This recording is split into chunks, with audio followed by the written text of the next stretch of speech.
Good morning. Hello, hello, hello. How are we doing? Hope everyone's doing well.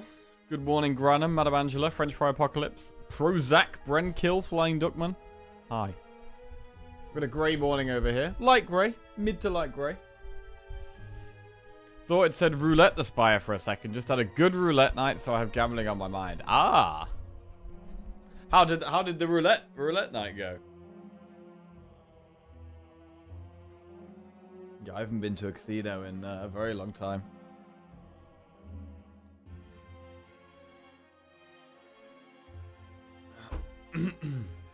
Think I'm happy to allow myself one casino trip a year. Although I didn't do one last year. Oh, did I? Oh, maybe I did. Apparently I did. Oh, I did. Okay. Prague? Oh, in Prague. Oh, I did do one last year. I did do one last year. Morning, Luna. How we doing? What's going on?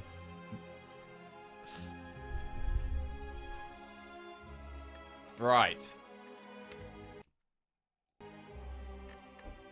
We actually ended last week on a 3-win streak, which is very nice. We still have our massive watcher streak going. We've got 13 wins in a row. 2 with Ironclad and 2 with Defect. So today we are starting with some Silent. Bit less pressure on the Silent run. Because we haven't won our last Silent one. But more pressure on the Defect. And then we've got a humongous watcher run. You were up $250 after being down $550. Wow, that's a bit of a comeback. Nice.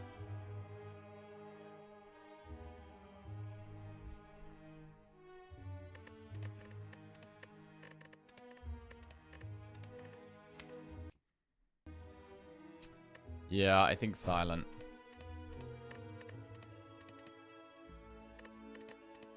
Let's get into it. It would be for 4 rotating in a row. Okay, let's have a look. Choose a colorless card to obtain. Obtain a random common relic. Take 15 damage and remove 2 cards or boss swap.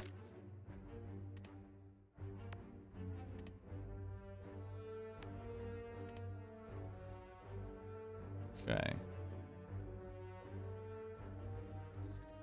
Hexaghost.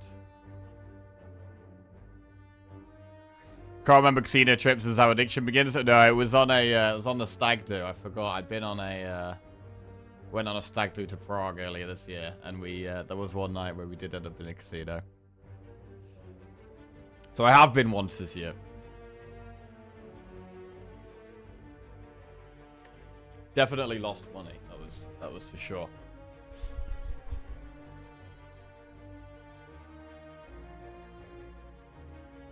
Morning, Mavro. Morning, Matty Sunny. How we doing? Maybe Zeknar would think there's more pressure, not less, on a Silent run. If lost the last one. Yeah, that's an interesting point. Yeah, I feel less pressure when I'm on a streak with a character, but maybe that's a bad way to feel because it maybe means I don't try as hard when I'm on a 0, and then it decreases my win rate. So that is possible.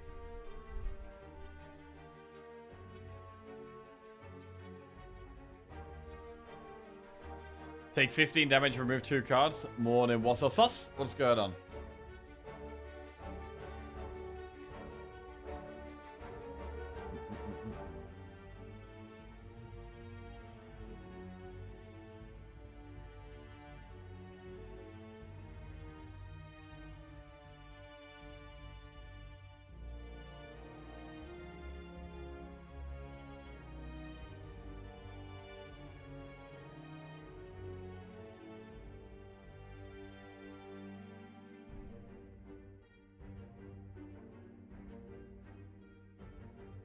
Morning, Svapt. Morning, Eric. I do really like removing 2 cards on Silent. In terms of the path here. Campfire, Campfire. It's very hard to do elites in Campfires. We do Campfire, Campfire, and then it would be like Shop, Campfire, Shop, Elite. Which doesn't seem great, although I would remove 2 cards on this path. This path is just early elites, which is very risky on Silent to go for 2 elites. I don't think we can go for that. Up the right, we could have a path with, like, A flaming elite and a campfire and elite. Honestly, these don't look very good. I actually think the best path is going for the take 15 and remove 2. And then do campfire, campfire. We possibly will end up going through 2 shops with not much money, which isn't great. But then we could do an elite. And we'll have got 2 removes, which is quite nice.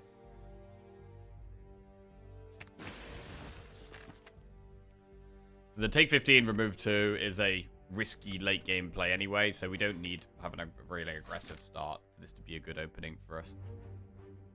Morning, stranger. Doing okay, thank you. How about you? Haven't been sleeping very well lately. A little bit better last night, but on Saturday night, I got woken up by the smoke alarm. There was a beep. There was a big beep going on in the house, and I couldn't work out what it was. I got woken up at 3 a.m. to like a beep. And then it was just silence for like 30 seconds, and then beep. And I was like, what the fuck is that? So I was like going around the house, like opening the closet where the boiler is. Like, is it the boiler? Like, oh, is it something near my PC? We got a new washing machine lately, so I was like, was it the washing machine? And I realized it was the smoke alarm. And the, yeah, the battery. The battery had run out on the smoke alarm, which means that it beeps at you. It doesn't stop. Unless you, well, I used ChatGPT and it told me that if I hold the red button down for like 10 seconds or something, it will put it on, like a standby, or will like delay it for a bit. So I've ordered a new battery. It hasn't started beeping again just yet. If only they made them beep more frequent. Yeah. It's interesting. At what point did smoke alarms become a really common thing? And are smoke alarms common in other countries? Like, what countries have smoke alarms? Because I feel like in the UK, as far as I'm aware, pretty much every household has a smoke alarm.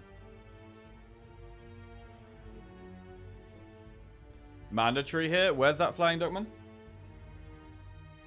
They are in the Netherlands, I'm pretty sure, all of EU. Cats, where are you at? Finland. At what point did devices designed to save lives become common sense? Mandatory in the States as well, damn. Okay, that's mad. Not in Greece, how are we supposed to smoke inside the house without shit beeping? Yeah, fair.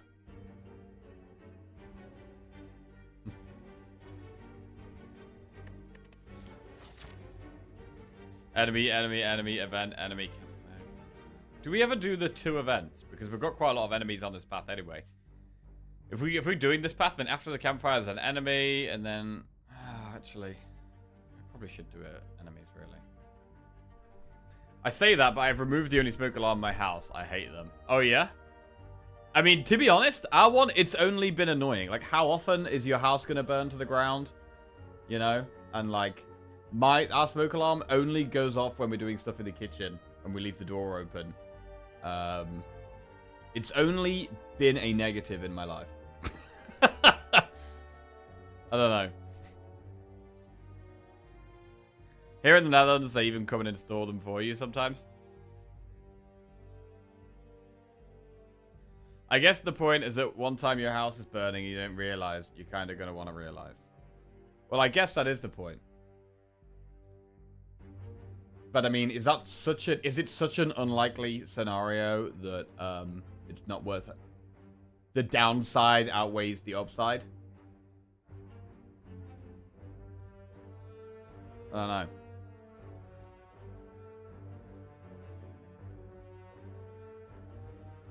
Per universal rules, the moment you remove it is when your house will burn down.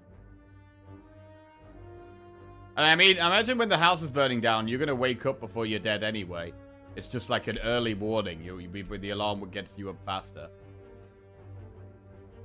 It's a dumb point. I just noticed that I've lived in my current apartment for 10 years because they last that long apparently until they expire. Yeah, did see that. Did see that. I think ours just needs a new battery, so I've ordered a new battery. It might come today actually. They use these weird batteries that I don't use for anything else. Like in the UK, we use AA batteries and AAA batteries. And that covers almost everything. That covers everything. And then occasionally there's like one device that has its own special unique battery that is like completely different and you don't really use for anything else. You could definitely die in your sleep from the toxic smoke from the fire before you wake up. I don't know. I mean, you can, I would imagine, but I would generally imagine that, you know, choking is the kind of thing that wakes you up. I don't know.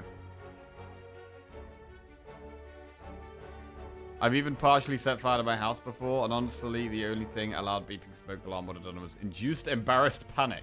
Instead, I calmly put it out, then waited 4 years to replace the burnt-out appliance. Couldn't replace the battery, had to get a new one. Yeah, so there's a chance that ours has run out and we have to get a new one, which would be fucking annoying. But I'm hoping new battery solves it.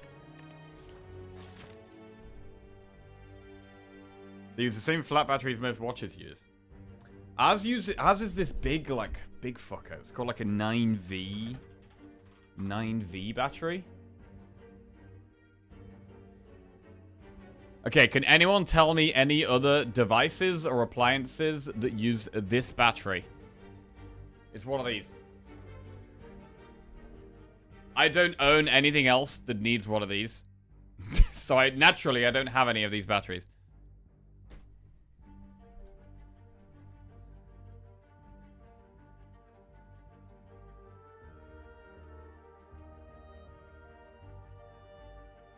Your stud finder uses one. What is a stud finder? You're not always going to wake up. My father's played Caught on Fire a few years back, and since he was deeply sleeping, the firefighters actually woken him up and got him outside the house. Wow, okay. That's kind of crazy.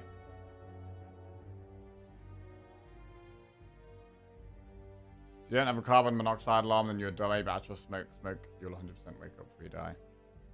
Usually D batteries.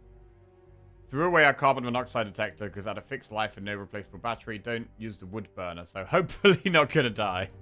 Fair enough. Guitar pedals. Electric guitars. Oh, really? Okay. That's interesting. Remote control cars. Bro, as a kid, I used to always want a really good remote control car. And, like, I think I got, like, a shit one at some point. But I really, like, love the idea of having, like, a good remote control car. It's the kind of thing where, like, if I ever, I'm comfortable money-wise, I'm going to treat myself to just, like, a high-quality remote control car and just go have some fun with it around a park or something. It's like, I don't know. I don't know, what is it? It's like, a fantasy of mine.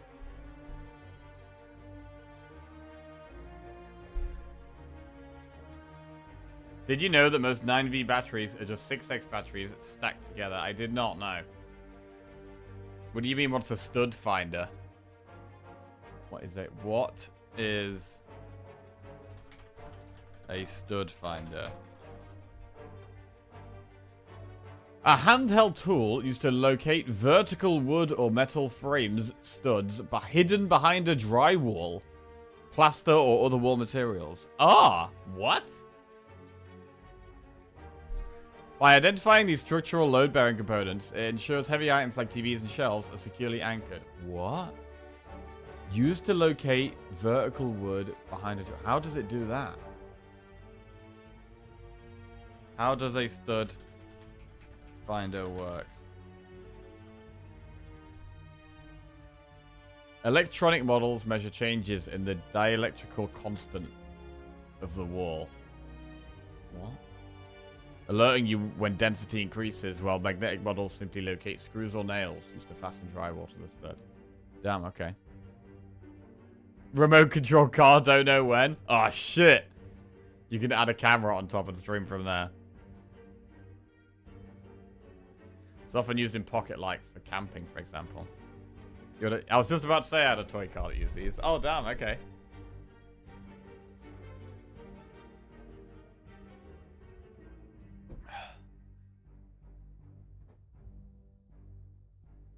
Very few things use replaceable batteries like these anyway. anymore anyway, right? I'd assume so. I'd assume nowadays smoke detectors use something that's like a bit more common. Like more modern ones, but I don't know.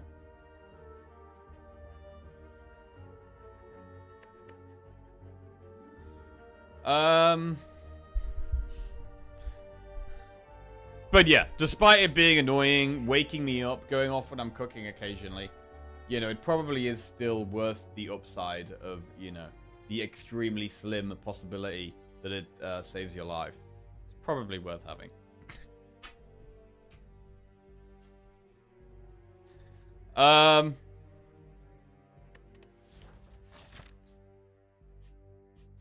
Yeah, I don't know whether to do 2 events or not here. It's just because it's a bit of a weird at one.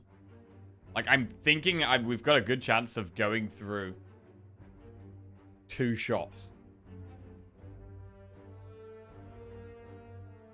Enemy, enemy, enemy, event, enemy. Campfire, enemy, campfire, chest, shop, campfire, shop, elite. 39 days until Slay the Spire 2. Wait, do we have an exact date?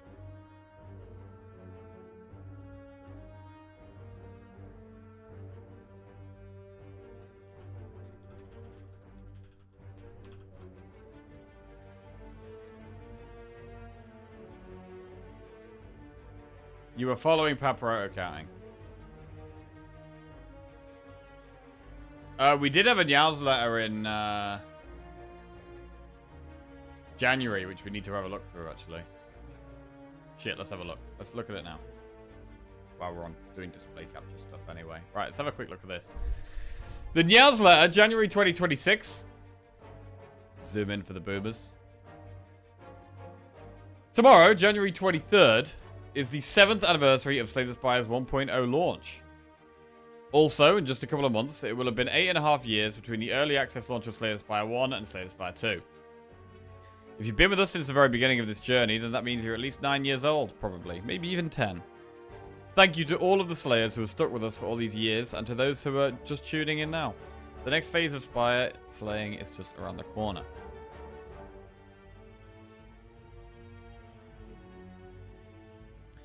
The evolution of Slay the Spire 2's content. Since it's been over a year since we started teasing Slay the Spire 2 content, we figured now's a good time to check back in on what some of it looks like now.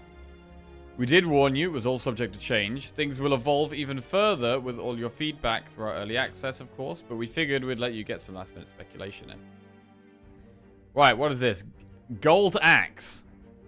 Deal damage equal to the number of cards played this combat. Wow. One of the very first new cards we teased back in November 2024 was Gold Axe. While it excited people, even in its initial state, it's since seen a buff with the removal of its exhaust keyword and a reduction in its energy cost. Not pictured, we still have very shiny visual effects based on the rarity of card rewards, though it's been toned down from what you see on the left. Okay. So, I mean, the thing with this is it's good if you're doing like an infinite style deck, but if you're going infinite anyway, you already have infinite damage, so there's no point taking this. You know what I mean?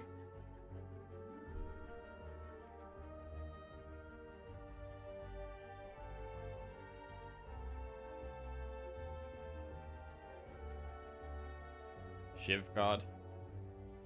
Seems good outside of infinite too. Shiv synergy. It is Shiv synergy.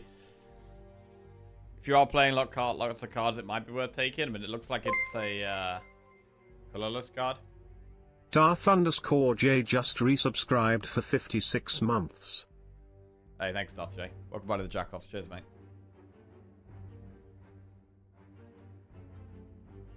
One of the very first new cards we teased. Yeah, wait, no, I read that. What's this? Rolling Boulder. Power. At the start of your turn, deal 10 damage to all enemies and increases damage by 10.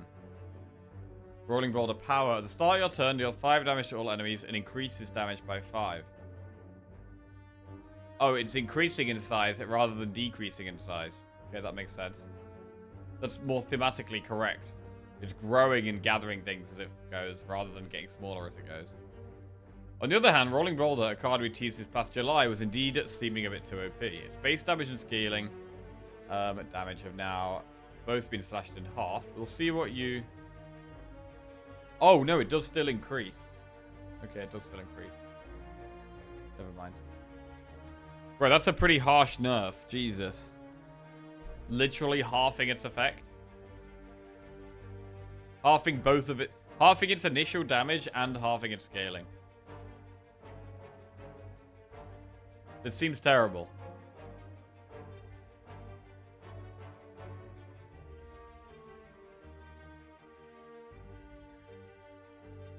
It seems really terrible.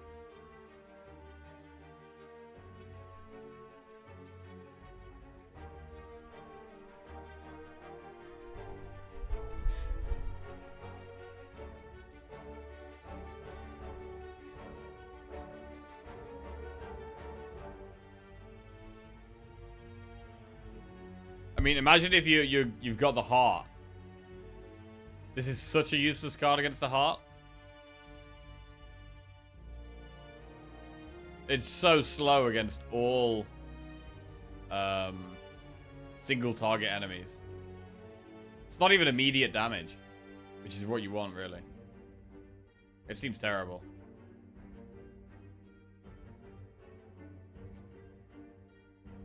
Maybe if you do some crazy stuff where you're getting multiple copies of this and then you're playing them. You're playing lots of rolling boulders somehow. And that is your only damage. It can kind of work like poison in a way. But it's so expensive. And it's rare. Yeah, and the fact its start turn is terrible. Doesn't even do anything immediately.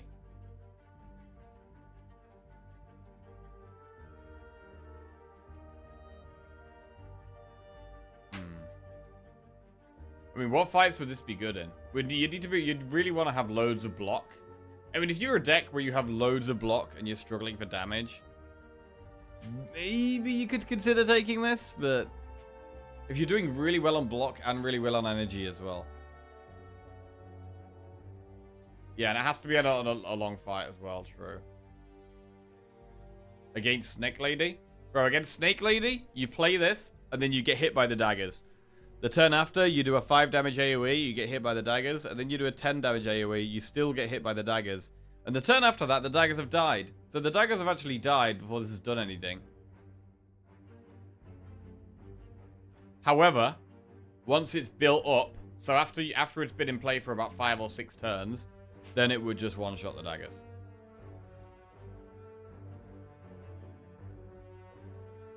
But after 5 or 6 turns, like... you need to have done stuff. It's colorless. If you get it from a pot for free, it's fine. Yeah. Yeah, that's fair. That is fair.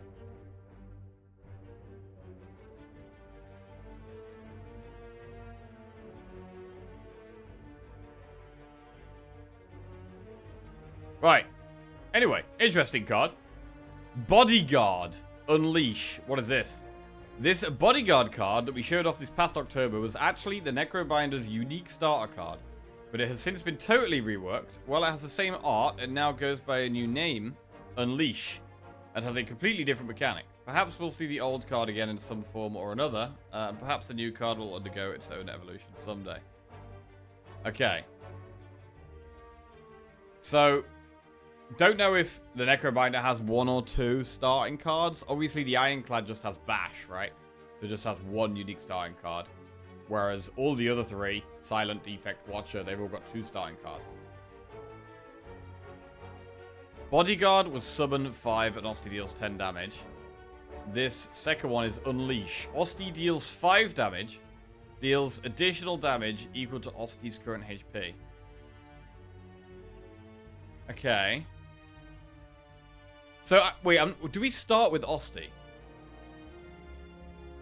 Because if we don't start with Osti, this does nothing at the start, right?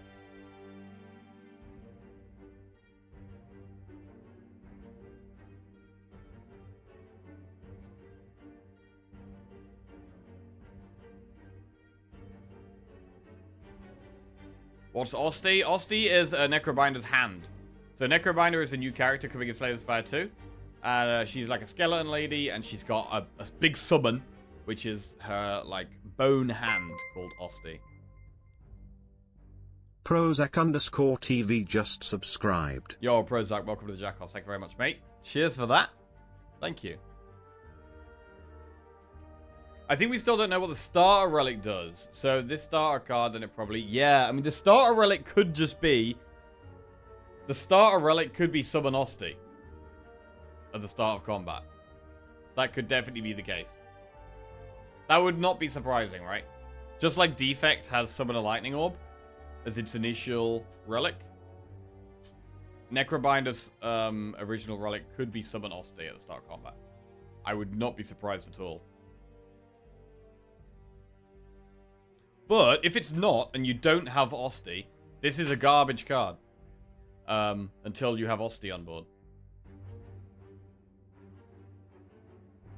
Summon Osti at the end of your first turn, so this does nothing the first turn. Oh, no, that would be terrible, bro. I don't want that. I don't want that. Right, I don't like the idea of having cards in your starting deck that don't actually do anything at the start. I really don't like that. I feel like that's pretty, it feels really bad. To draw a card that's automatically in your deck and not be able to play it. Or it do nothing. Until you found other stuff. I feel like that's a decision you need to be able to make. Like, you need to be able to add things to your deck that currently do nothing but can be good later. But having that from your initial starting deck, I think is terrible. I think you will. I would imagine you'd be able to play this. Right, what is this?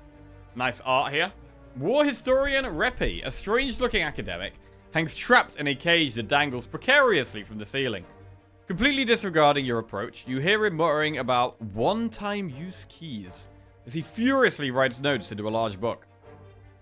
You also cannot help but notice a large shining chest nearby. Free Repi. Lose Lantern Key, obtain History Course. Open the chest, lose Lantern Key, obtain 2 rare relics. 2 rare relics? That sounds pretty damn good.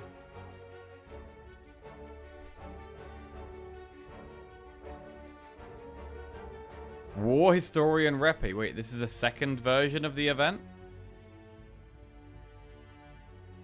On a slightly different note, the placeholder event art that we teased for our War Historian friend Repi has been updated, as well as the event text and options. The original art certainly had its own charm, though.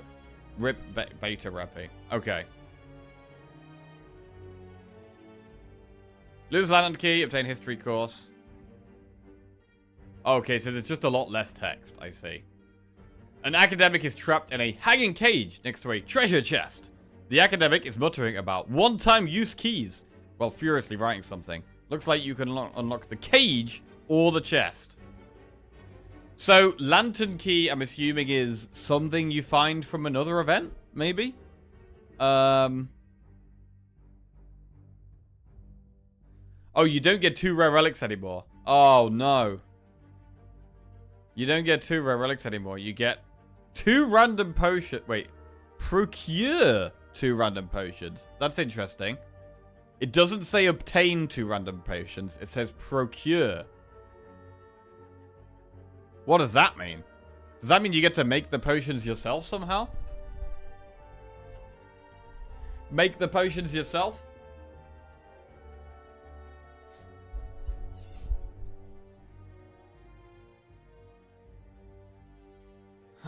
You still get 2 random relics, but they're not necessarily rare relics. Yeah, do you set them free or not? Obviously, we don't know what History Course does here. We don't know what History Course does. Obtain History Course. Some kind of learning.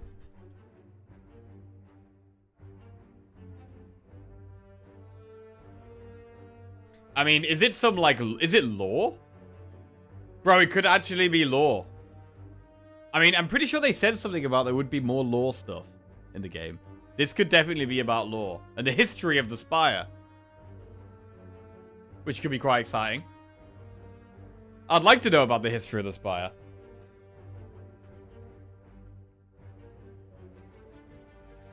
When is the release of Slay the Spire 2? As far as I'm aware, it's one of the Thursdays in March.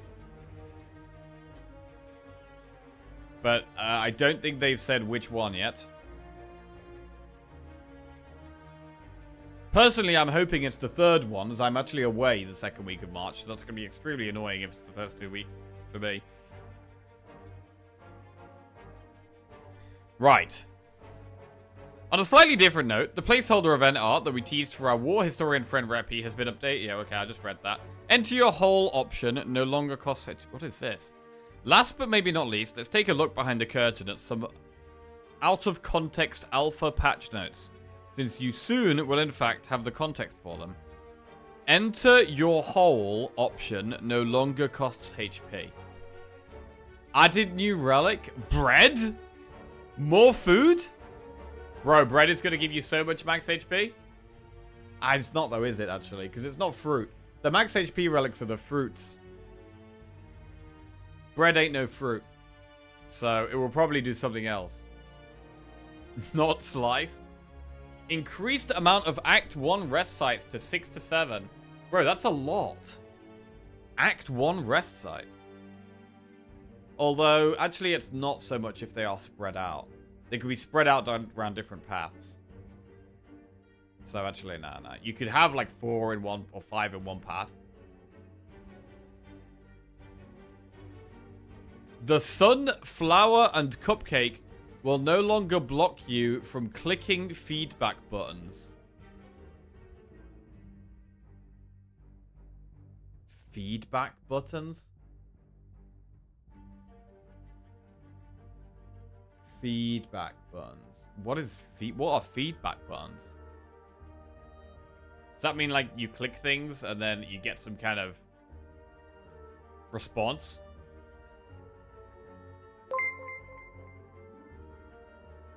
Oh, early access feedback. Just resubscribed for 19 months. Back to work. Back to J Forky streams. Oh yeah, you're probably right. Feedback for devs. Yeah, you're probably right actually. Hey Tyner, welcome back to the Jackoffs. Thank you very much, mate. Cheers. Enter your whole option no longer costs HP. What is enter your hole gonna be? I mean, it sounds like some kind of hiding. Enter your hole. You're hiding in a hole or something. Bread over cupcake, and it's not even close. I mean, what's bread gonna do?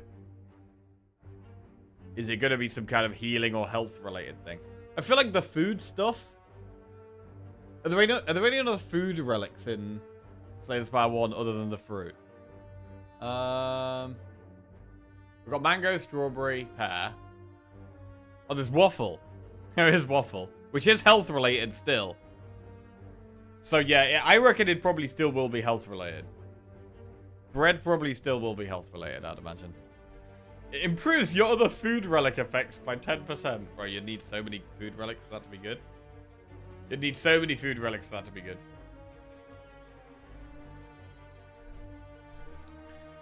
Okay. We've begun to localize Slay the Spire 2 into several different languages already. French, German, Japanese, Korean, Polish, Russian, simplified Chinese, and Thai. But we're now looking to onboard some translators for other languages. If you're interested in helping to localize Slay the Spire 2, as well as our new newsletters and potentially other important announcements, please apply here. There we go. There we go.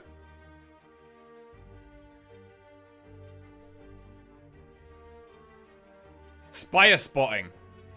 Okay, what is that? It looks like some kind of rodent-y... hunchback rodent? Rat bird? Does look a bit beaky, but there are no wings. Does look a bit beaky. Huh. That thing looks so sad. Oh, he looks so sad, bro. The award for most out of the box goes to this aardvark-like creature. Most accurate goes to Joanna, though the real beast this time has no fungi, as you'll see. Okay.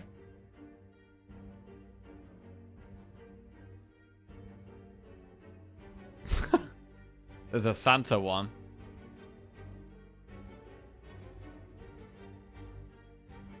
Quite like this one's kind of cool. This one looks like it's got pajamas on.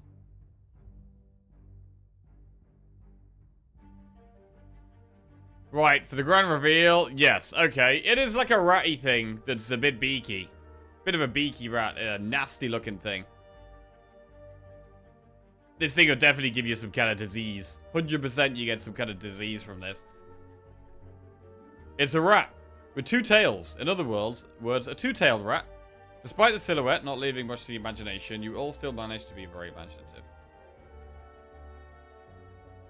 And now, my dear intrepid explorers, this month's issue marks a very special moment. Our research indicates that the secretive veil that has obscured so many of the Spire's creatures is soon to lift.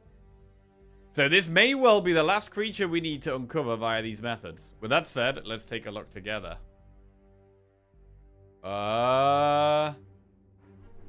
Okay. That is looking kind of, Sentry-esque.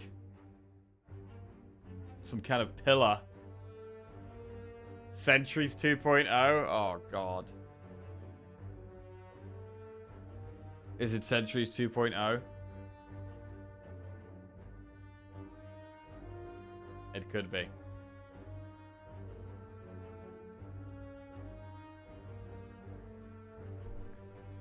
It could be. It appears to be mostly rectangular in shape, but there's some sort of sphere suspended in the middle.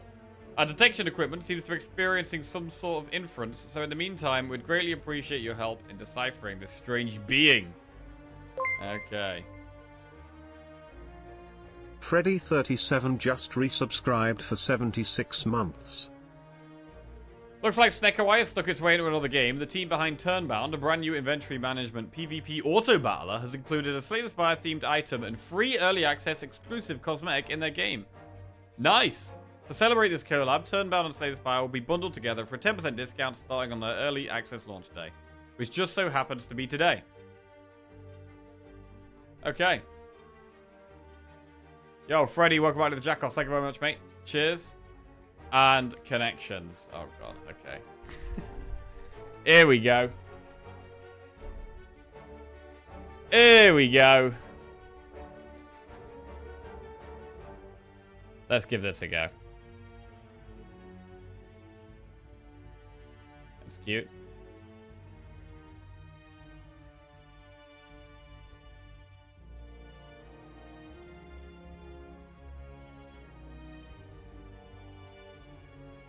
Snecko eye cookie, wow.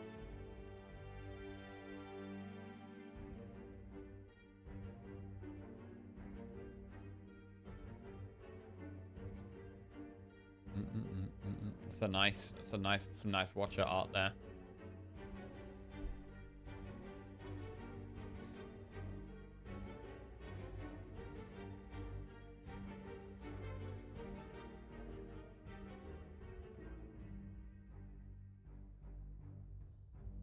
Oh, that's pretty cool.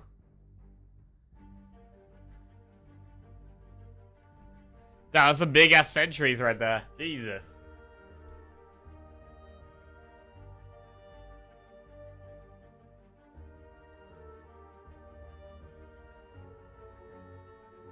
Right. Let's do the connections. God. Pretty sure I failed on the last, like, 2 or 3 of these.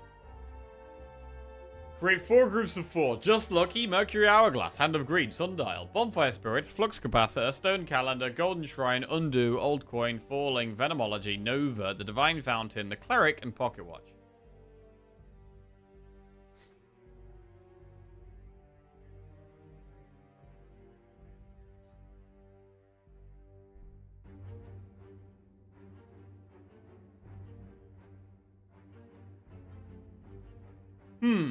Okay. Hand of Greed gives you gold. Old Coin gives you gold.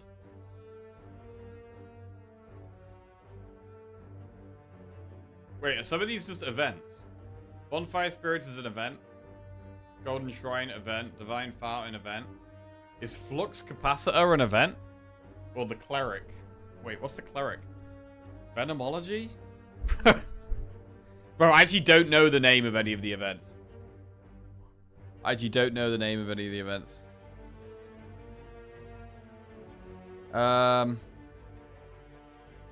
Falling. Falling is an event where you get to remove cards. Bonfire Spirits is an event where you get to remove cards. The Divine Fountain is an event where you get to remove cards. Okay. What else is an event where you get to remove cards? Golden Shrine? I don't think so. The Cleric? What does the Cleric do? I don't know what Flux Capacitor does. Undo. What? Undo.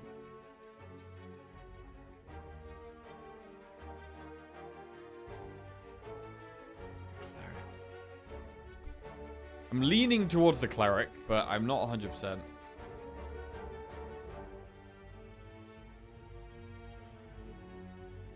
gonna try it. Oh, it's huge! Events that allow you to remove cards. Beautiful. Beautiful. Okay. Venomology. I have no idea what Venomology is. Venomology. It sounds like an event where you'd get potions. Poison things. Venomology. Right, Sundial gives you energy.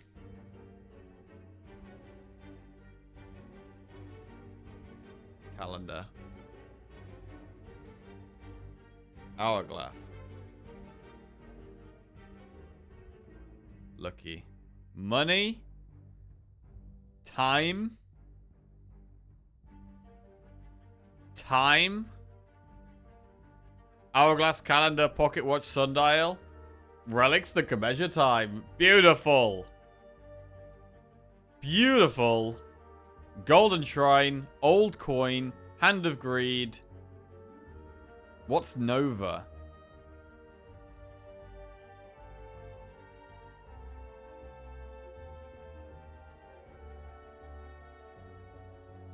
I mean, these don't all give you gold in the event, but again, it's like all money related things. So I'm gonna go with these four. Things that feature depictions of gold coins. Oh, we're smashing it. Absolutely smashing it. Is this, bro, is this things that aren't in the game? Is this things that aren't in the game? Wait, deprecated cards. Oh, damn. They were in the game at some point. Bro, we smashed this one. Destroyed it. Lovely. I don't think I've completed one of these for last like 2 or 3. We lost the last 2. Flux capacitor equals capacitor. Search for them. Okay, let's have a look what these cards used to do. Slay the Spire. Deprecated cards. Deprecated content.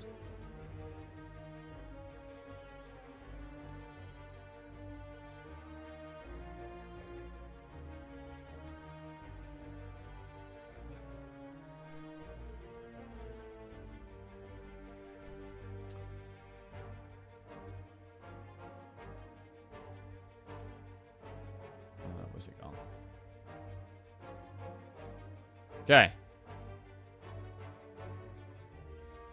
Let's have a look at these. Right. Old Elixir.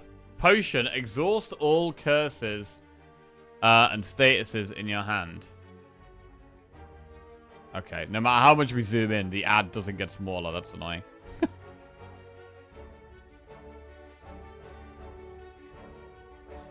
Potion. Exhaust all curses and statuses in your hand. Okay, so it's just worse than the current Elixir because you can't even exhaust strikes and defense. You'd have to have a lot of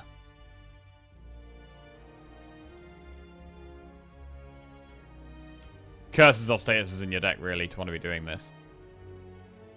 But it can be good in certain fights. There'll be certain fights where they give you loads of burns or wounds, and it could be good, right? Discerning Monocle. Uncommon relic. Merchant prices are reduced by 20%. Got replaced by the courier and membership card. Wow, it's just... So they really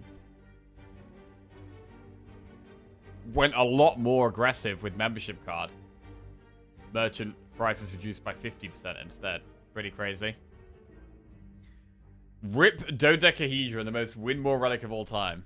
Uncommon relic. If your HP is full, gain 1 energy at the start of each turn. If your HP is full, wow. Otherwise it does nothing. But if you are on full HP, it's great.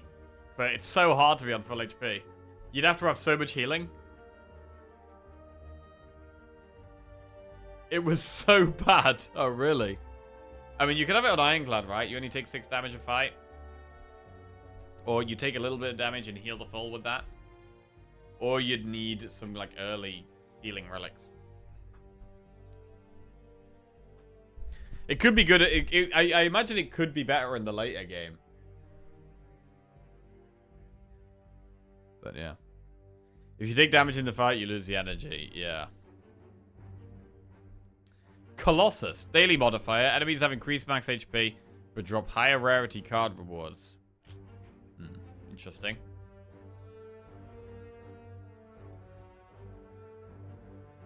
Restless Journey. Daily modifier. The player no longer heals to full health when entering new acts. So wait, they had daily modifiers. I don't know. Well. Yeah, I think it's better just having variants throughout the runs. They still do. Oh, they've just got the, you just don't play the daily. That is true, yeah, I just don't play the daily challenges. So they do have those. It's just like a separate game mode, though, essentially, right? Does anyone play the dailies, by the way? Lizzie played the dailies a little bit. She's quite like them. Is this out soon? It should be coming out in March. One of the Thursdays in March is what I know so far. There's 4 possible dates for it. Also with Ironclad, you sometimes get healed while ending the fight once the fight is solved. Yes. Right, Careless. Daily modifier. At the start of your turn, discard the top card of your trip. Okay, these are all daily modifiers. The map now appears to have all event rooms. Start the run with White Beast Statue and 5 copies of Alchemized. Oh, damn, okay. Right, Venomology. Rare green card. Cost 1. Poison grows stronger by 3. Wait. By 1 brackets 3 instead of lowering each turn. So I guess 3 would be the upgraded one. So it's very slow. And, yeah. Kind of similar to Noxious Fumes. And it has the Art of Alchemize. Yeah, that's interesting. Allocate an uncommon blue card. Cost 1, gain 1 focus, lose 1 strength, lose 1 dexterity. Gain focus, lose strength, dexterity. Wait, this isn't replaced by consume. This is replaced by reprogram. Reverse reprogram. Oh, wait, it is reverse reprogram, yeah. So instead of gaining strength and dexterity and losing focus, it is the other way around. I mean, that sounds interesting. Why did they get rid of this one? I quite like this one. It sounds OP. You just fully focus on orbs. They replaced it with consume. Gain focus, lose an orb slot. Okay. Blaster. Uncommon blue card. Cost 3. Deal 7 damage to all enemies. Gain 1 energy for each channeled orb. Exhaust. Oh, damn, okay. So it can be AoE damage, and if you have 3 orbs, get all that energy back? I actually don't hate that. Wasn't it Watcher Silent and the Necros the characters, no defect? For Slay the Spire 2? Yeah, this is old. Yeah, this is old removed content from Slay the Spire 1. There isn't going to be Watcher. It looks like, as far as I'm aware, it looks like there's no Watcher in Slay the Spire 2, and there's no defect either. We have Silent and Ironclad still, and we have a new character called the Necrobinder. And there's another new character that I don't know is actually if they're going to be in the game on release or going to be released later, and I think they're called the Regent.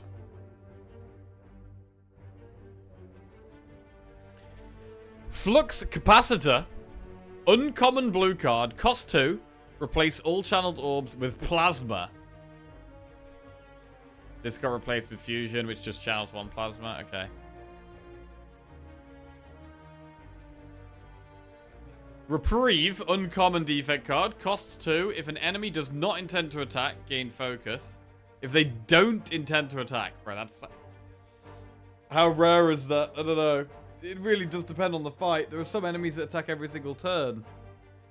And in AoE fights, you're a lot more likely to have at least something attacking. So yeah, I could see why that was removed. I mean, I'm already not a massive fan of spot weakness, which you only gain strength when they're attacking, right? But I think generally enemies are more likely to be attacking than not attacking. And spot weakness is already quite annoying sometimes. Right, common defect card. Cost 1, gain 8, brackets 11 block. Energy is conserved for next turn. Works similarly to ice cream. It got replaced with charge battery. Okay, so charge battery is just 1 extra energy next turn, but this is like, no matter what energy you have left, you can retain it for next turn. So you could gain loads of energy. You could have like a big fission turn or something, and then play this. Okay, I don't hate that. I don't hate that. The only thing is that if you use all your energy, which most of the time you want to do, then you don't retain any energy, right? So actually, this might be worse than charge battery for that reason. You want to be using all your energy. You're not actually gaining any energy from this if you're inefficient on the first turn. So charge battery probably is a better design card. Right, Nova. This is one of the ones. It's a rare card. Costs 1. Deal damage to all enemies equal to 3 times the number of powers played this combat. Oh, damn. Bro, I like that.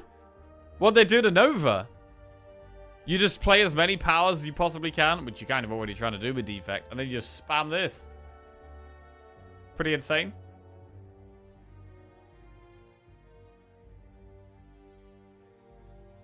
I like it. As bad as Blizzard, it does look like a bad Blizzard. It does look like a bad Blizzard, but still. I like that kind of card. Like Blizzard is often a really bad card to take, right? Because it's so slow. But I still like that it's in the game. And there are some occasions where I think it's a good pick. And it's quite satisfying. Right, Lock On. Uncommon. Cost 1, deal 9 damage for next 2 turns. Lightning and Dark Orbs target this enemy.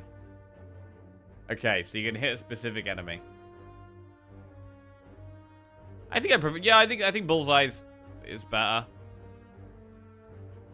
I think Bullseye is better. I mean, it is a downside of Lightning Orbs that they hit random targets, right? So being able to have a card that does change that is... interesting. Like, I think it is an interesting option. I mean, the thing with Dark Orbs is that Dark already has some targeting in it, right? Like, you already know what you're targeting with Bullseye. And a lot of the time, you do want to kill the thing on the least health. It's pretty nice, generally, to be able to finish things off. So I think it's more of a thing for the Lightning than it is for the Dark. I was playing Slay the Spire before the Defect was released. Nova was never an actual card in the game. Ah, okay. Right, instead of Equilibrium, we had Undo, an uncommon Defect card. So a lot of these are Defect cards. Costs 1. Set your HP to what it was last turn. What? So it's a healing card.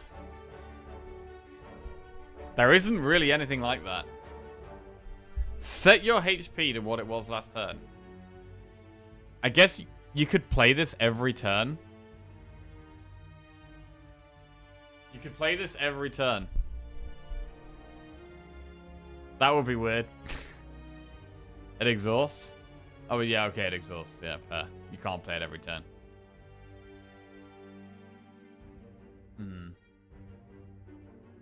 It is healing. Generally, we do want healing cards to be hard to come by, right? Still sounds insane. You have to have already taken the damage and then be playing it. I mean, it could be insane against the heart, right? You get to the heart, turn 2 or 3, you take a massive hit, and then you play this the turn after and recover all of that. Like, that actually can be insane in some of the most difficult fights. It is way worse than Apparition. That is also true. You would rather just have Apparition for the immediate effect. I guess they're like multi-hits. You can still take 1 times 15, so this could be better in those niche spots, but yeah, Apparition is generally just better, I think. Okay, that's interesting. We learned some new stuff here. Learned some new stuff. Never seen any of these before. It'll be interesting to see how many of the Slay the Spire 2 cards are stick around, how many of them are nerfed or buffed, and if any of them just get completely removed. It'll be very interesting.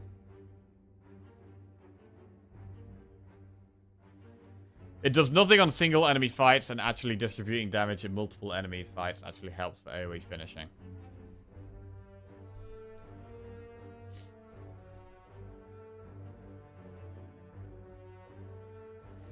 Right. Let's get back to the Spire. Let's continue our run. Oh, we haven't even started. We're on floor 0. We took the remove 2 cards option and take 15 damage, and we were actually planning on the map is pretty horrible. We have to either do early elites, which is very sketchy on silent, or basically nothing, or a path with multiple campfires that means we go through 2 shops, which I don't love, but I'm going to do.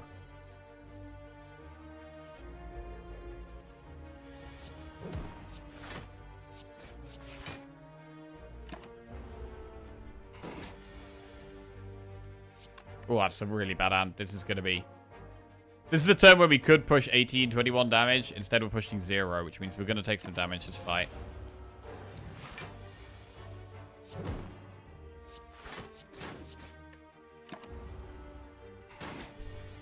So it is a weak start.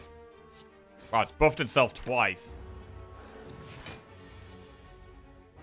Streamer avoiding content? Bro, looking through updates about the new game is content, bro. Looking at old card, it's still content, bro. Played TR49 over the weekend. Fun game if you like the Rutrees type defect stuff. Rutrees detective stuff.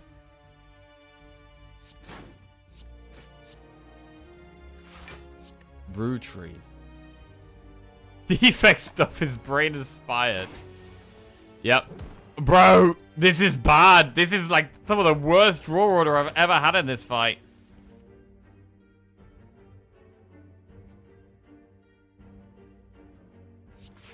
This is some of the worst draw order I've ever had in this fight.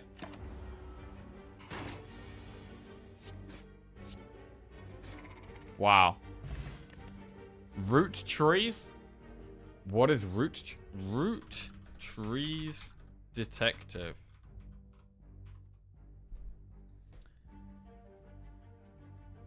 The Root Trees Are Dead is a highly rated, cozy 1998 themed detective puzzle game. Huh.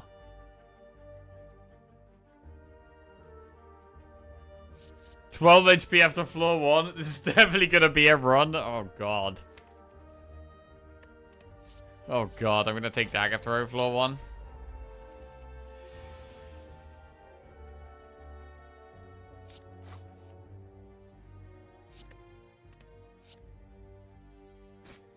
Bro, this is so bad.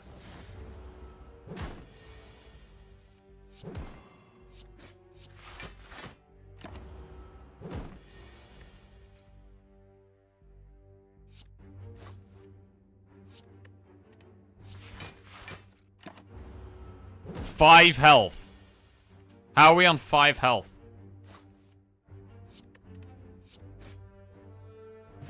Bestowed Chaos. Riddle with holes, Predator, Deflect. Take Predator.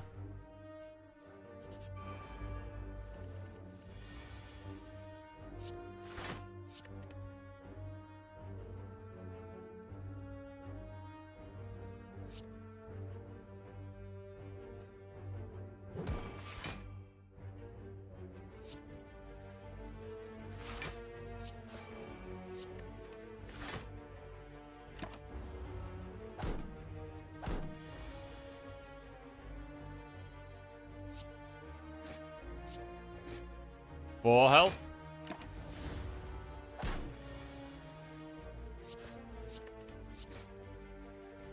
Well, I'm definitely happy I'm on a safe path. Stored Chaos. Caltrops, Flying Knee, or Footwork. Caltrops is good against this boss, but I'm leaning towards Footwork. Caltrops is very good against this boss, though. I'm gonna go Footwork. Lose HP, find a relic. That's a leave.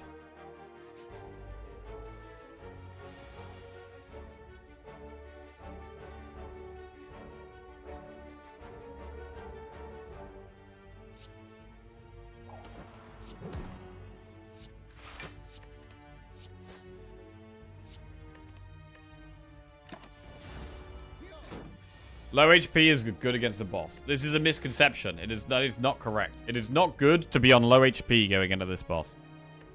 It is not good.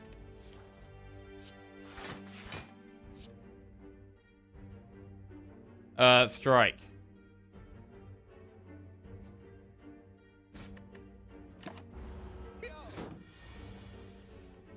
It's just less bad. It is less bad. But it is not good. You want to be on as much health as possible.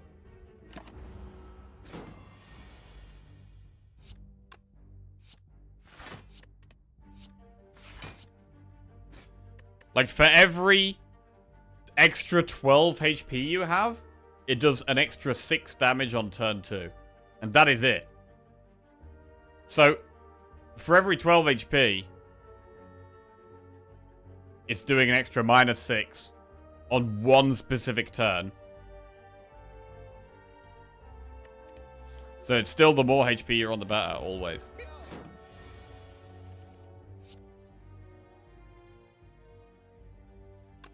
The only slight thing is, like, the the fact that being, like, there can be a difference between being on 23 HP and 24 HP.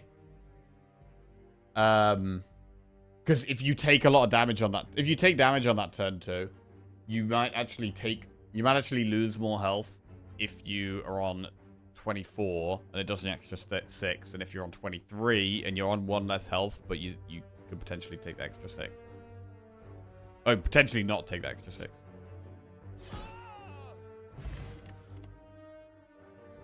Sneaky Strike, Sucker Punch, Backflip. I do like Sneaky Strike. Backflip makes sense with footwork. I like Sneaky Strike with Dagger Throw.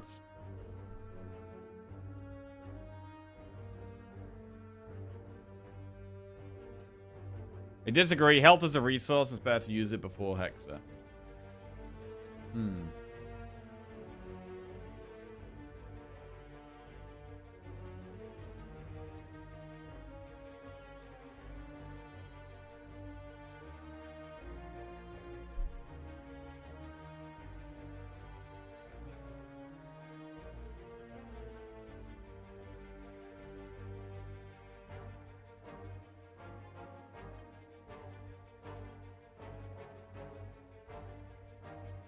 I mean, yeah, it is a resource. But you always want to be on as much as possible, generally. I can never tell when Jack is just looking absently out the window or actually thinking.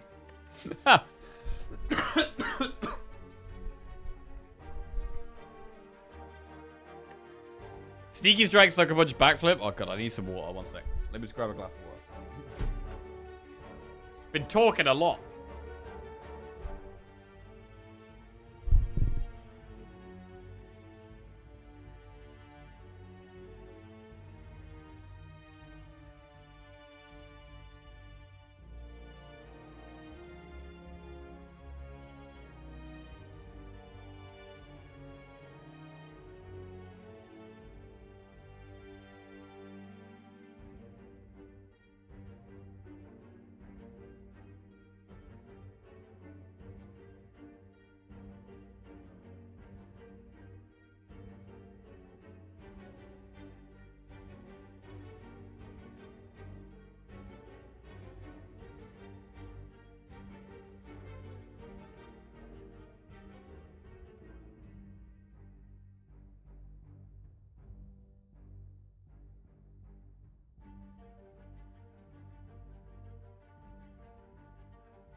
I really want Sneaky Strike and Backflip.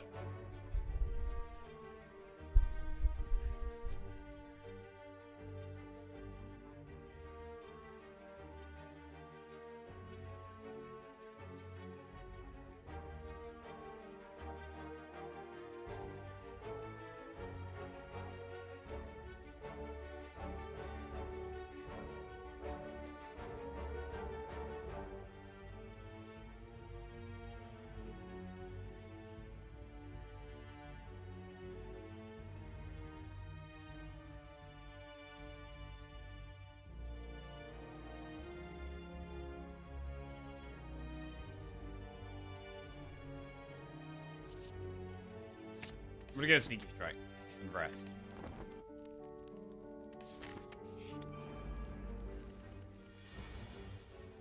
Ooh, Lord. Alright, I'm gonna Distilled Chaos.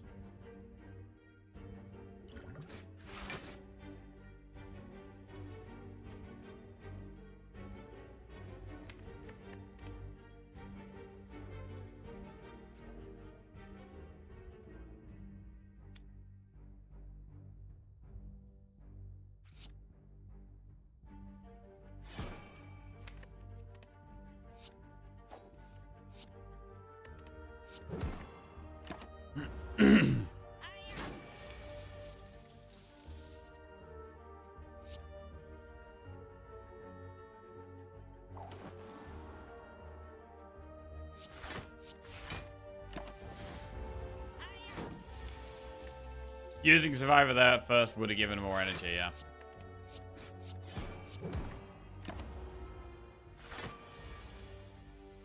Okay.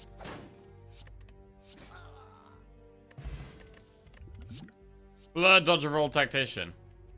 With Survivor and Dagger Throw, I'm going to take Tactician.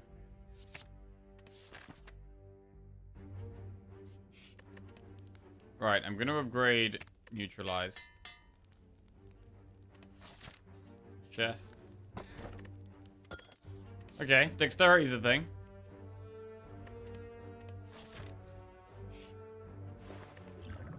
Chemex, Eviscerate. Wally Plans is strong.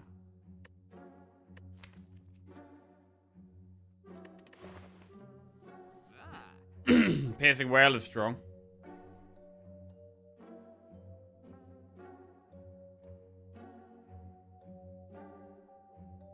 I do really like well-laid plans.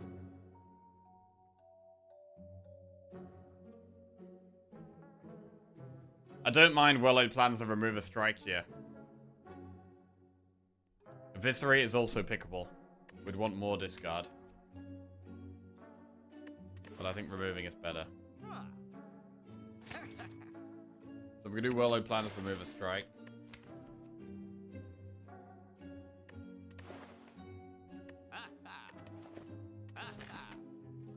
What do we upgrade?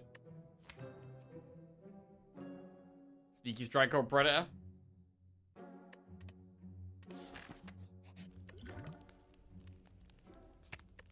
Upgrade damage. Do we want to go through the Elite? Because we have to just have a dead floor to do the Elite. But we could not do the Elite. We haven't got that much health, but we do have 2 pots. We do have 2 pots.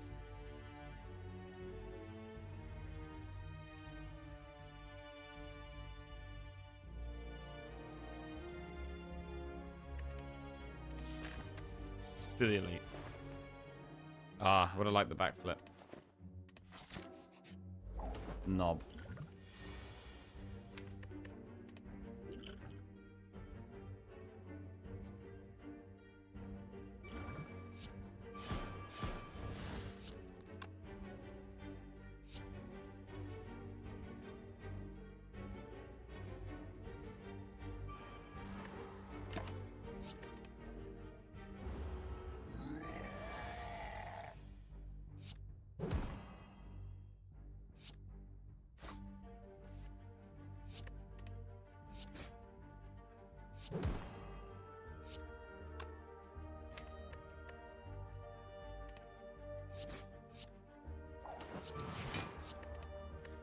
Managed to block all of that, which is good.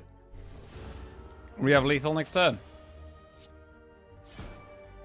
Very, very nice elite fight. I mean, we've only done one elite in Act 1. Gambling chip is nice. Calculated gamble, piercing whale or acrobatics. I'd lean towards calculated gamble, although acro is pretty good.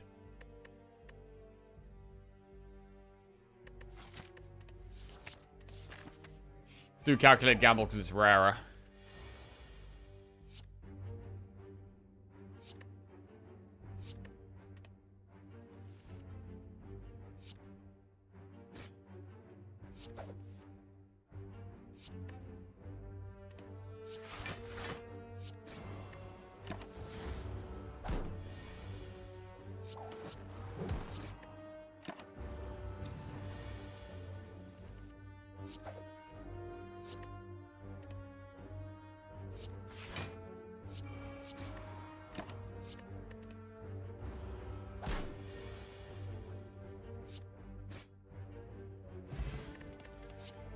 Blade down to Sneaky Strike, Storm of Steel. I don't mind a second Sneaky Strike. I really don't mind it. Especially, we could upgrade Gamble as well.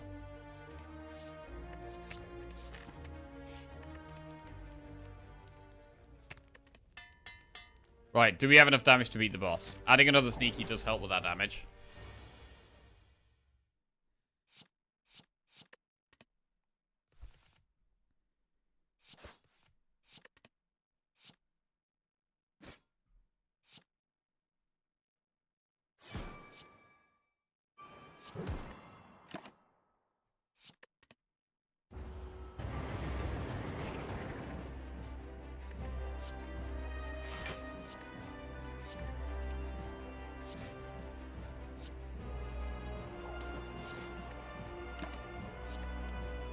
Cool.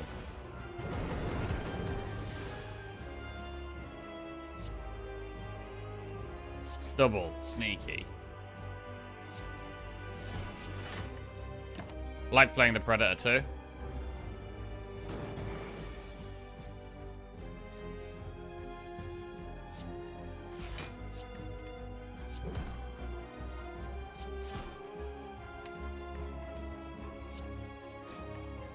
Gonna hold the dagger throw in case we draw the Sneaky Strikes and want to play them next turn. Like so.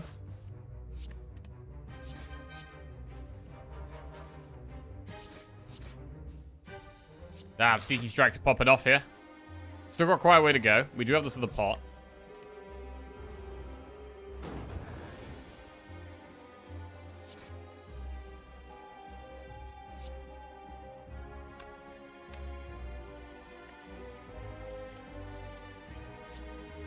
Next turn looks bad.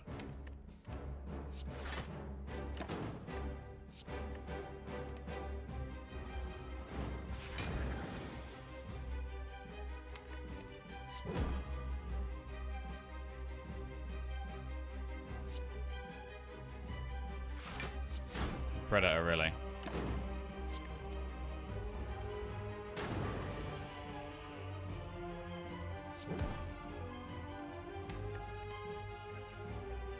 Defend Predator again. We're gonna have to Distilled Chaos next turn.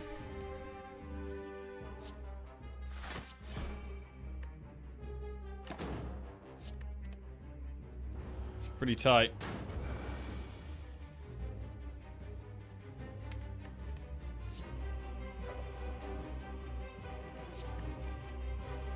$16 plus 12 is 28. Plus strike is 34. Plus gamble is lethal.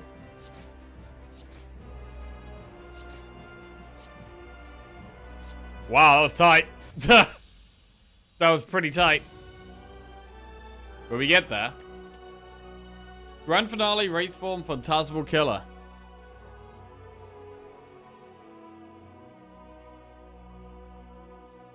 It's not a bad deck for Phantasmal Killer. We've got quite a lot of direct damage. Wraith Form can keep us alive. However, we are a Dexterity deck looking like so far. That didn't make sense. We are looking like Dexterity is our main way of blocking, with Oddly Smooth Stone and with Footwork as well. we are going to want to add like backflips. I'm leaning towards taking Phantasmal Killer here. And I'm going to do it. Wristblade, Tiny House, Ring of the Serpent. Oof. No energy. This does improve. This does make us want to upgrade Tactician a bit more. I mean, Wristblade doesn't even do anything. It could actually be Ring of the Serpent. It gives us a weaker turn 1, but we already have Gambling Chip for turn 1. And it does make every turn after turn 1 stronger. I don't want Tiny House. I think it's a rare Ring of the Serpent. Like, genuinely.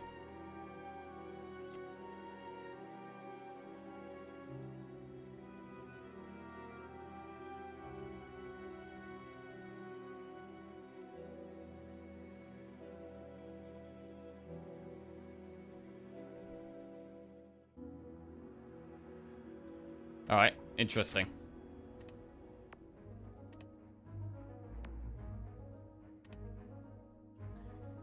Right, what do we think about elites? I don't hate elites with this deck. With the Gambling Chip, with Sneaky Strikes, we can do some damage pretty fast. I do want to upgrade Phantasmal Killer, ideally, before we do any elites. We don't have that much money for a shop. We could look at Campfire, Campfire, Elite, Elite.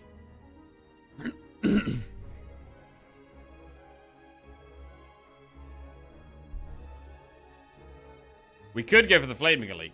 We could go shop, Campfire, Flaming Elite, Campfire, and then try and do 2 more elites. If we're feeling confident. We only have 3 energy, though. We shouldn't be that... we shouldn't be that confident. We really want to upgrade Tactician. We really want to upgrade Phantasmal Killer. So I'm going to go Campfire, Campfire, and then look to do 2 elites up there. Towards the back.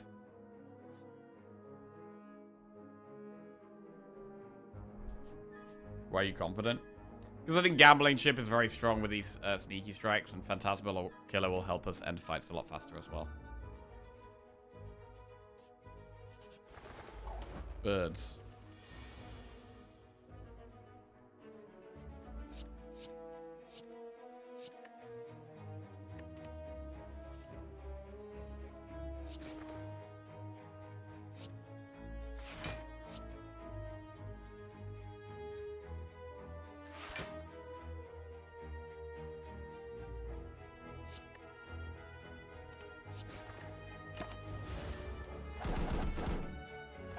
Why not left path? Because we have to do a Flaming Elite. We don't have to do the Flaming Elite. I guess we can go do this way. I guess we could choose 1 elite there as well. Yeah, it might be better. Defend. Well laid plans. Right. We're probably going to have to distill Chaos here. This is a really awkward fight for us.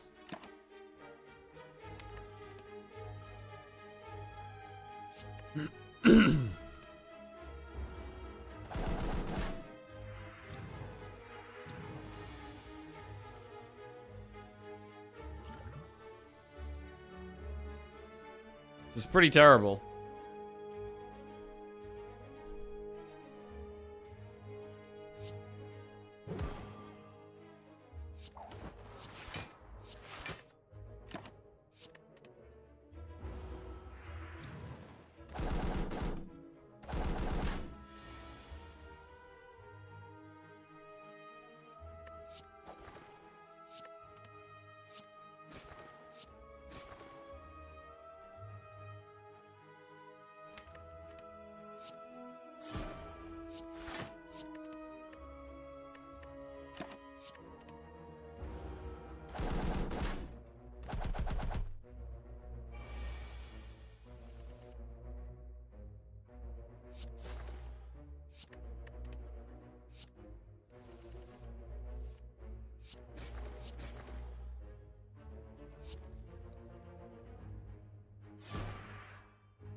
Okay, just 1 bird.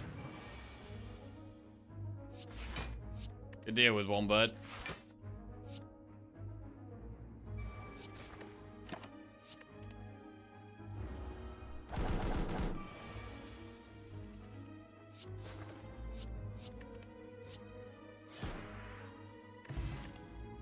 Blur choke riddle with holes. Blur is a bit more interesting than usual with footwork and with oddly smooth stone. I'm gonna take it.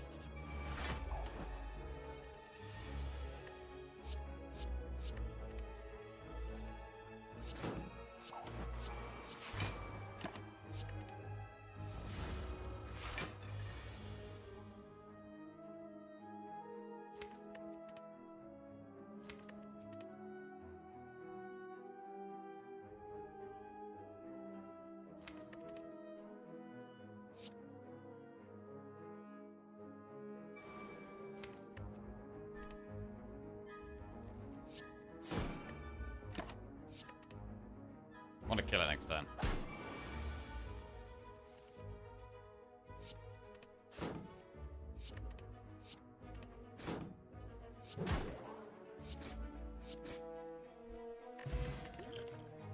Acrobatics, cloak and dagger, dodge and roll.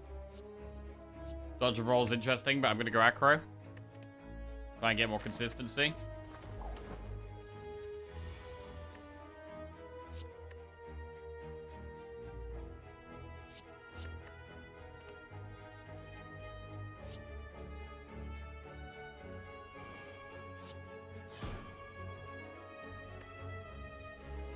It's another very scary fight.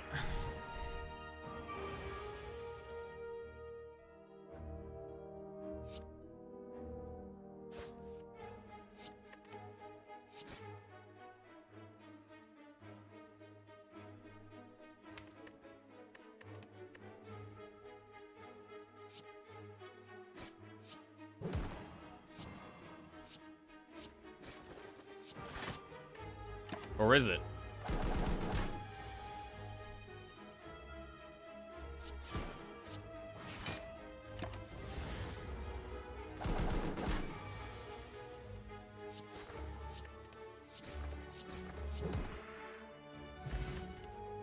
Quite nice. Skip those. Pretty bad cards. Right, I'm going to go through 2 campfires now. After these events. Remove all strikes, receive 5 bites. That's 3 strikes for 5 bites, which I'm going to reject. And a blue key. Morning, hi farm, how are we doing? What's going on? So I think the most important upgrade right now is Phantasmal Killer. Getting it to cost 0 is a very big deal.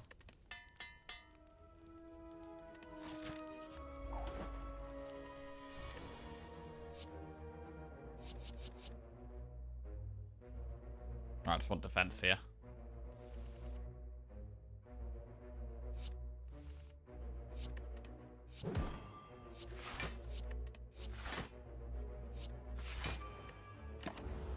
Now I just want damage.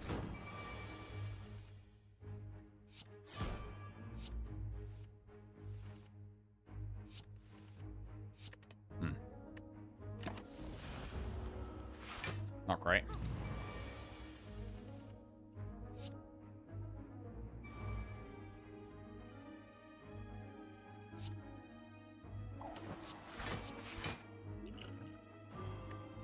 Use one of our pots. 26 damage incoming.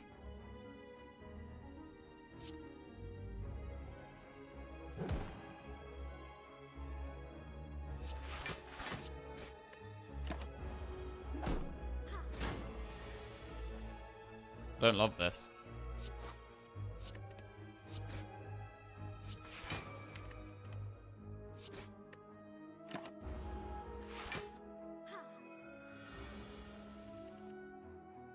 We didn't skip a boss relic, no.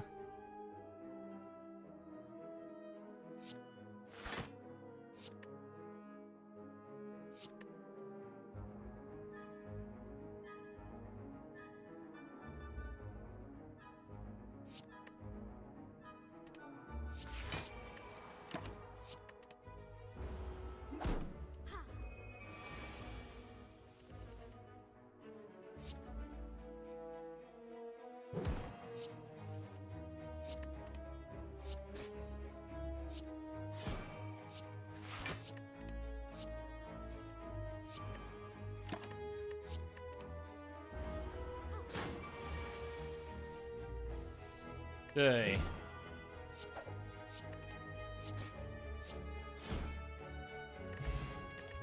Get our weak pot back. Terror, Cloak and Dagger, All Out Attack Plus. I mean, Terror is good. All Out Attack Plus is worth considering into these elites.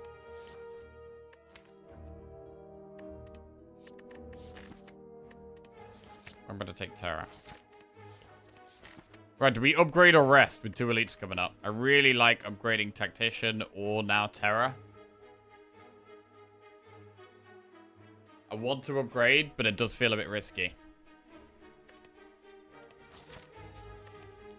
I'm going to upgrade. Terror Plus. Anchor for turn 1 block. Means we can focus on powers and damage turn 1 a bit more. Surprise shop. Ooh, we could take a waffle. Dagger throw, intangible. We don't have the deck for accuracy. Singing bowl is too slow. I mean, I think it's an easy waffle here. It restores us to full health and gives us more max health. Like, it's super strong. I think it's just an easy waffle remove. And we can remove a strike. Cool. Right, let's see if we can smash these elites.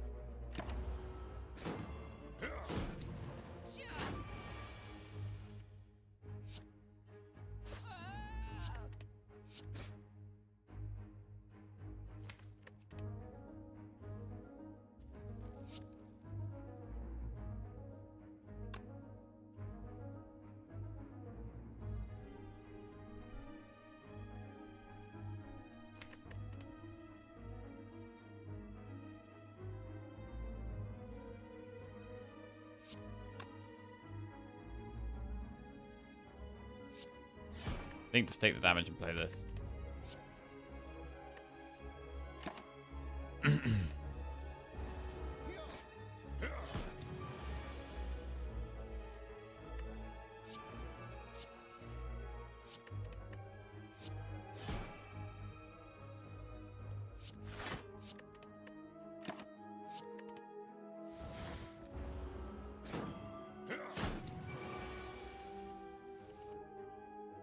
Bro, we're never drawing the discards with the sneakies somehow. Don't know how this is happening.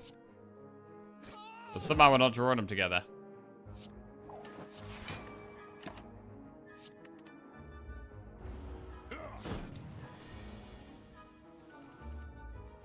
That's better.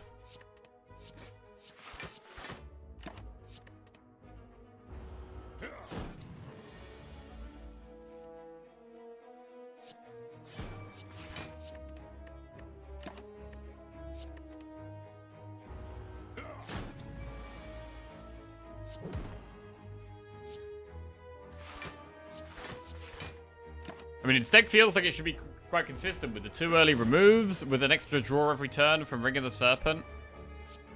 It does feel like we should be quite consistent. Bird-faced Urn. Backflip Plus. I mean, there's a concentrate there, but I'm definitely leaning towards the upgraded backflip. I'm going to take it. We do already have 1 energy card with the Tactician. We're going to just look to upgrade that.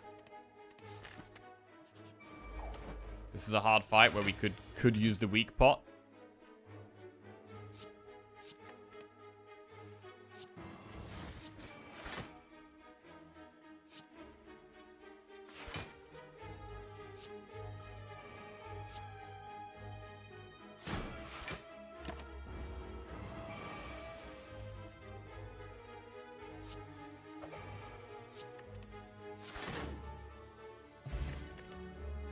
Piercing Whale plus Infinite Blades or Blade Dance. Take the Piercing Whale.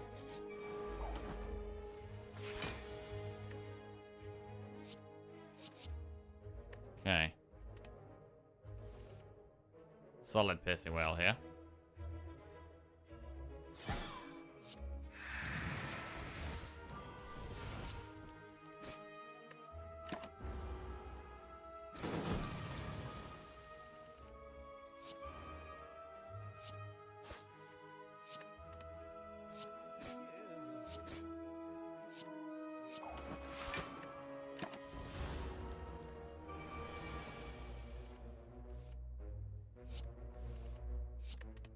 nice. Oh, 36 plus 48. That's a lot of damage. But I am going to just kill these.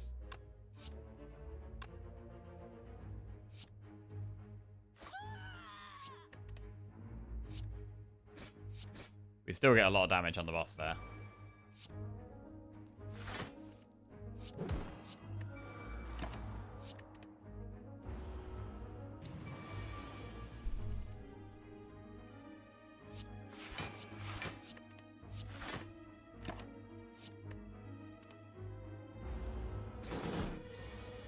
Now it's a damage turn.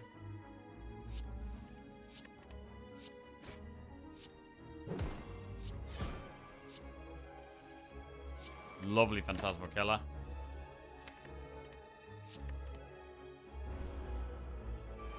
And that will be a dead elite.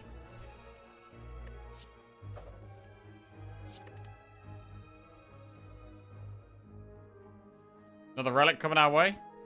Tiny chest. Not very good at this stage. We've had some not amazing relics here. I think we have to skip these. Then we have one more enemy before a campfire on the boss.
Block most of this, it looks like.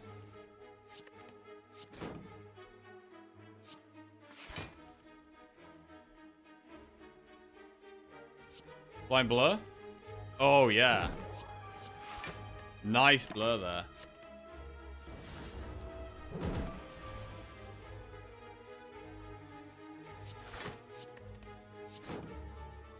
Gamble a lot away.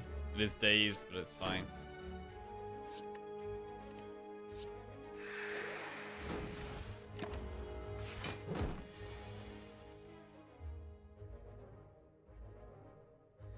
So we don't have double damage here.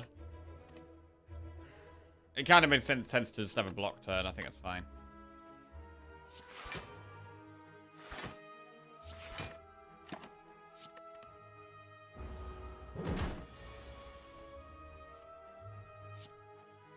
Did you get anything to improve Fancy Friday so it's not a complete scam like last week? Firstly, I don't think it was a complete scam. I thought it was totally fair. I think we're gonna wear a different smart thing each Fancy Friday. I think that is unfair. And secondly, we will be definitely wearing something different on the next Fancy Friday.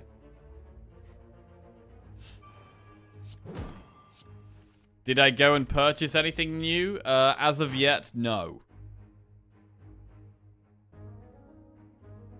It kind of did feel like business casual Thursday. I mean, I don't even... Bro, you gotta understand. I wear a hoodie and a t-shirt and a vest. That's all I wear on stream. Hoodie, t-shirt, vest. So any kind of shirt is pretty fancy for me, man. Right, try to kill this thing.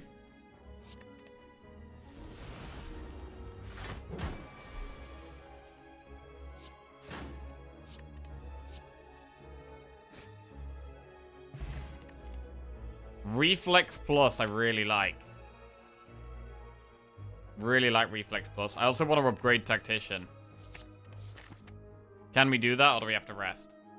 I mean, I want to upgrade Tactician. I do also want to upgrade Well-Laid Plans.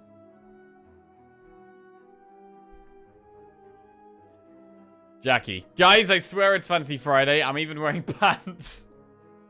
I never wear pants.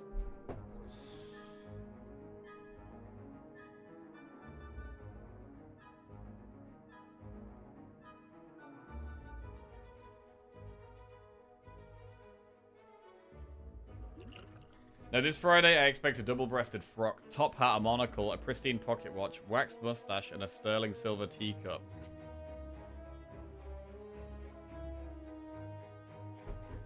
Felt like a teenager reluctantly putting on a shirt because the family is going to a nice restaurant.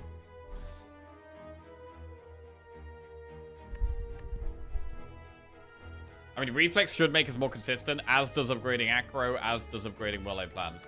I think we should probably upgrade well-laid plans before acro. And tactician is a great upgrade, but is well-laid plans better?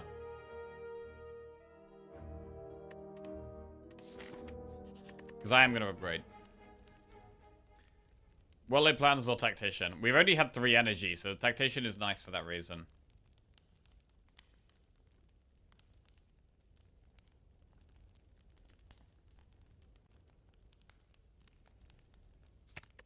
I'm going to upgrade well-laid plans.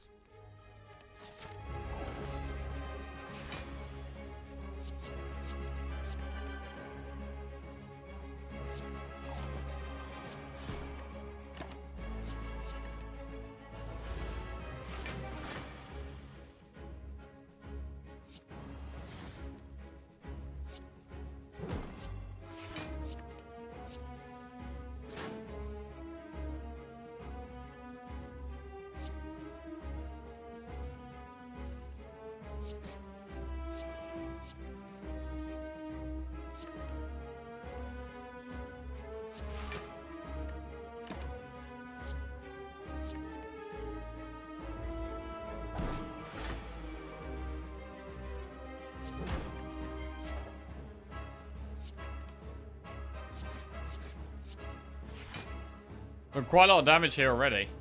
45 plus this to 243. That's pretty good.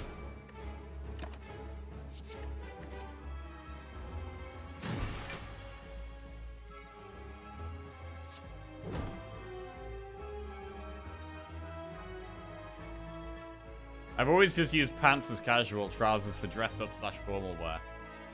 Last weekend, I had a really nice almost infinite with a huge deck. 3 gambles, reflex, tactician, and some macros. Oh, beautiful. Yeah, some of my favorite decks, those. Where's your boss relic? It is this Ring of the Serpent. Replaces Ring of the Snake. At the start of your turn, draw 1 additional card. In before, what's YMNV? British but Northern, so YMMV. You must... What the hell could the V be? YMMV. You... What sentence ends in a V word? Very... Not very. The...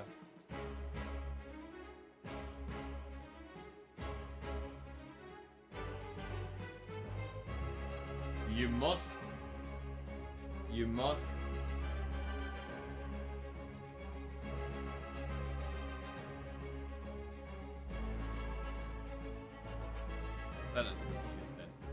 British but Northern, so you... YMMV. You may... You...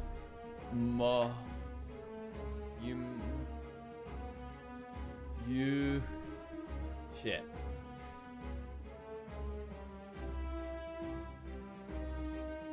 Your mileage may vary. Wait, is that actually it? Bro, I never would have got that ever. Your mileage may vary. What? All these Slay the Spire hashtag experts in chat, and yet none of them know about Ring of the Serpent. I know. I know. It's okay. People backseat even though they don't know what they're talking about all the time. At least 100 messages in chat a day, I would say, are uneducated backseat messages. And, it is what it is.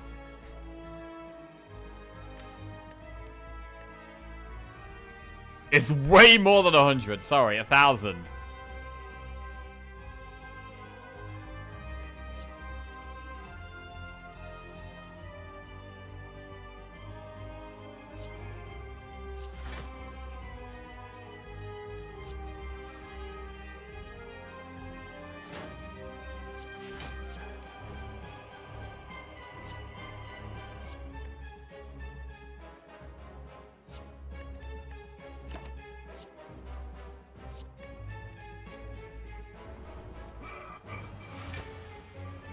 Double damage this turn. Big damage turn. Let's go. We are weak, though, so that's not great. But I do want to focus on damage.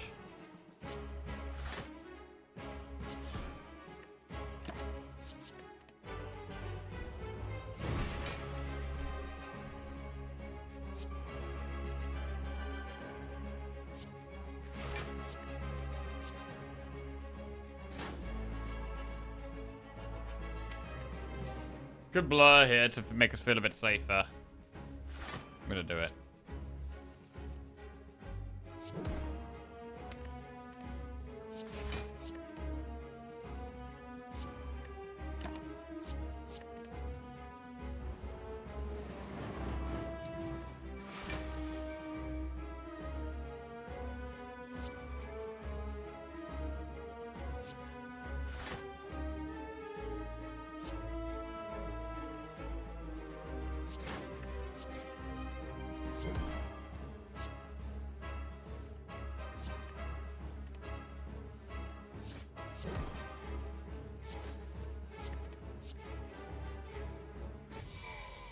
Okay. Bullet time, glass knife, unload.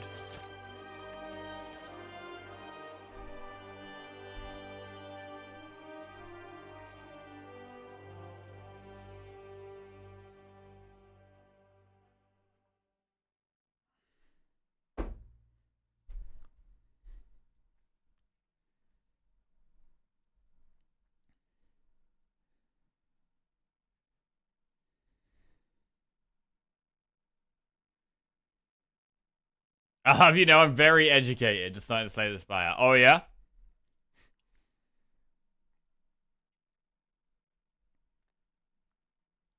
I think we skip these. They're just not very good.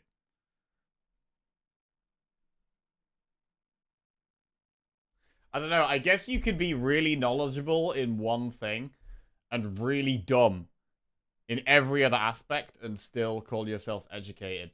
Just because you're educated in your one specific thing. Skip. Let's skip. Astrolabe, Fusion Hammer, Busted Crown. We've upgraded. We've done most of the good upgrades we want. I mean, I did want to upgrade Tactician quite badly, but I guess having 1 extra energy does make it slightly less important. I really would like 4 energy here. I really would like 4 energy. I think I am leaning towards Crown or Fusion Hammer. The problem is, do we block as well?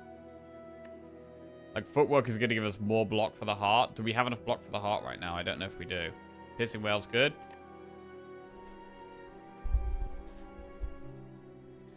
Hey, Jam, how you doing? Run's going okay. This is our first run of the day. We did a lot of talk. We did a lot of chatting this morning about looking through the Slay the Spire 2 newsletter stuff and looking back at some old cards that were removed from Slay the Spire 1.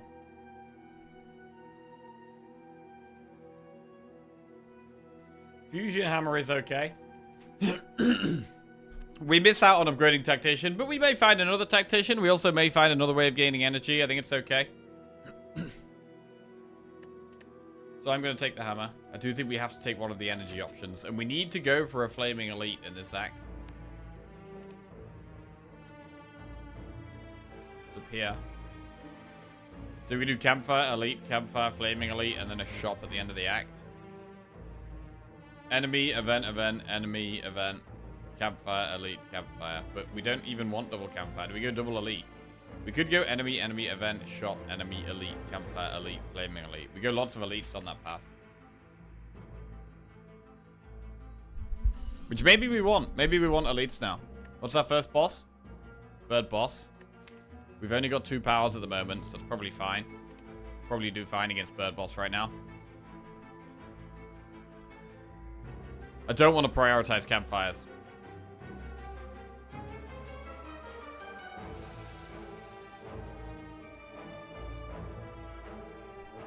Rest, recall, something like that.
Cool.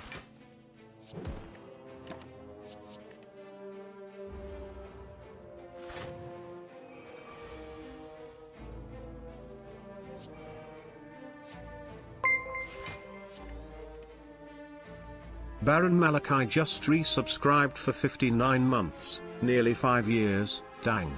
Who would thunk it? Hey, that was a long ass time, Baron Malachi. Welcome back to the Jackoffs. Cheers, mate. Thank you very much. Hey, GG. Run's going pretty well, thank you. Well, we need some answer to the late game right now. Caltrops plus, Prepared plus, Bane plus. So Caltrops plus is very good against the Heart. Prepared plus works really well in our deck, though. With us having the discard synergies, I definitely like the Prepared plus.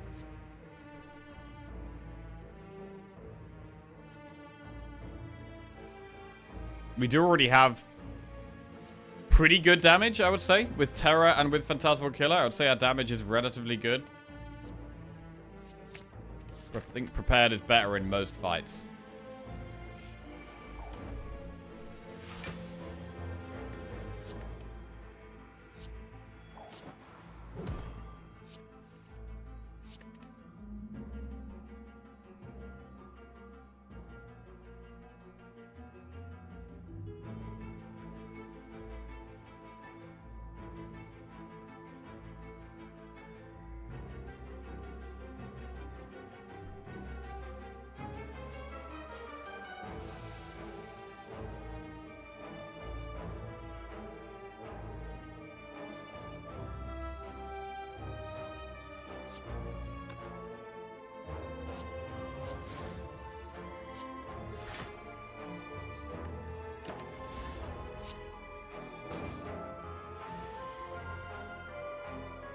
Firepot could be good if we get Reptomancer.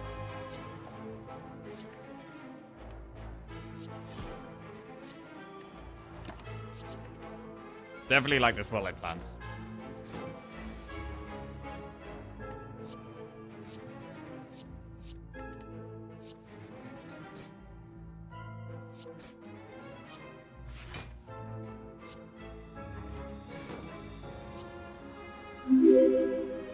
Blur.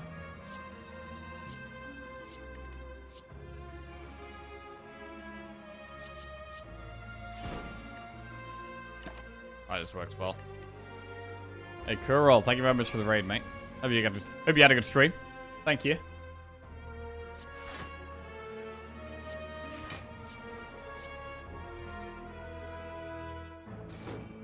Dead Spiker. Smoke Bomb. Don't think we want Smoke Bomb. Another Prepared Plus. I mean, we could have 2 Prepared Plus. I think that's fine. You played 1 Clad run and it won. GG. Lovely. Good luck on the runs today. Thank you. I think we're going to go for triple elite here. We're going to do it. Lose weak pot, 53 gold, or Sneaky Strike plus for a relic. Well, I like my Sneaky Strike plus. I'm going to lose the weak pot. For the boot. Totally worth it.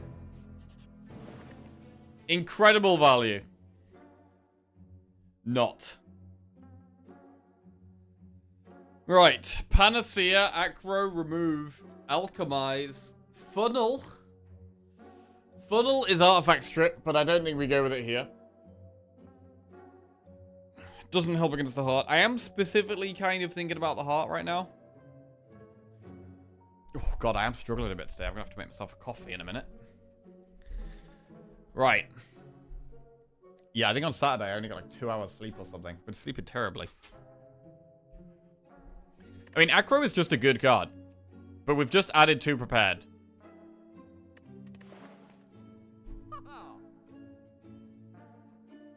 Removing a card is fine in this deck.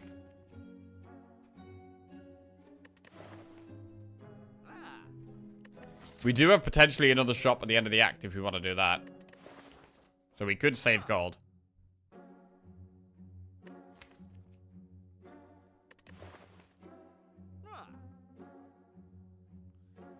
Alright, let's just go aggro remove.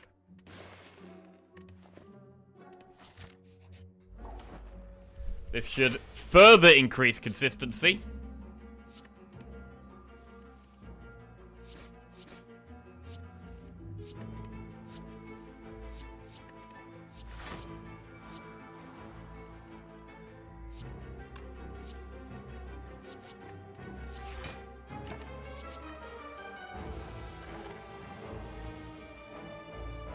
Had any infinite turns yet? Not with this deck.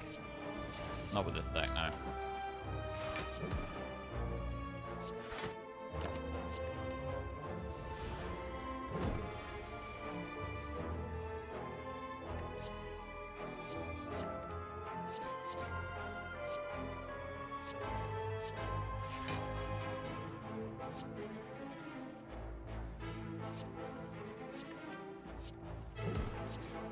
Reflex is so good for draw there.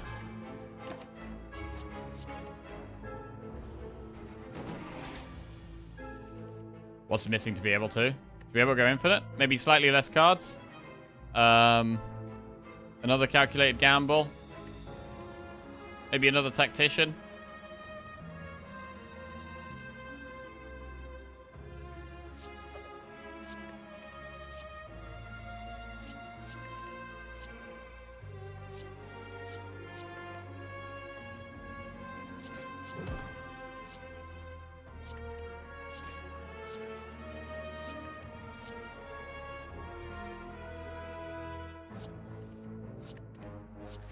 Oh, clicked the wrong thing there.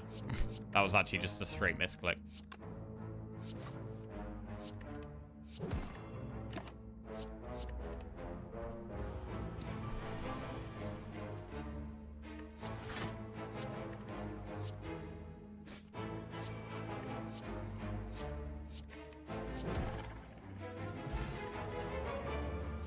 Concentrate, quick slash distraction. What about concentrate? We can't upgrade tactician now. So a second way of getting energy is not terrible here. Again, though, it's a shame it's not upgraded. We'd have 2 unupgraded energy cards, and it would be nice. I'd rather maybe wait for an upgraded tactician or upgraded consecrate, but they may never come, so they may never come.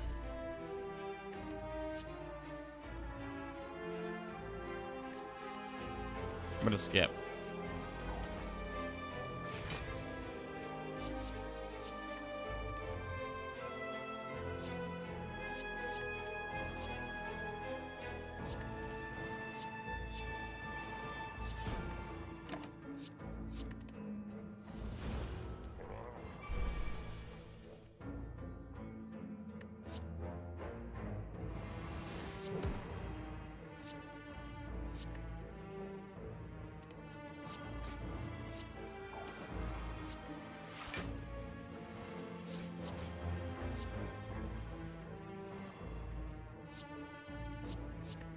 Cool.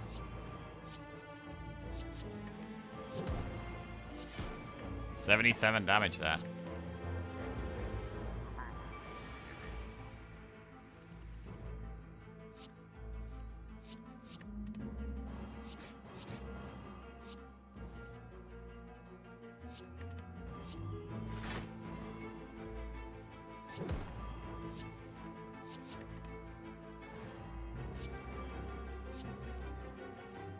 Look at them sneakies. Nice sneaky. Nice sneaky again. Nice. Mummy hand. Storm of Steel, Sucker Punch, Flechettes. I'm just going to put the kettle on 1 second.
Right. Let's skip this. And we are moving towards the Flaming Elite. We get a cheeky recall. Elite. Blur turn 1 looks fine here.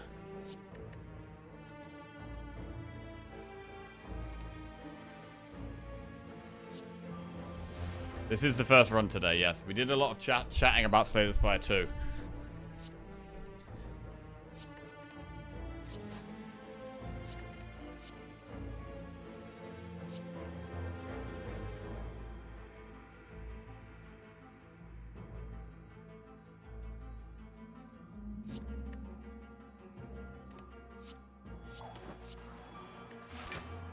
Okay, seems like we need even more draw. What it feels like right now. We have double damage next turn. Oh, sneaky. The boot coming in hot here.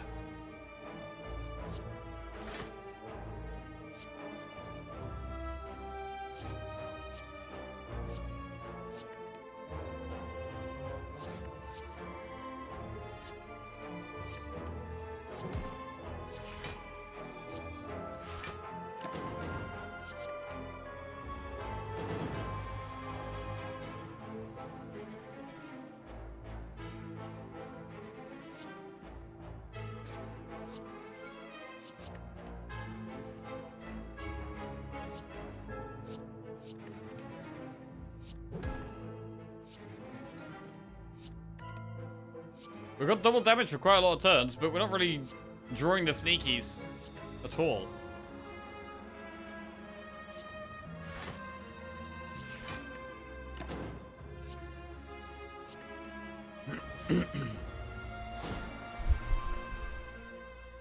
Now we get them on the turn where...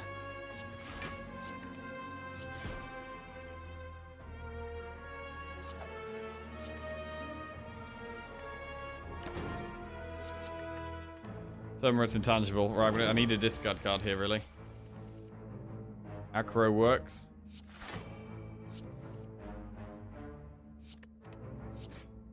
Huge damage there.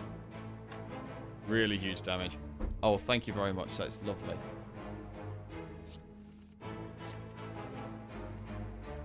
Bad. And that's lethal. Okay, we are getting through this without taking too much damage. Burst, accuracy, another reflex plus. I mean, we can't upgrade the burst, which is bad. So I'm going to take another reflex plus. That is more draw. Chest, we get a relic, which is Stone Calendar, and then we have to do the Flaming Elite, which is Repto, where we might use the Fire Pot.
Bird.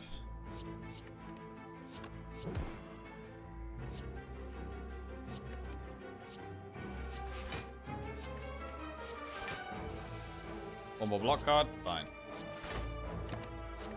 Right, now we want to pop off. Get some big damage. Double sneaker. Huge.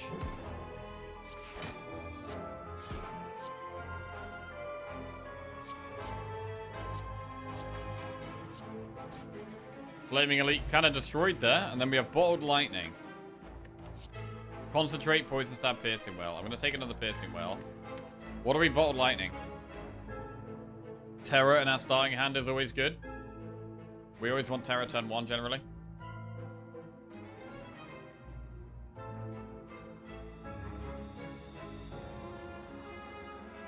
Or gamble.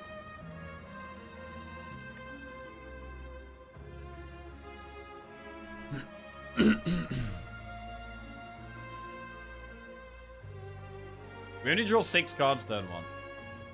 Acro. I don't hate Acro, to be honest.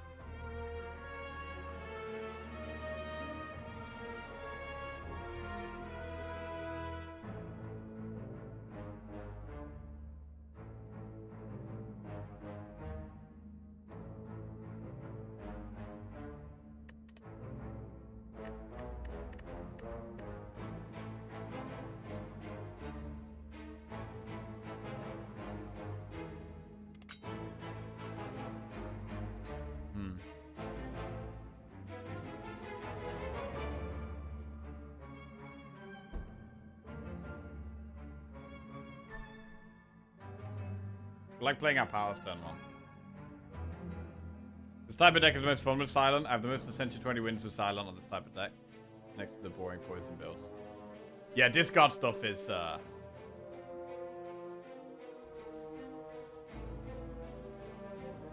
my favorite Silent archetype for sure. I do like Shivs as well.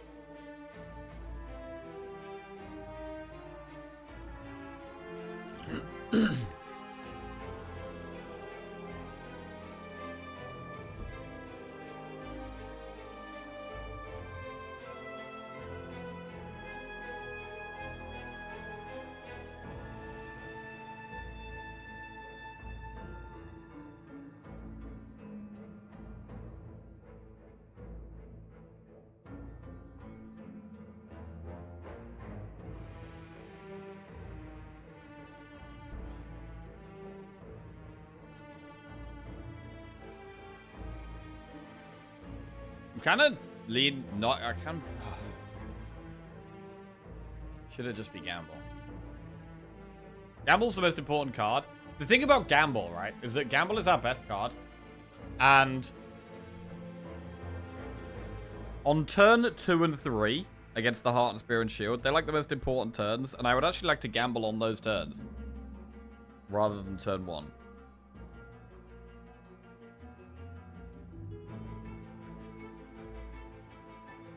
Blur so Anchor isn't wasted is also a reasonable option. I'm going to just bottle an Acro.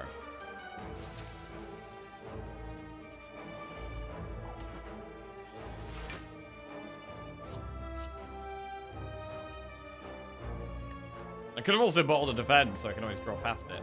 It's a genuine option.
Dodge a roll, poison, stab, deflect.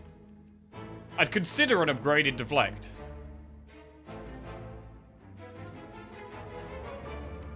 Should I consider it unupgraded? No.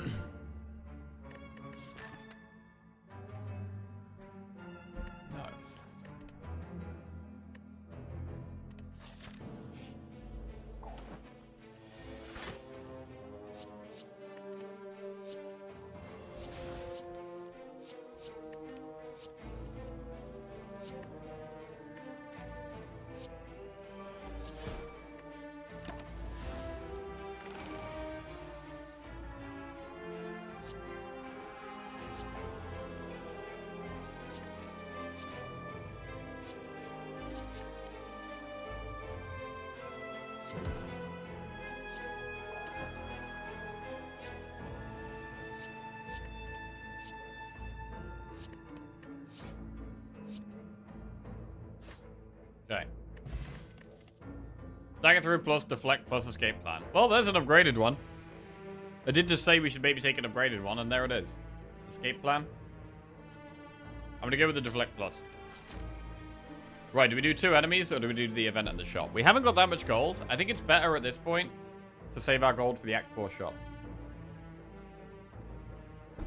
So we're gonna do that.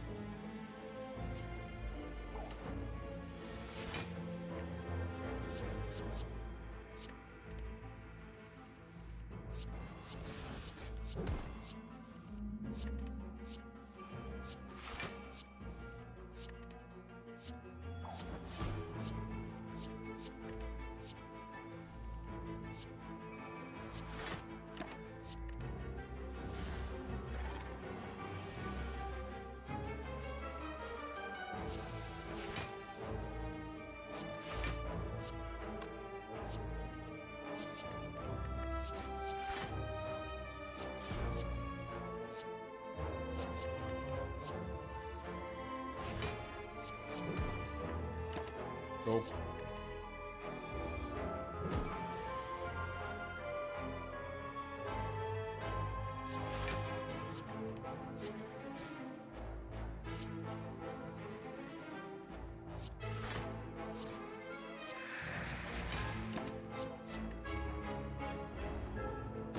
Too many strikes and defenders still in the deck.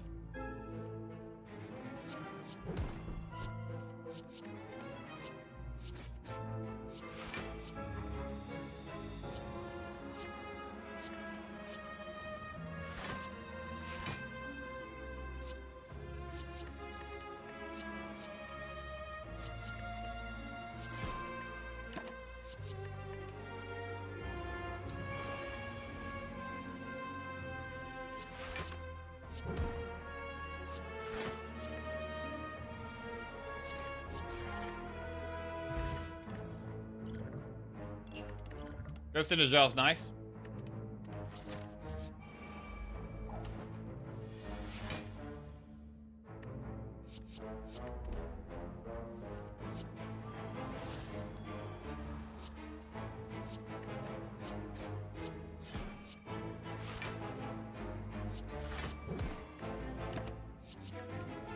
Double whale.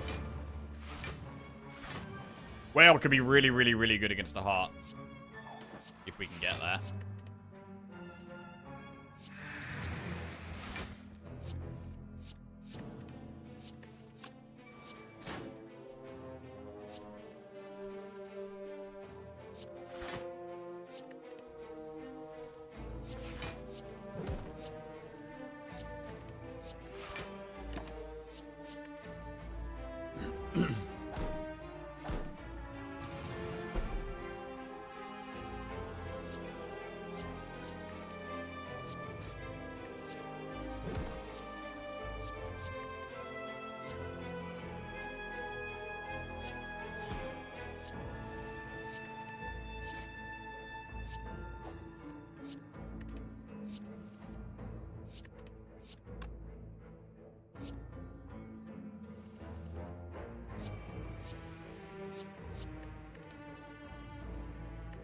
Close. Not quite there. It'd be nice if we didn't have to face Time Eater with this deck.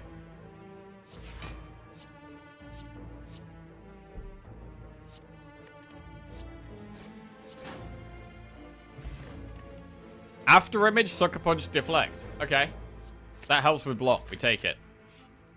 Then we have to rest. We do play quite a lot of cards, so after image definitely makes sense.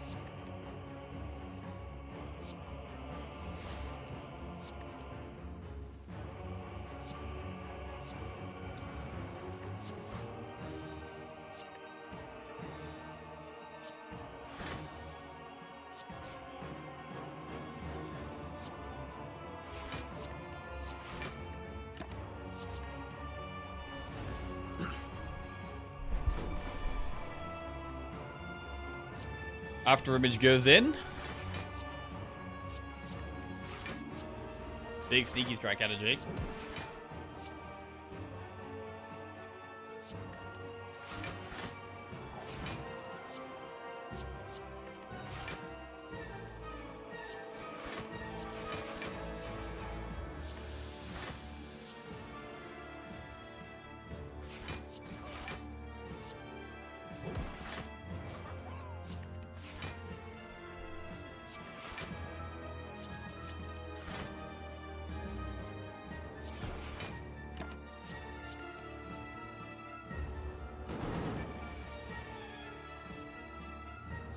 Not sure what we need from this last shot. Probably a bit more block still.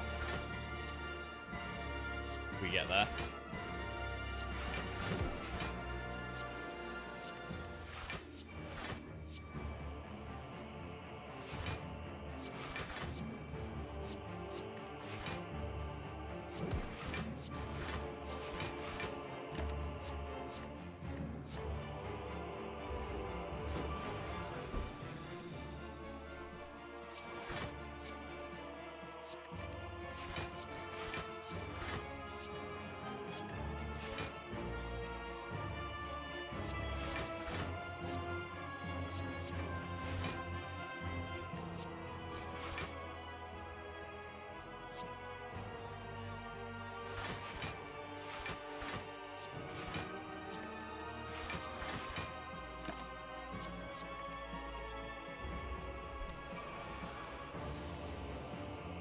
We're supposed to use Piercing Whale, but we're still,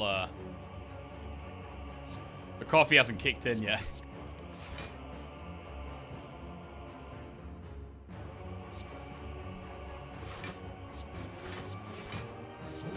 Remember the start of this run? I remember the start of this run. We killed one elite in Act 1.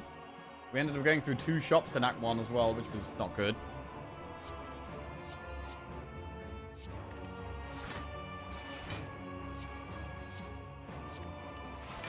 Blur is still up.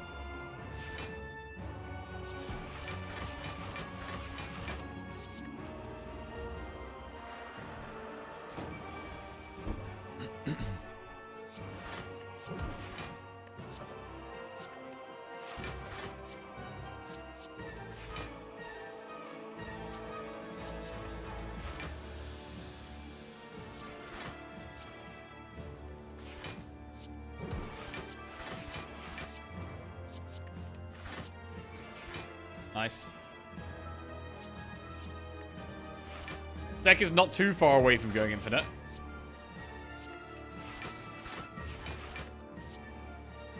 Not quite, I think.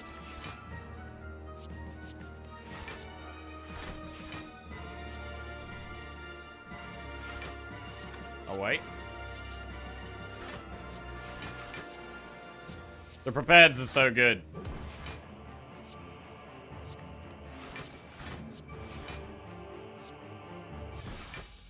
Good. Is that 4 HP by 4-3? Yeah, we took loads and loads of damage to Jaw Worm at the start of this run. It was pretty disgusting.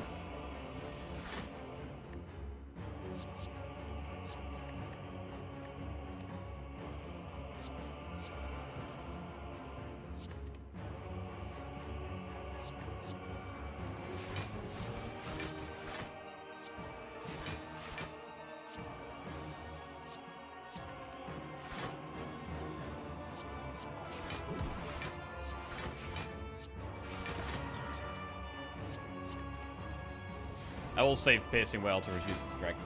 Try to.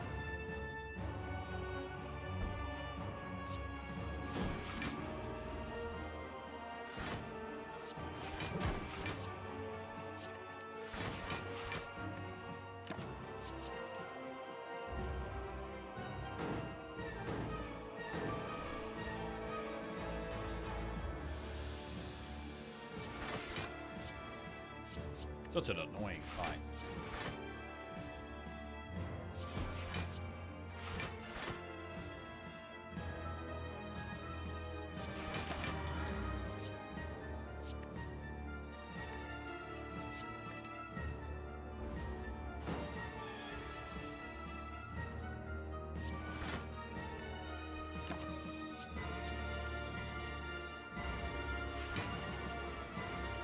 We have double damage this turn, but we're also weak.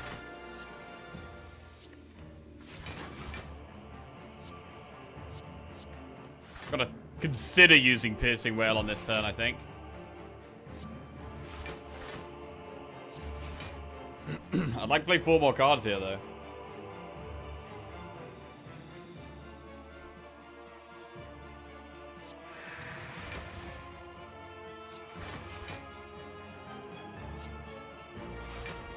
We could just do this and only play 1 next turn.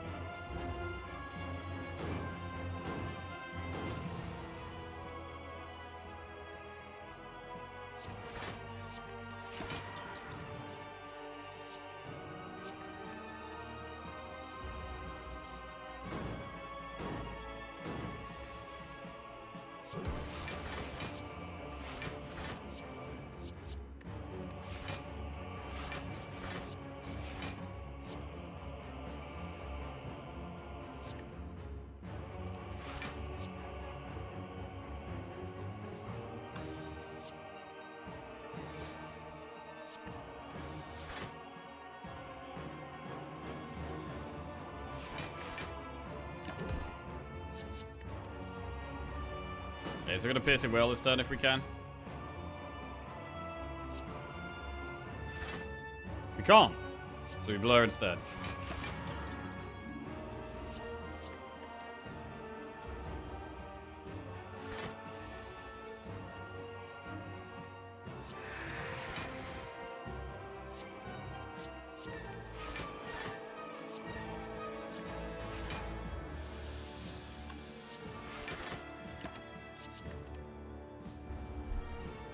Double damage this turn, but we also need to block whatever it's doing.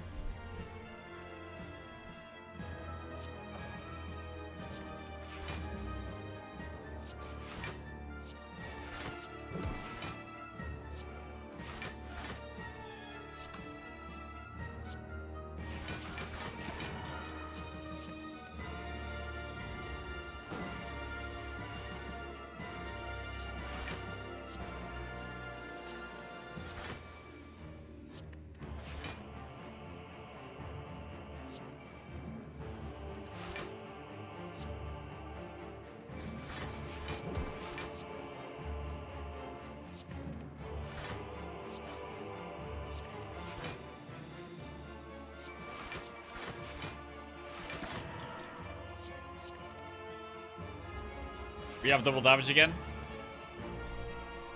22 times 3. That's quite a lot.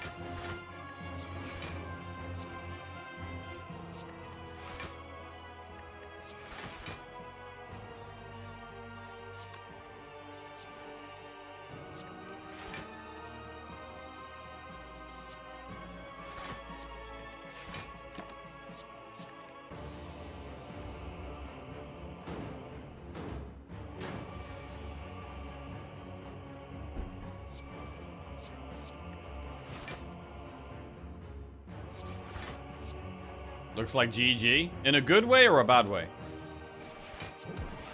I feel like GG is, when someone just says GG, it could mean we're going to win or we're going to lose. All it means is the fight is going to be over. I never know which way they mean.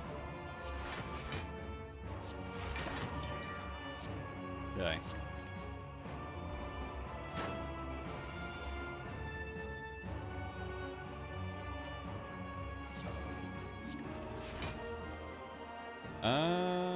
I mean, we should be able to kill it this turn, somehow.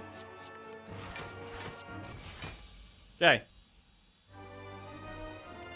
We have made it to Act 4.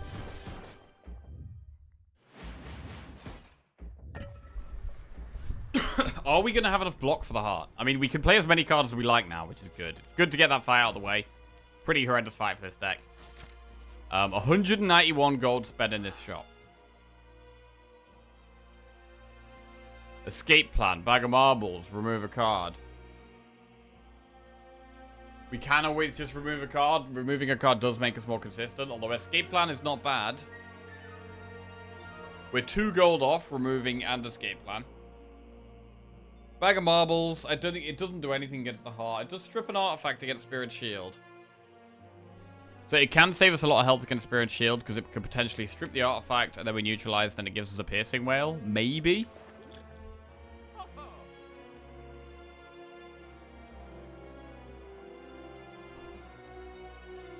So yeah, I don't hate just removing here. The pots aren't amazing either.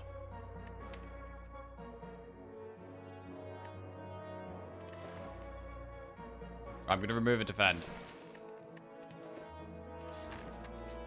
Let's go.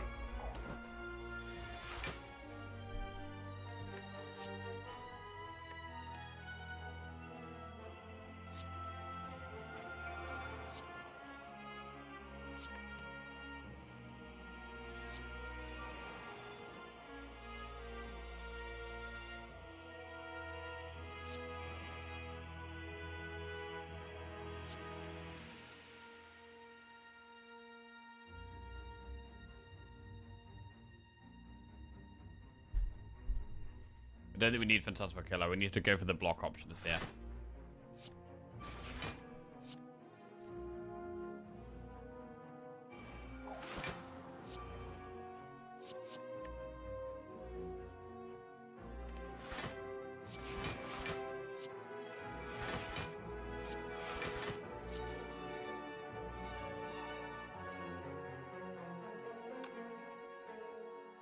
Piercing Whale strips artifact. I mean, we could do Fear Pot, strip an artifact, and then something else, and then maybe Piercing Whale next turn. I'll retain it.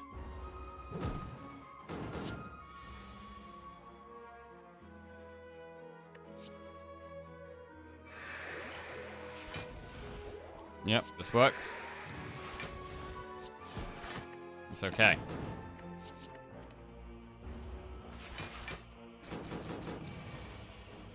Right, I do want to focus on killing the one on the right if we can. I'm going to make this one weak for now, as it's attacking us.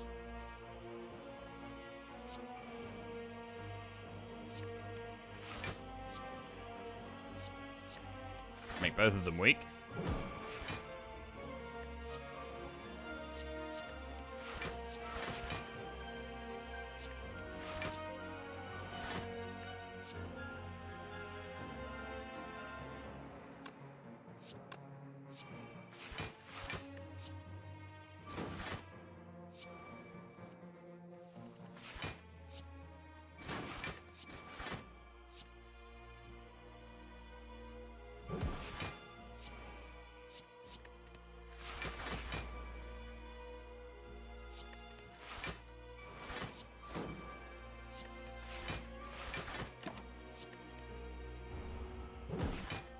Right, going for the one on the right. We have double damage this turn. Would be a great turn. They're not attacking either, so a fantastic turn to deal damage. If we can. No damage in hand currently. Also a good turn to play Blur.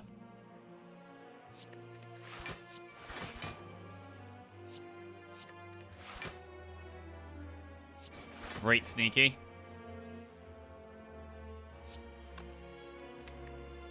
We could just Predator here. Yeah, I want to get the damage down. Let's do it.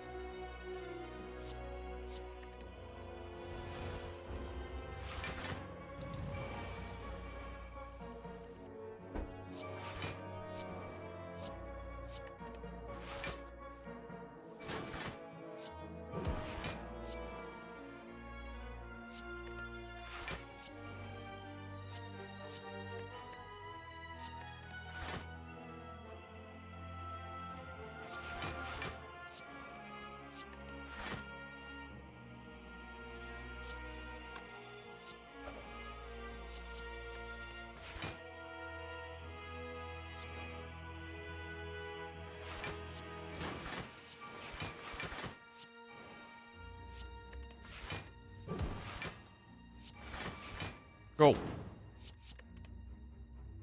Think we're gonna be okay here.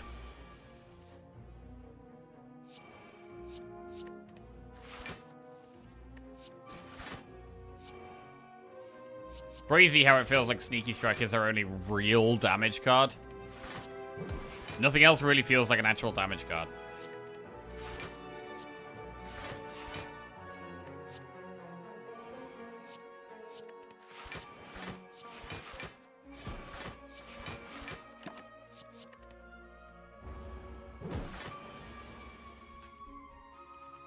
Is this with 4 burns in the deck? We do have 4 burns in the deck, yes.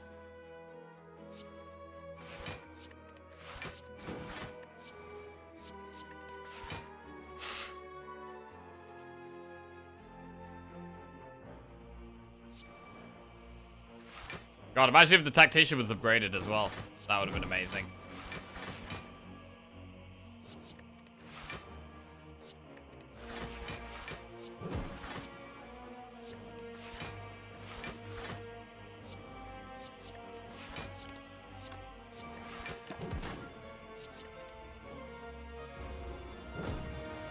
Ghost in a jar, super nice to have going into the heart as well. Okay, we get calipers. Interesting. Interesting. Outmaneuver, leg sweep prepared. Outmaneuver is another way of gaining energy. I don't take prepared.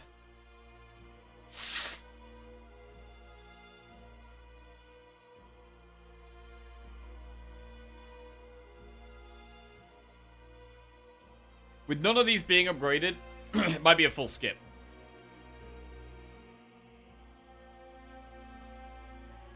Let's skip.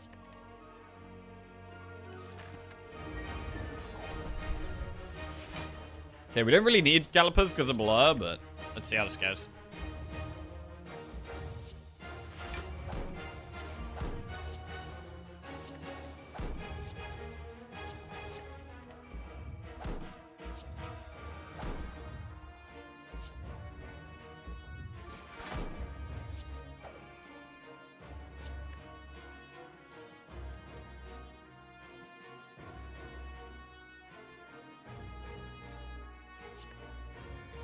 I'm going to discard this so I can actually hold the good cards. Because I want to blur and volley plants here. And then play Predator.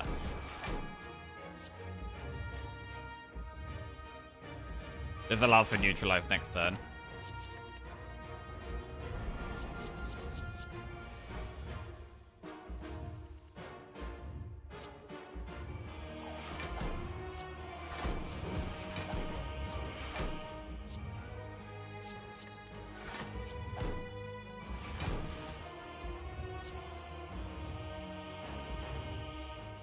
I don't really want to put the Void back in the deck.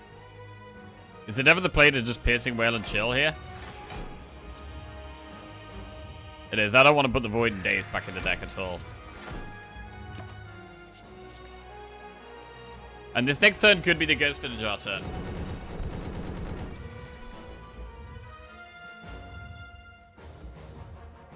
I'm going to do it.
Predator blur.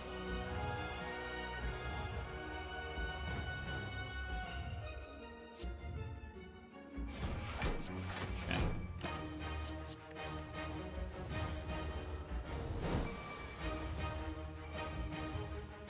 Still got double damage for quite a while, which is nice.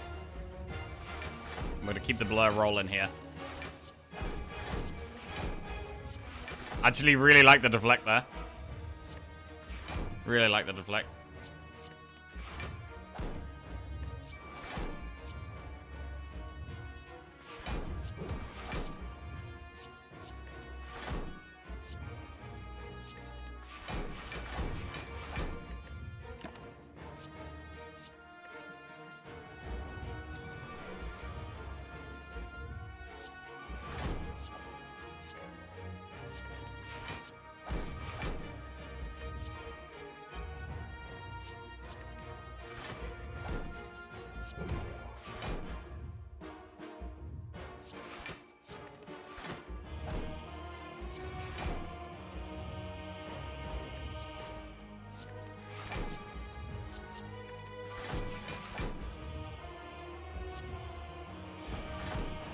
Solid.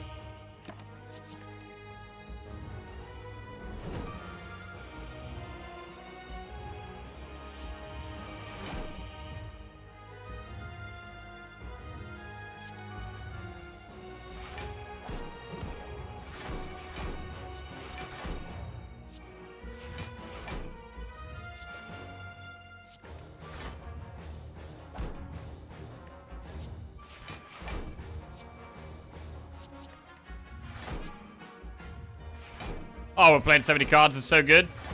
It's so great here. So great. So great.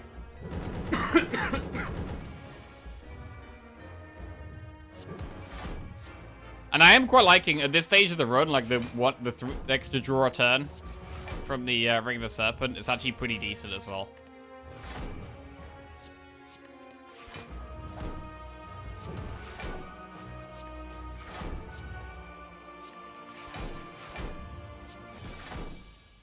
GG. Nice run. I mean, I was doubting that we had the block, but the deck was really consistent. We were quite small. We had kept quite a few cards that were powers or exhausted themselves, so we trimmed the deck down a lot. Sneaky Strike was kind of the only real damage card. But then combined with the Terror and the Phantasmal Killer to just make them stronger. Super, super good. Nice. I think we lost our last Silent run. So, yeah. That is 4 wins in a row. Only 1 with Silent. But 4 rotating wins in a row. Lovely.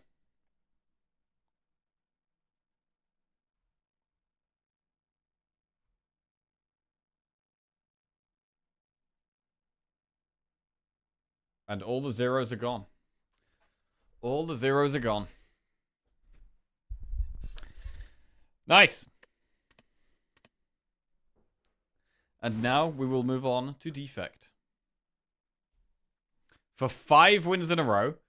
And it would also be 3 Defect wins in a row as well.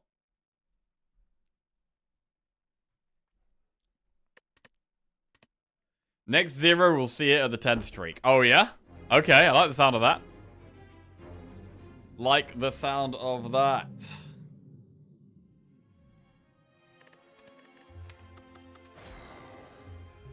Defect.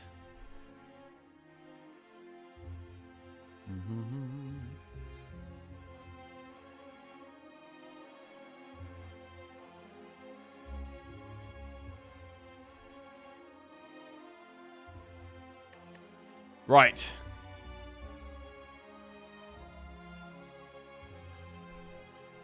Let's get a prediction going.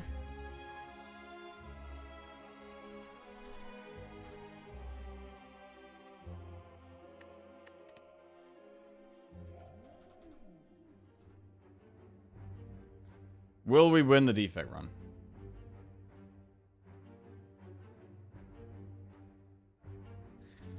And our options are transform a card. Enemies in your next 3 combats have 1 HP. Take 18 damage and max HP plus 14 or boss swap. I wonder how many times Defect has ended my rotating streak. I would assume more times than any other character.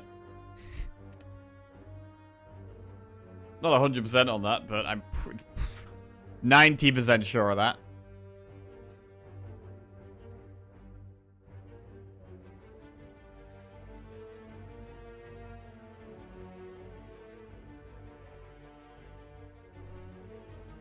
At least 3 times.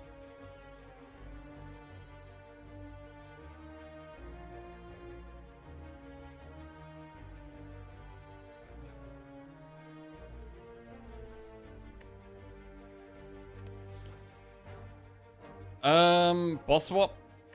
I'm leaning towards boss swap. I don't like the other options. Could go for 1 HP elite. But I'm leaning towards going campfire, campfire, shop, campfire, flaming elite. And getting the flaming elite done in that 1.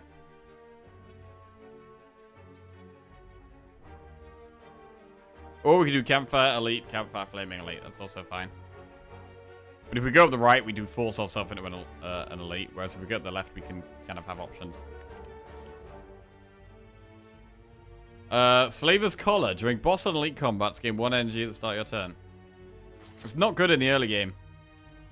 It's not good in the early game. It can be good later, though. Good later. Like, by the time we're at the end of Act 3, it's fantastic. 1 extra energy against both the Act 3 bosses, against Spear and Shield and the Heart. Super nice. It does kind of make us want to go for elites a bit more. Even though right now the deck's pretty weak.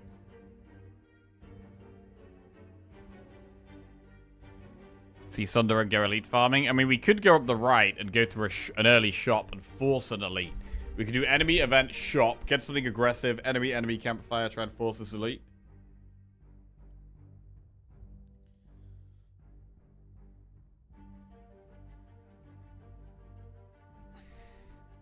I'm gonna do it. Terrible starting hand.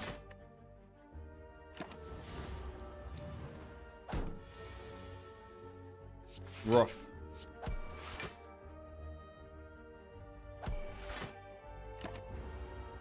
Some really rough starts on these last 2 runs.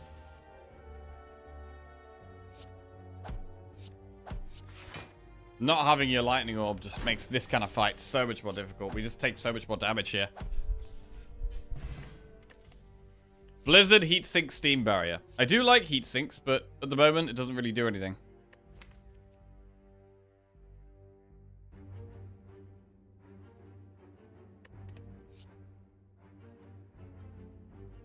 I mean, it's steam barrier or skip.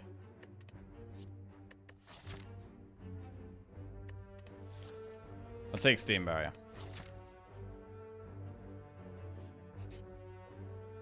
Getting gold to become cursed. I mean, we have a shop straight after, but it's 150 gold for a curse is pretty shocking. I'm not gonna do it. It does mean we can buy a relic, but I'm not gonna do it. I don't want to buy an attack anyway.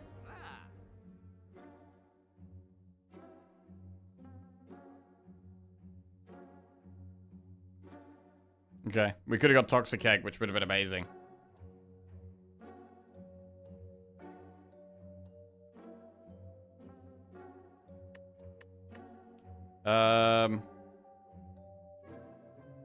Nothing really helps with an elite.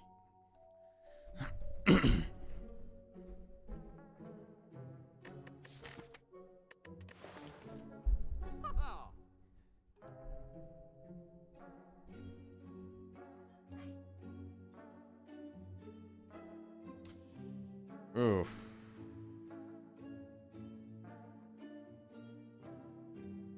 Loop helps with elite? Barely. I mean, we don't even have a starting orb. We have to play Zap first, which might even be on turn 3. And then Loop doesn't do anything until turn 4. And on turn 4, well, it will do a 3 damage. I mean, Discovery is an interesting card.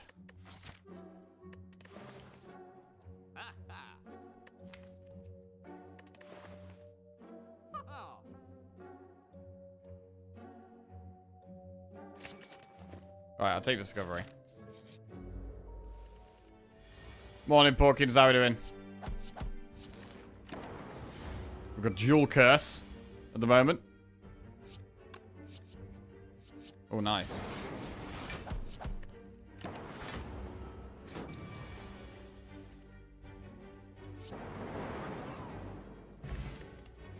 Turbo FTL Ball Lightning. FTL's great, so is Ball Lightning. I'm gonna go Ball Lightning. More orbs. More dual cast value. Oh, hit the wrong thing. Okay.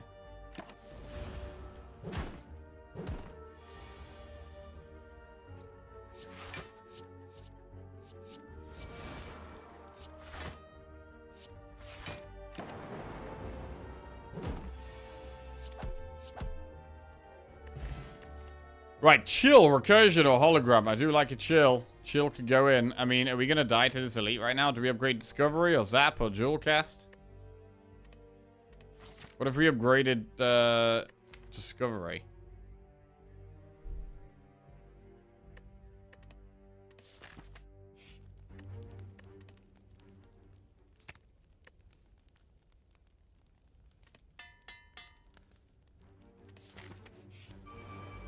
sentries.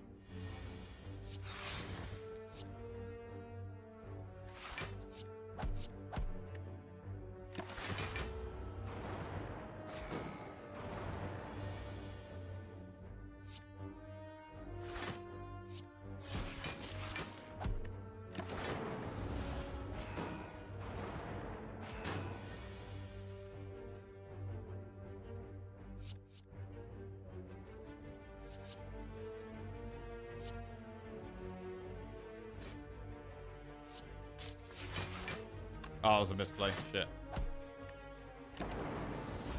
Well, it kind of worked. Kind of worked out okay, but...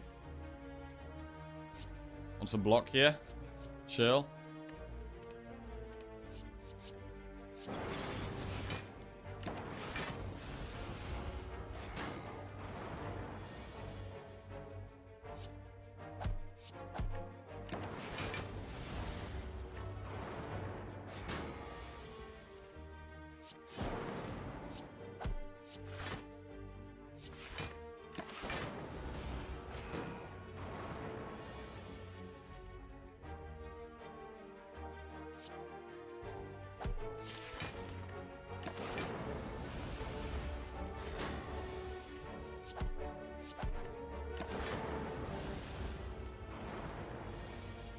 Okay.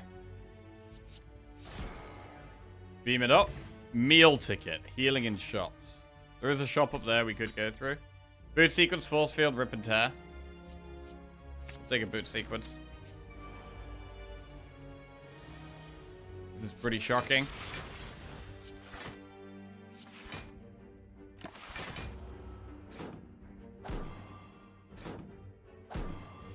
Only have 3 energy to play with.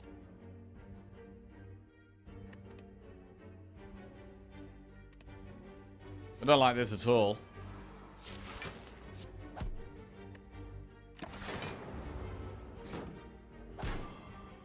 I can't stop the frail and weak because there's 2 of them.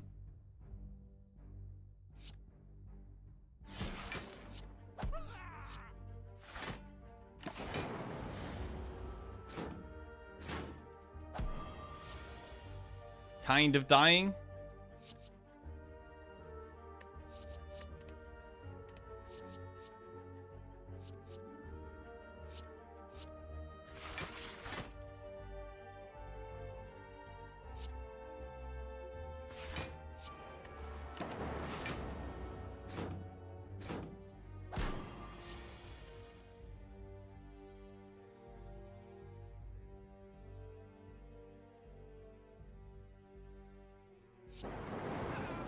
Okay. Now just try and survive. We're still frail and weak for a few turns, though.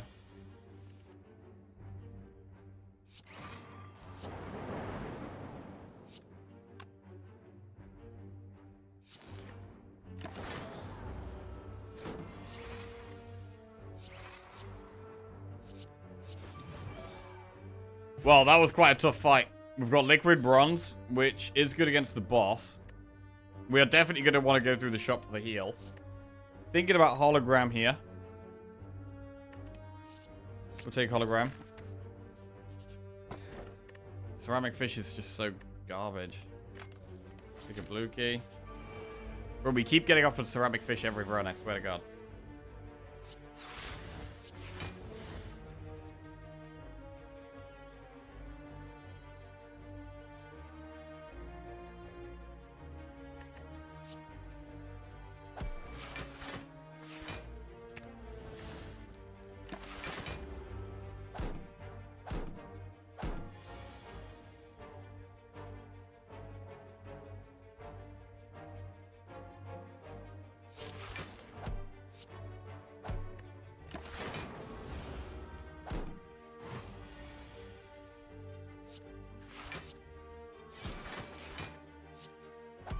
We won last run? We did, yes. Discard shenanigans with Silent, and we were just able to play so many cards a turn. Played so many cards a turn, it was very good.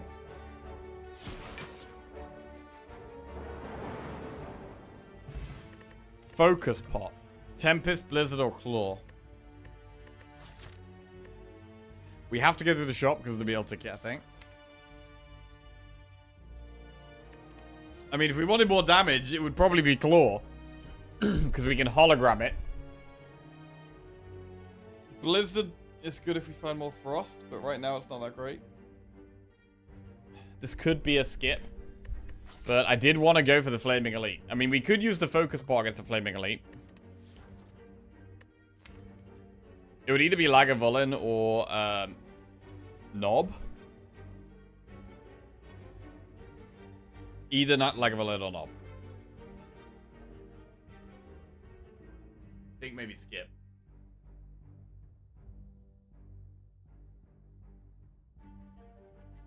Ugh.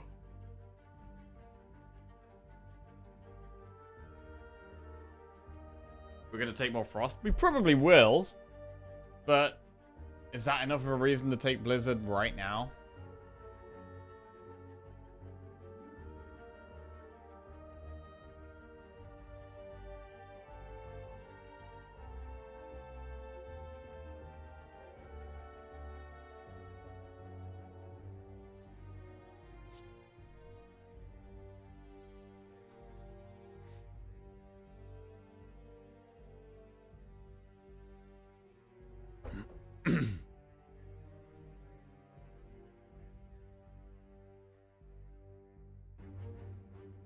Tempest with Chill's a big turn.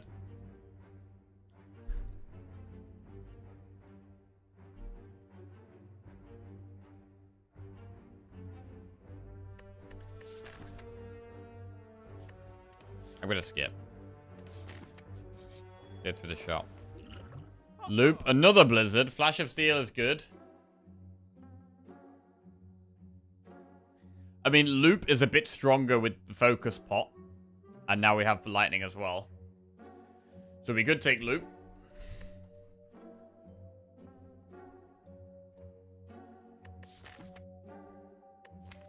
We could even upgrade Loop and use it with a Focus Pot. I'm going to be scared of dying a Nob, though. Could be Flaming Nob. Maybe we need to not do an Elite here. Like, I like the Loop and upgrading the Loop, but... we could take Charge Battery.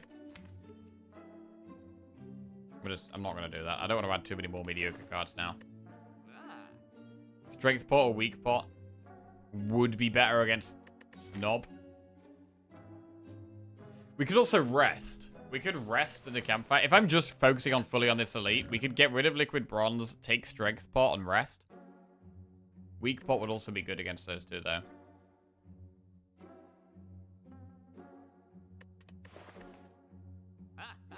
We could also upgrade Loop and Weak Pot.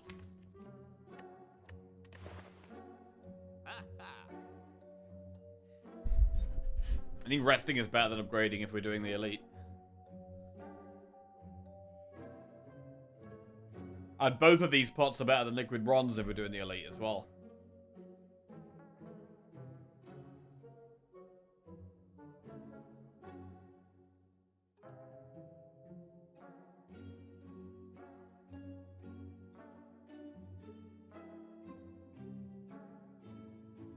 Oh, this is sketchy, because I really want to do the Elite.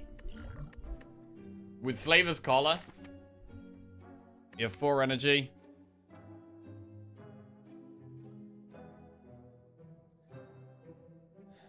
I think we might have to skip it, though.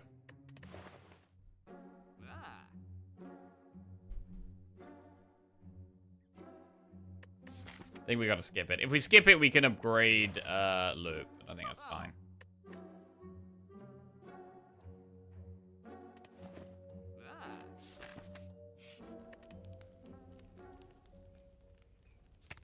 Loop Plus. That's some better scaling.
Skill pot, go for the ice, darkness, barrage.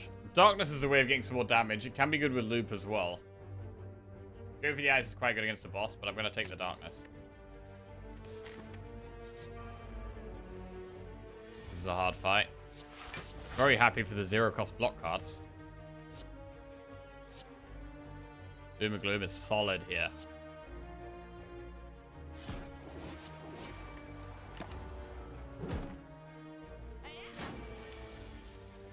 So far, Discovery has been fantastic.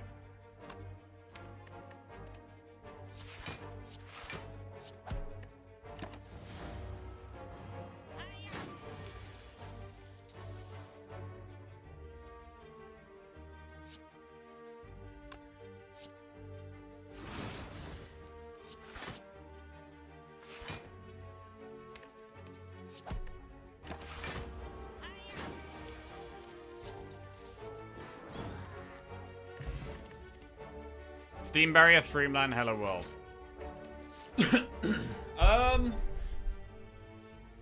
I think with our pots, we should have enough damage against this boss. I don't think we need to take any of these. I like upgrading Hologram, Zap, and Jewel Cast. And Darkness, actually. Maybe slightly less so with the Loot Plus. But on this amount of health, we might need to rest. We might need to rest.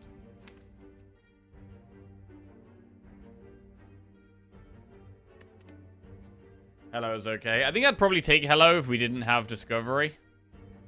And we were earlier on in the act. But at this stage in the act, I don't love it, to be honest. I don't think Hello World is that good in Act 2. It'd be fine against this boss, but I don't think we need help against the boss. And I don't think it helps much in Act 2. This is looking like a tough Act 2 so far. All it takes is one fight, man. One fight for a good card, good relic, good pot against this boss.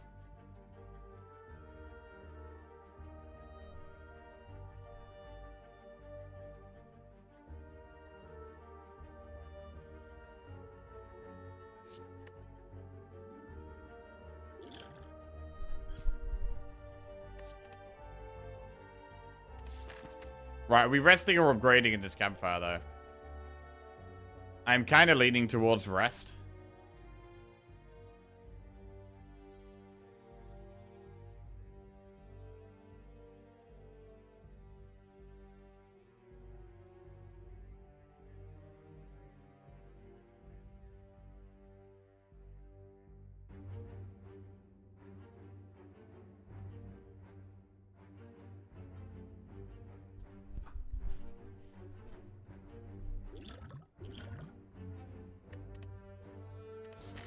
Gonna rest.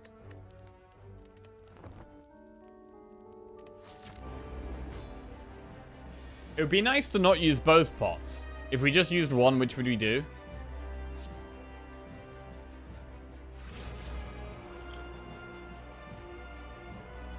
I don't need to use any of them turn one.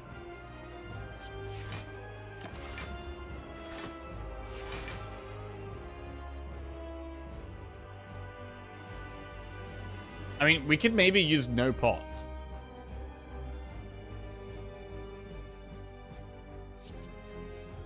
Biased cog.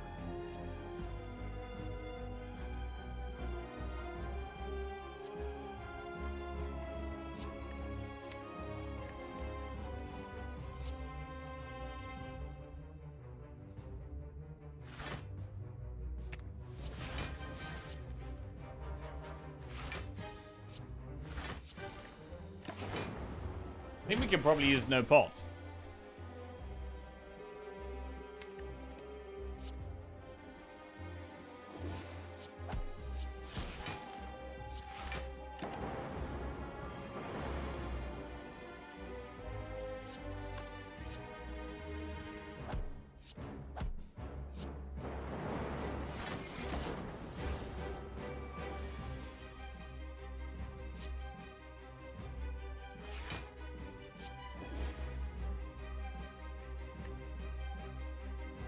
Leave Dark Orb at the front. Wait for Jewel Cast on it.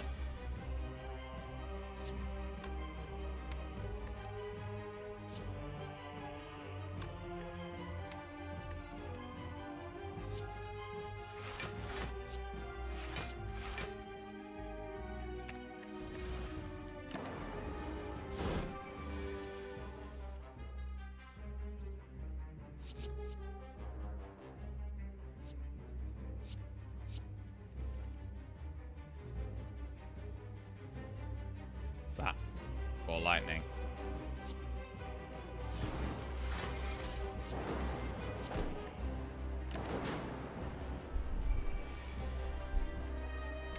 Draw cast last card and day.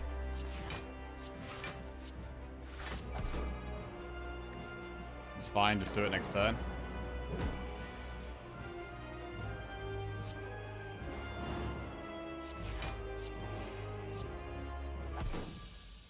Alright, we got through the boss.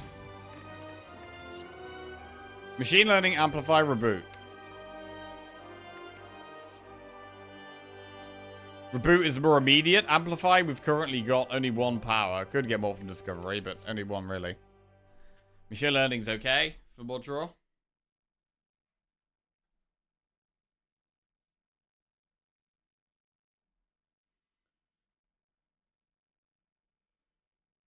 Machine learning's good in the longer fights, not so much the shorter fights. Reboot is good in the shorter fights.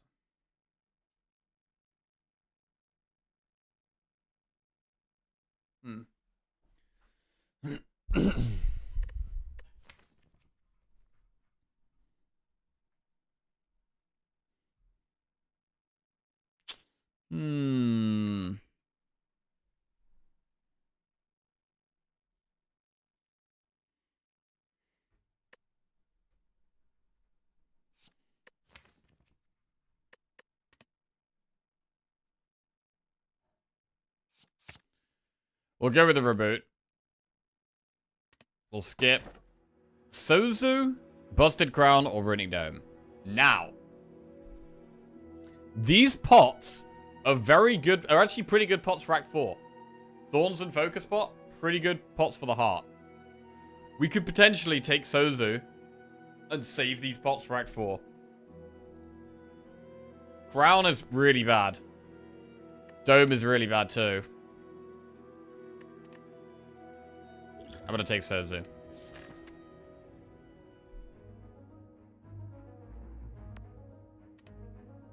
Well, I'm very glad we held on to the pots now. Didn't need to use them. But I'm quite scared of this act.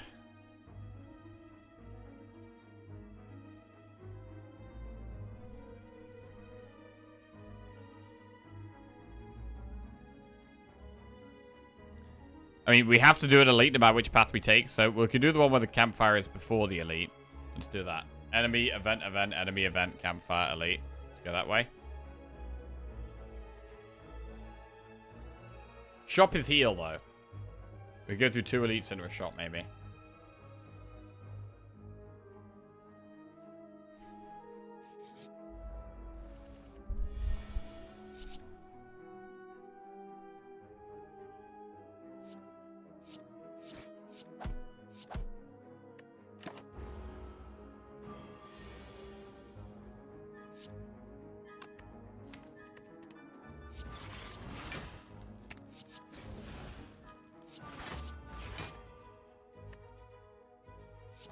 Reboot. See if we can get some days.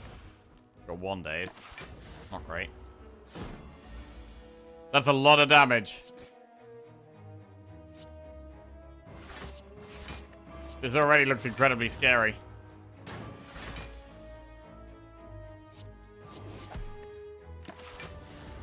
Darkness is going to take so long to go off here.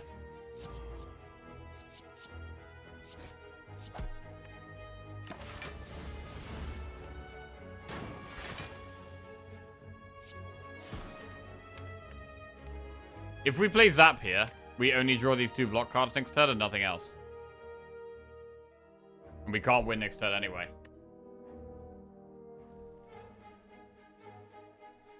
Fuck. God, this is so bad.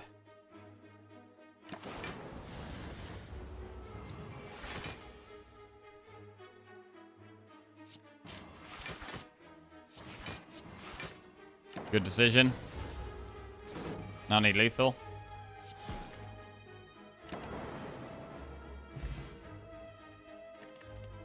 Rebound, go for the eyes. Leap. Garbage. Cursed Tome just damages us. Garbage. Thieves.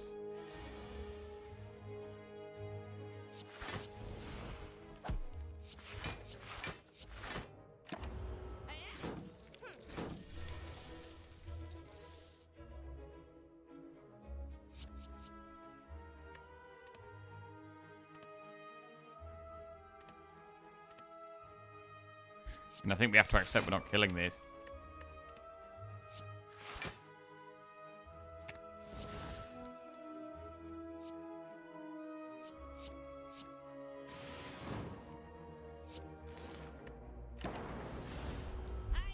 They might kill us. Oh my god.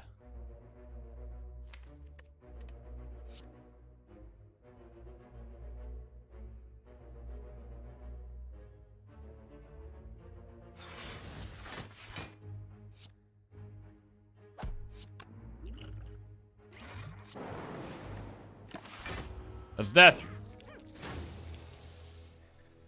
Brutal. I mean, the boss swap in at Slaver's Collar was not great.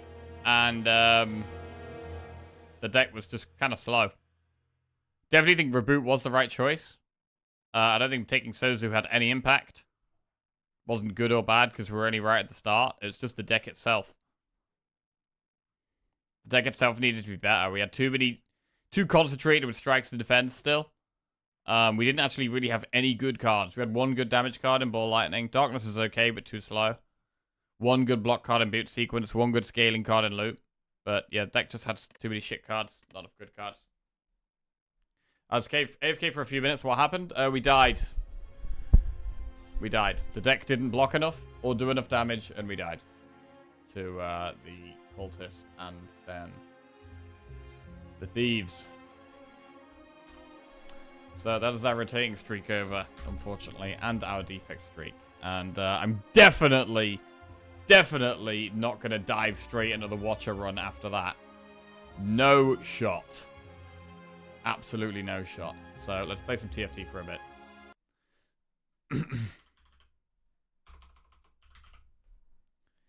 In other news, I hit Emerald for the first time ever in League of Legends this weekend. That was great. I had a lot of fun playing some League with some friends, and I've never been Emerald before, so that was great. Right. Mostly playing Galio mid in the end. Right, we'll be back with Slay the Spire tomorrow, and we'll be starting tomorrow with our Watcher run to go for 14 in a row. But there's absolutely no chance of doing that right now. No chance. Have you kept up the TFT patches? Do you know what meta you're in right now? No. I have no idea. It's literally ASOL or die. Wait, is it? Let's see. No, I haven't been following the TFT meta.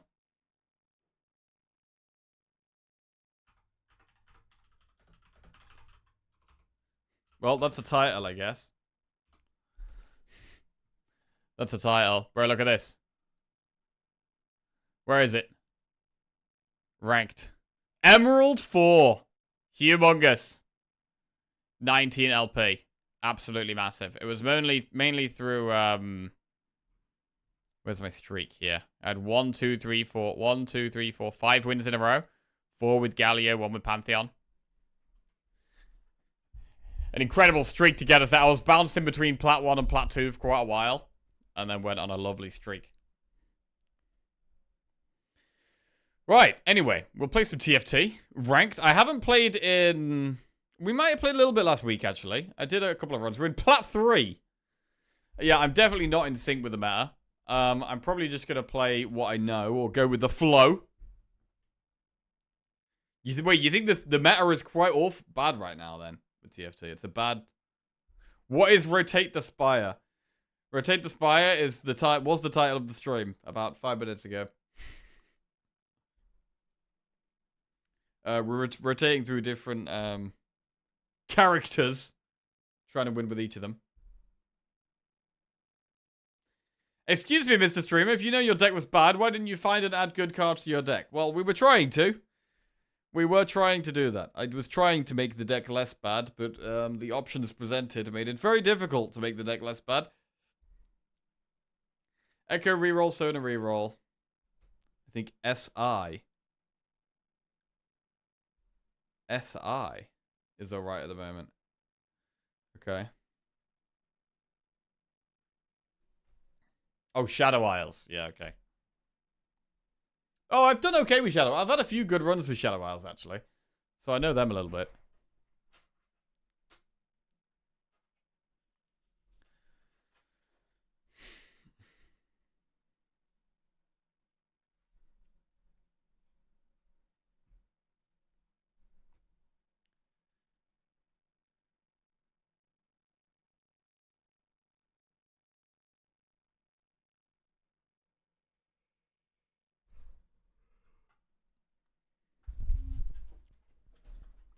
I mean, I think we did a lot of Void runs, and then we had Demacia runs. I do like the spell comps. They're my favorite to go for. I like going for the Lux or Lysandra things where you're casting lots of spells. They're definitely my favorite. Didn't really like Slayers or Zorn. What else was there? Void always felt really good. Void did always feel really good. Shadow Isles felt okay. Void isn't in the worst spot. What rank are you guys in TFT?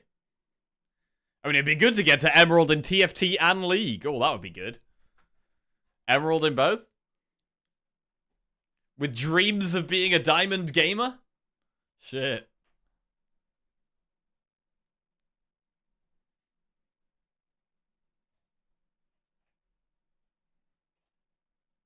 Emerald gamer here. Hey, nice, Babakuri.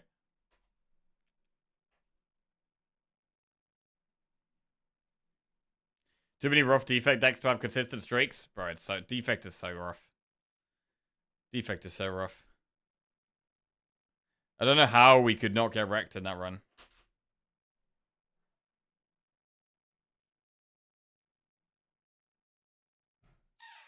Master in TFT this season, probably bronze and long. Damn, your Master sounds insane. Tom Kench grants you gold each stage. So wait, is everyone just going to be going for Aurelion Soul, which is the, what are they called? Targon units? You have to get all the Targon units, so then you unlock a soul, right? Is that the play?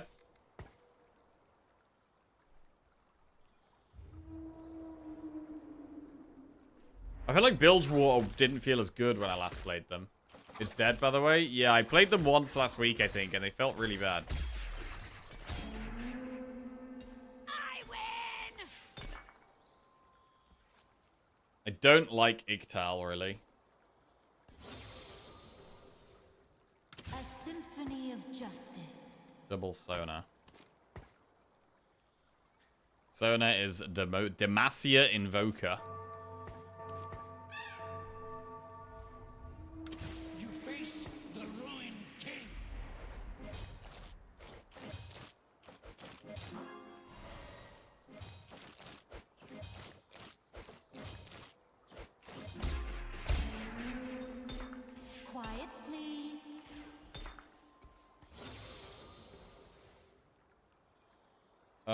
Oh, Cho'Gath and Rek'Sai and Kog'Maw.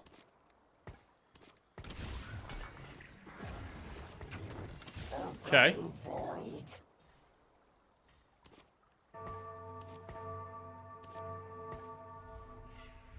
Camera bottom right. Oh yeah, we need to move things around. One sec.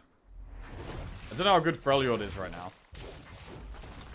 Last time I played it, I think it got nerfed. The Tryndamere Ash stuff got nerfed anyway.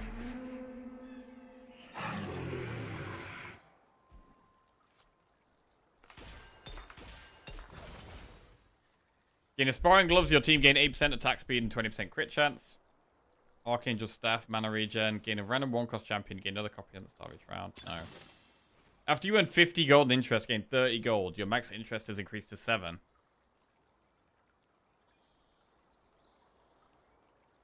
That's very slow. I kind of like it, though. We're going to be a late-game comp. If there are no champions on your bench at the end of player combat, gain 3 XP. We really want XP to get to level 10.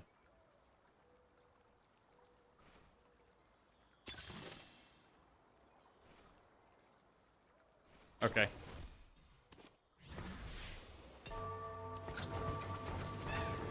Fuck it. We're gonna hard commit to the void.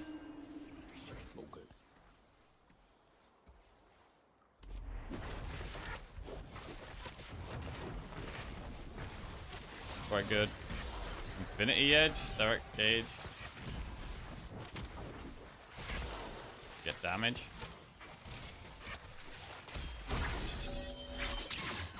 What's the ETA for the huge water streak? Don't want to miss it. So I guess we worked out in the meantime. Definitely tomorrow morning. 8 a.m.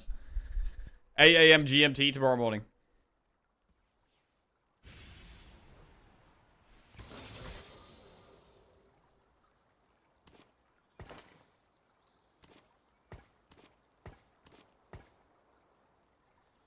Okay.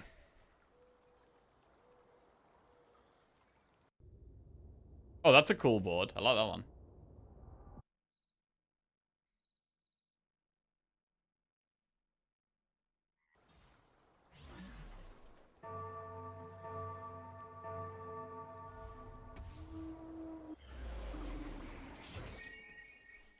So we need Malzahar.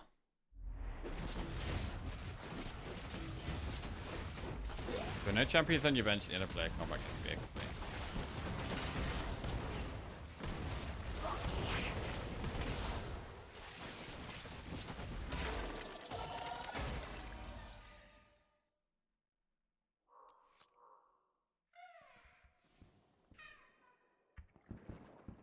What if the gold one was better? I don't know.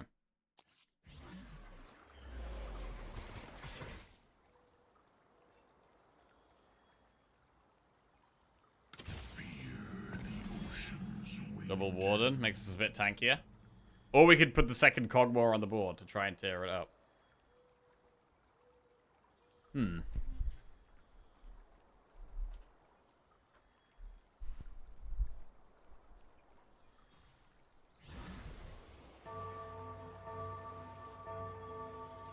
I'll go for the more tempo-based play. Try and save some health, because we are definitely a late-game comp. I think saving health is good.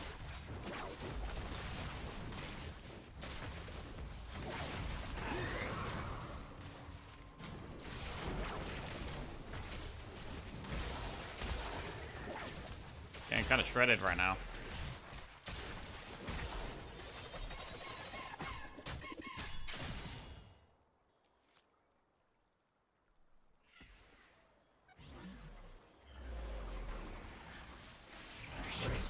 There's Malzahar. That would be our fourth void. I'm gonna get him. 4 void.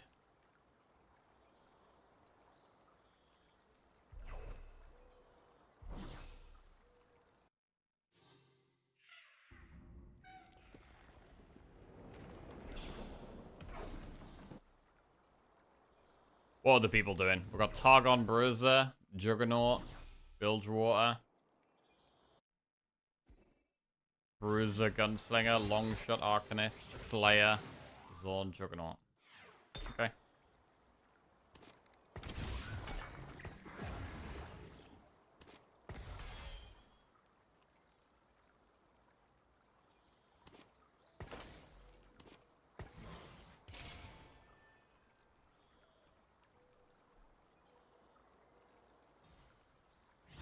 Alright, already level 5. We are on a bit of a lost streak.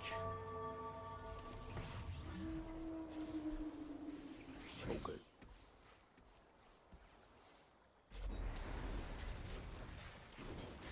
They got tier 2 Cogmore. They've also got a Cho'Gath, so this guy could go void. So definitely want to beat this guy. Looking good. Who's doing that damage? Cogmore doing 1.5k.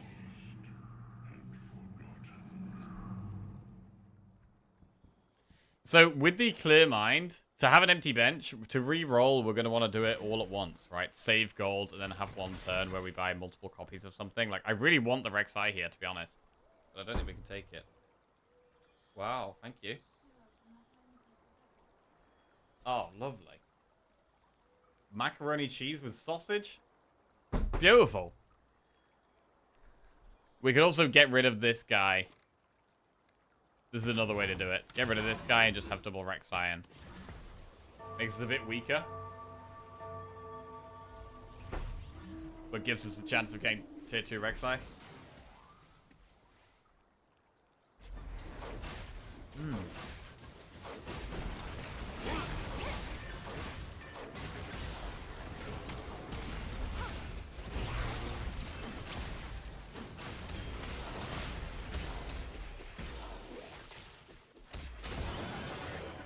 Alright, quite close.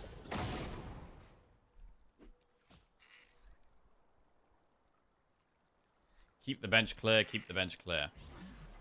Yeah, we probably will get Clear Mind go. When we start getting copies of the pink units, then I probably will forget about Clear Mind. But until then, I think I'm going to... I mean, Cho'Gath is another one we'd like to tier up.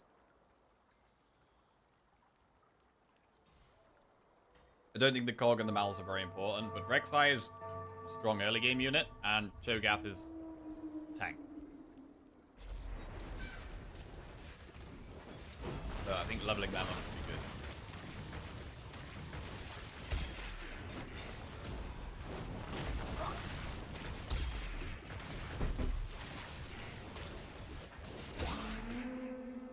Wait.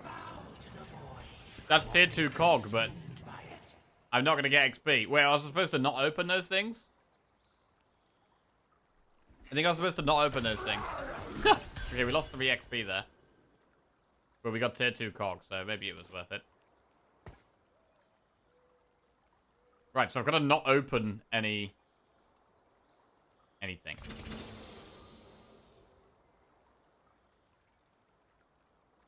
Choose evil, get Is it shot. player combat round? Oh, it is just player combat. Oh, no, it's fine. Fine, then. Yeah, it's fine.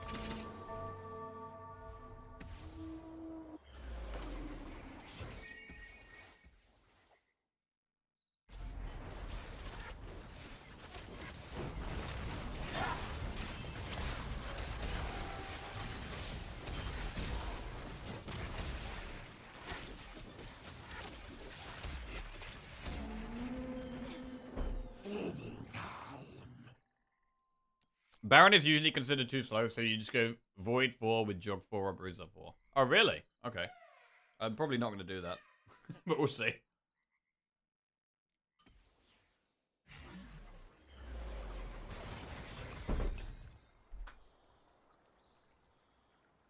Each round, steal something from the shop. So gold is nice. Or Omnivamp. This is just gold.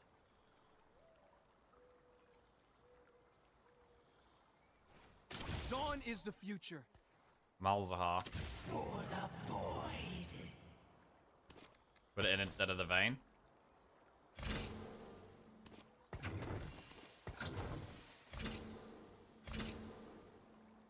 Alright. This is how we're doing it.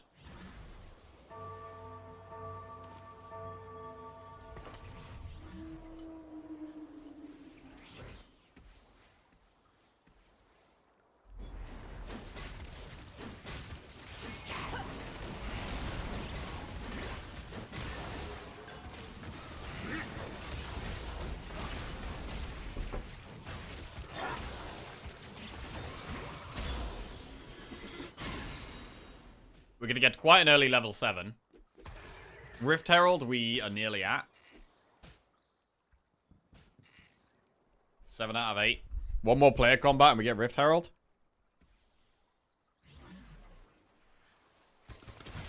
Hey.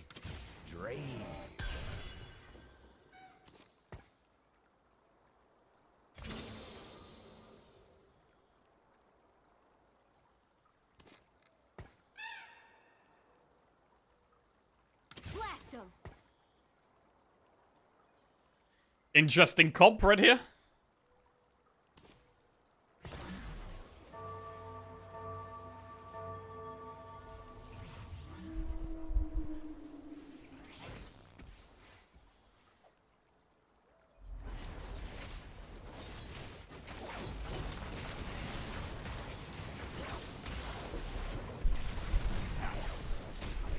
All the void units high level. Quite a lot of them are. They've got 3 pink units. Velvet, Kaiser, and Rift Herald. And they also have one that you can't unlock till level 10, which is Baron. So they got 3 pink and 1 gold.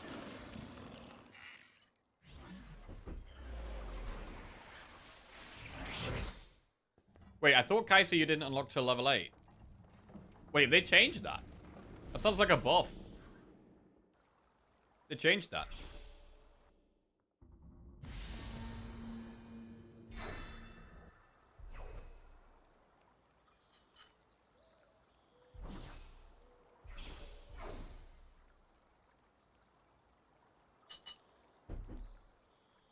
I mean, I'm quite surprised we've been able to get some tier 2 units here. Despite not being able to hold things on our bench. Did you say something, amigo? Right, Rift Herald comes in. Takes these items off Cho'Gath, I think.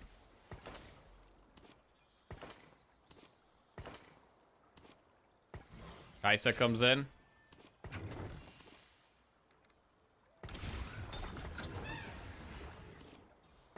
We put Cogmor's items on Kai'Sa.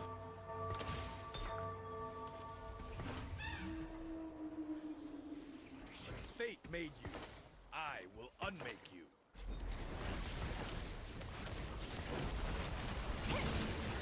Okay, we focus on tearing and having an empty bench.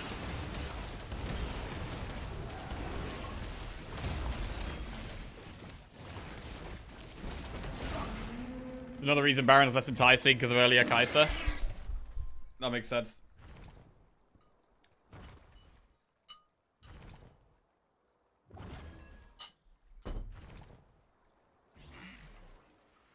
I mean, she's quite a strong unit, so being able to get her this early seems quite good.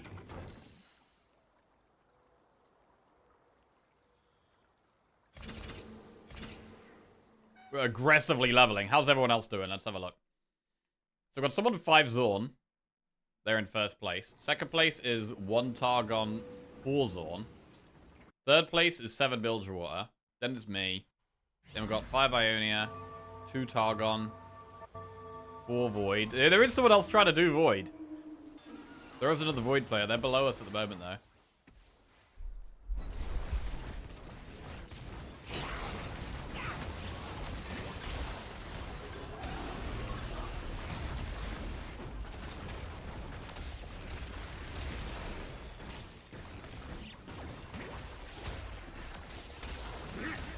Kai'Sa doing quite a lot of damage.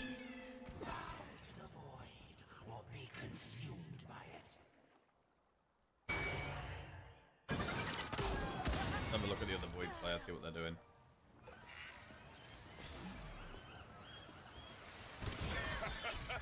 They got Rift Herald, they don't. I think they've only just got Kai'Sa.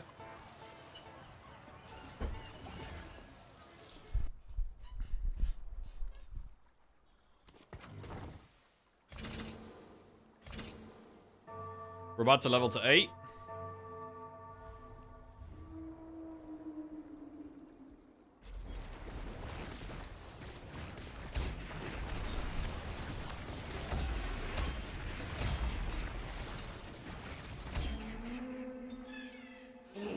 One, two, three, four, 5 things here. What is this shiny one?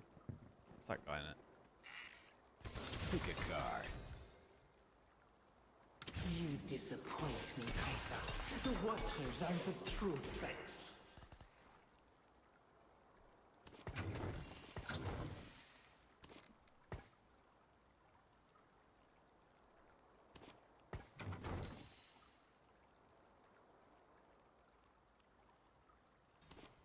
Last Whisper. Give it a Cho'Gath.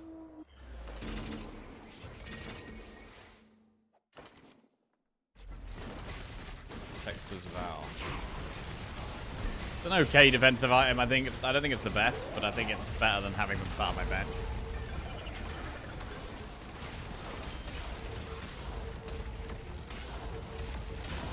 Finally some TFT. Hey, Canada, how are we doing?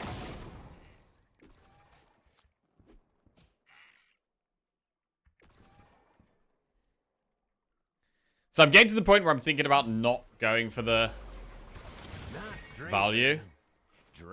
Gain 2 random completed items to build from neutral rod. Let's gain 25% tactic. Best friends.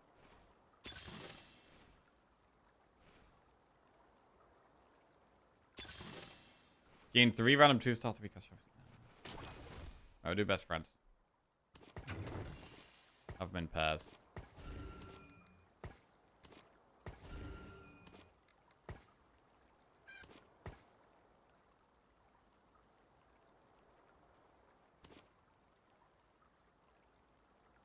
Gonna just put Tyr on the Malzahar.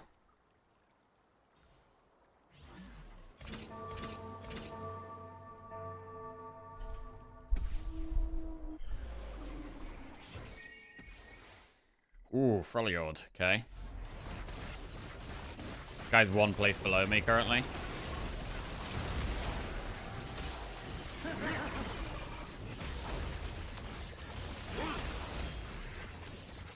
Thing heals. He's gone.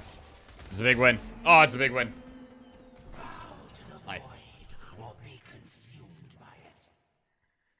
Rek'Sai's best friend is Rek'Sai, yes. Best friend of yourself? Velios?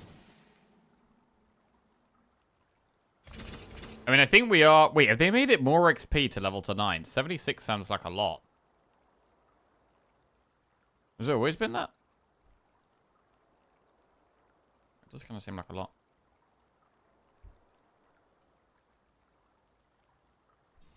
But I think we might aggressively try and get to 10.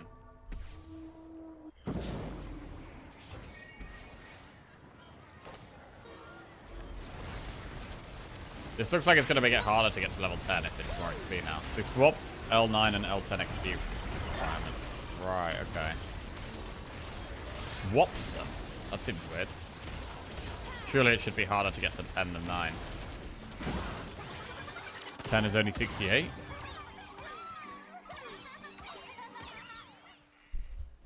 So we just lost to the other Void player. That's not good.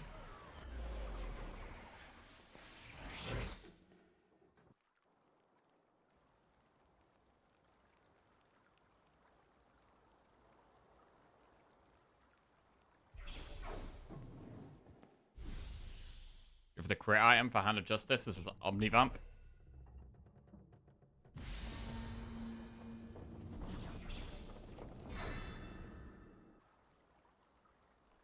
There's no ASOL in this lobby now.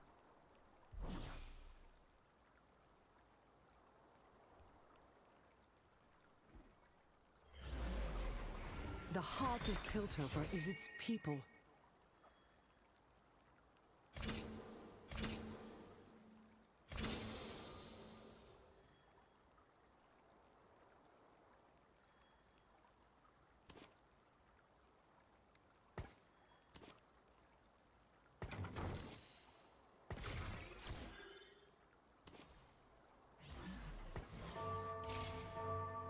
Yeah, it's 68 to get to 10. Okay, that's kind of weird. So we unlock Baron quite soon.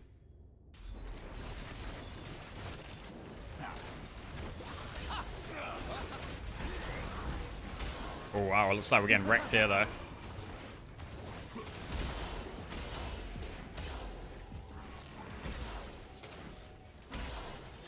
Been heard about an Orianna reroll chat. Oh wow, okay.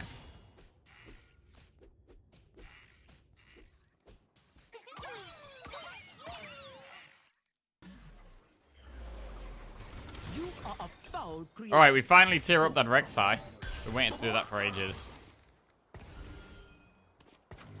I think we tear up in a couple of turns. I think we just take what happens in this next fight, and then we get the Raptors. And then we go straight up, I think is the play.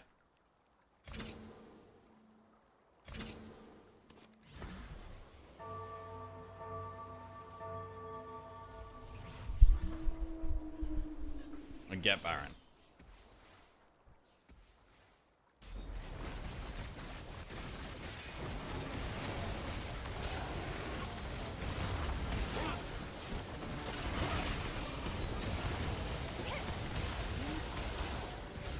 Oh god, we got wrecked. Oh, we got destroyed. Okay, move Kate away. Oh shit, wait, yeah, they're gonna be in pairs, haven't they? Damn it! Protect the faithful. Yeah.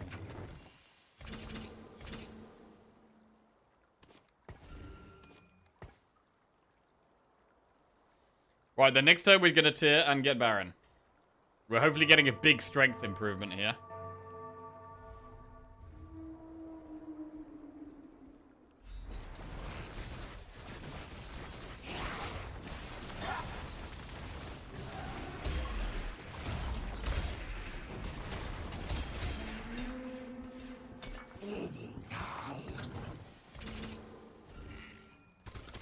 Right, spend all gold and go.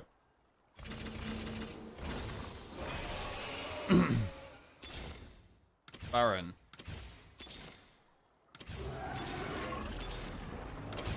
Only existence can save your hunger, children.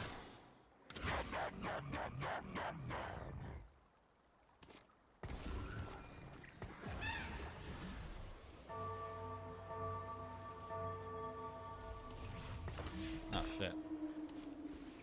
Care for a spot of taste? Or maybe a spot of punch in the face? Don't really want any of these items. The giant spell.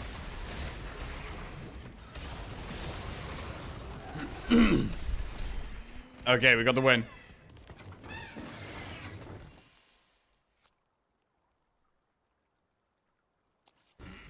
Kai'Sa did most damage. All in good time. I think I'm going to take this off of Malzahar and put it on Baron.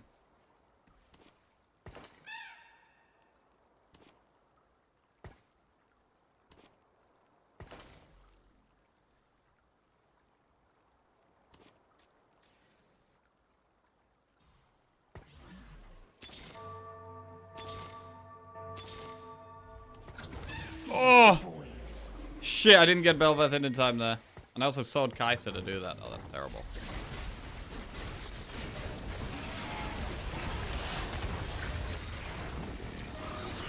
I mean, we could just put a tank item on Baron. That could help.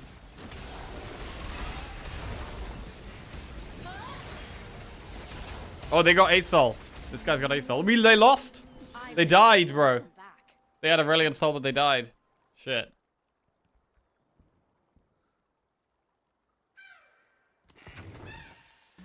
My forge is my home. Right, what do we even do here? We want to get Baron to the next tier. Also, Kate is useless, right? We could go for an Arcanist. Swain could be good. Kneel. First rule of being a sentinel? Cleansing blood with silver. Bruiser. Buffs the health of everything.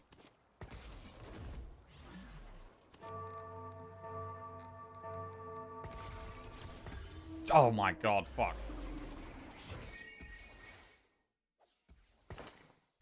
Right, I'm just gonna make this guy a bit tankier.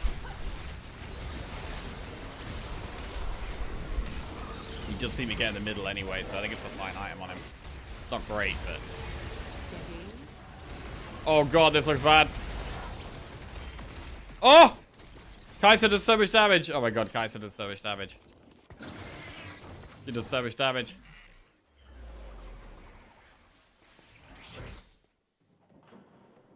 Hextech Gunblade on Baron, maybe?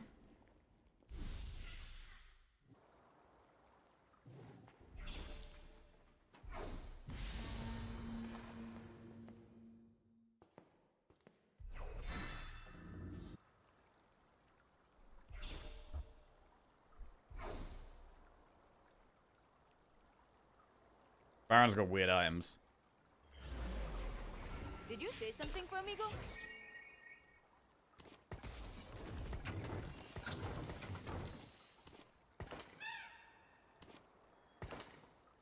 My forge is my home. Tier 2 Ornn.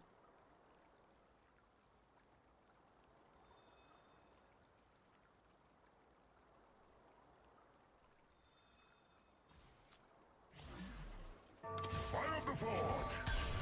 Alright, get him in there. Target to 3-star. I mean, possibly Kai'Sa, but we did sell a Kai'Sa, so maybe can't do that.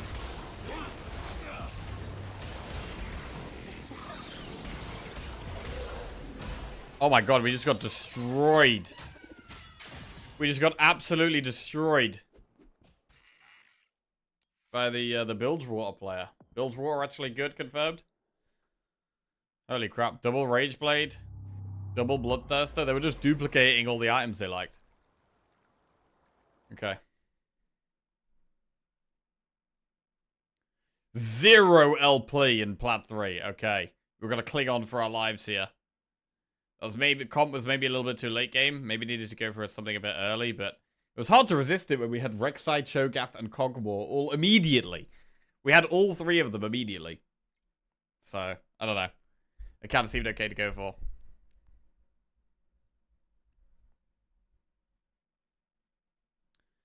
On to the next one. That was build 10. Wait, that was 10? Shit.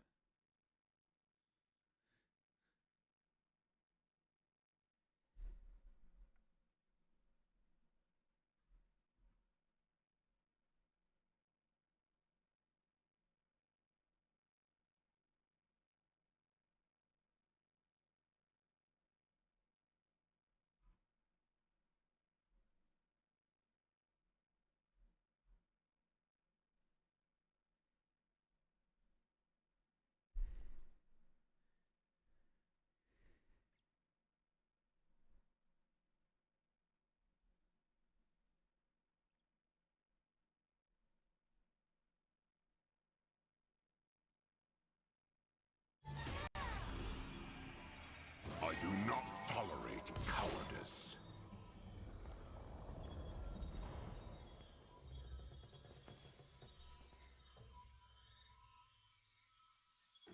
Start with a random 3-cost champion. Okay.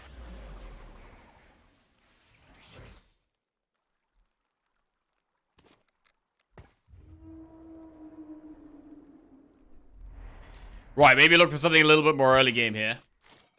Focus on more tempo.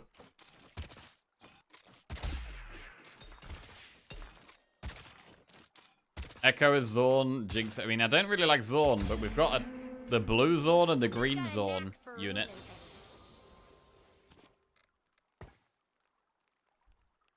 The Freljord awakens.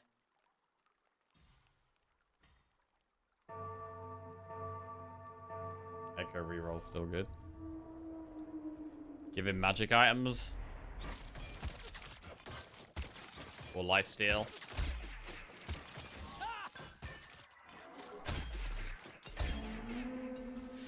Another Echo. Got a knack for ruining things.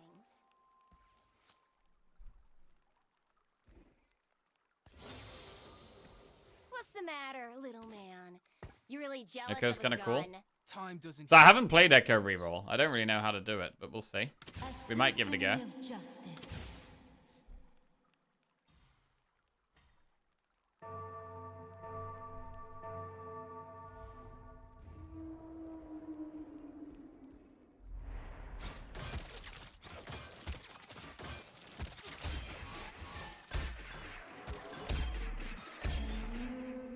It must be done. Tier 2 Shen. The sea is ripe for battle. With 7 damage, you deal to enemy tacticians, gives you gold. For the next 2 carousels, take 1 champion that's not taken, and this item. Don't want that one. Gain of Rumble, don't want that one either.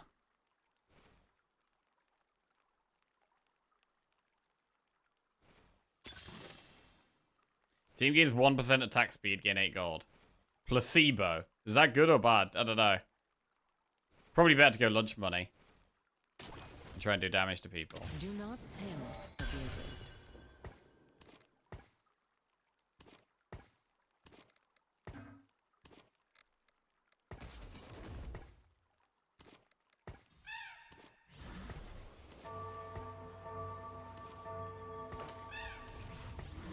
Okay, we've got a tanky tank. We don't do much damage though.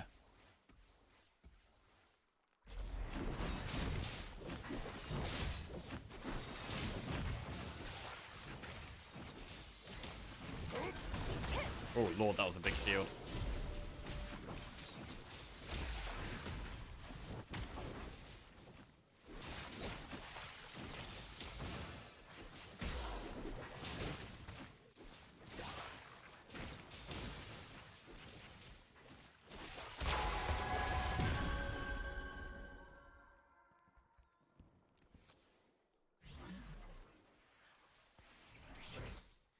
want this guy to be focused, so I'm just going to put him in the center.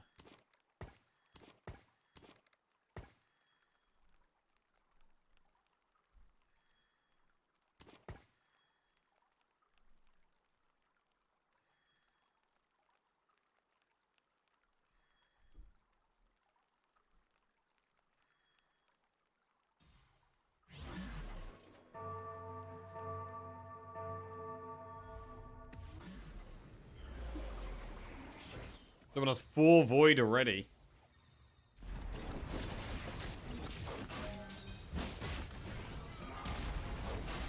I don't really like the hex augments, but maybe they are good.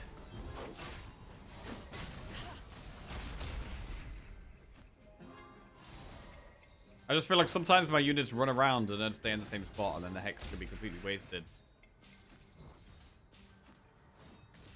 Sounds bad. You're already dead. You just haven't caught up yet. The sea is ripe for battle. Double bruiser. Malzahar is a disruptor, which would work with Echo.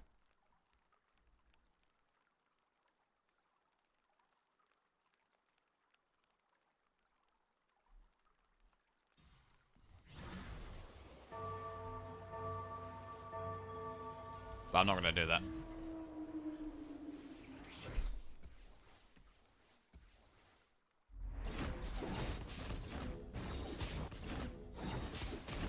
Oh shit, 3 out of 4. Oh damn, we just put the Anivia in. I didn't want that. It's annoying. It's really annoying. I think we're going to lose as well, so we're going to lose 1 gold unless we sell one of these and we don't want to sell them. Can we win, please? Pretty please? Oh god. Okay, maybe we win. Nice. Saved. What change will this wind bring? Get gold for doing player damage as well. Jinx. I don't know what we're doing here. I mean, my strongest units are my bruisers, so why would I not build around that?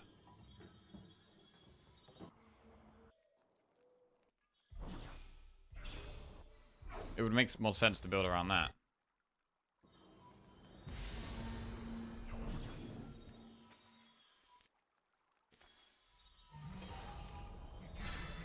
I'm gonna go with the tier because this is a healing tank item.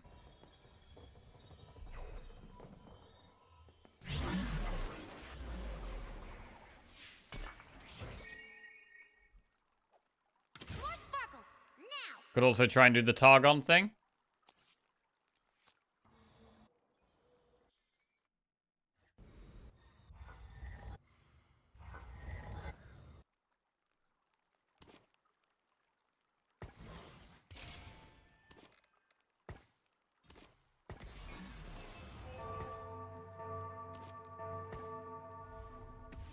Maybe we do that.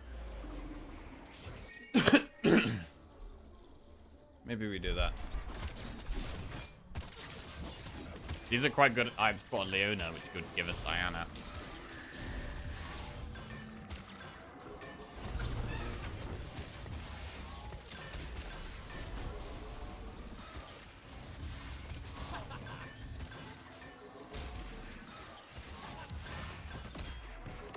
And then we need a Phelios, who's there. So we have 3 of the Targon. There's a lot of Niveas. Scion for another Bruiser.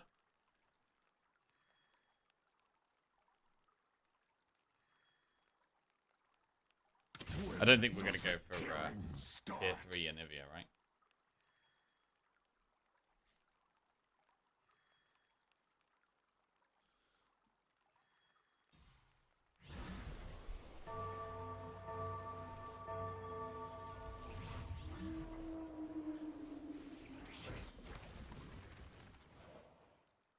Kaboko and Yumi. Requires level 7.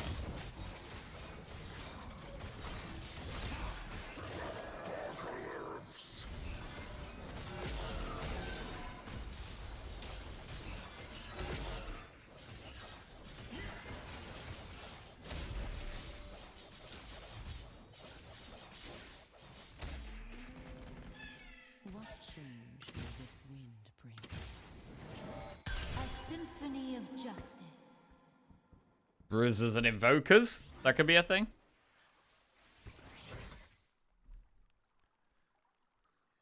I will protect you.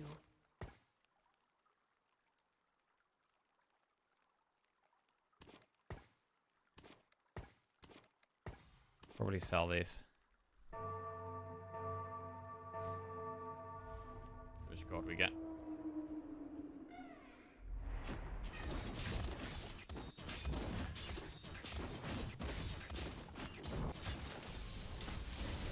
I like the idea of getting tier 3 Anivia and tier 3 Sona, but it's probably bad.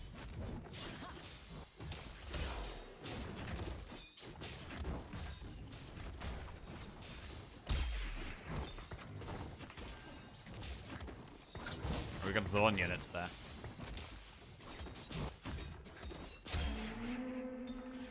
What change will this will bring?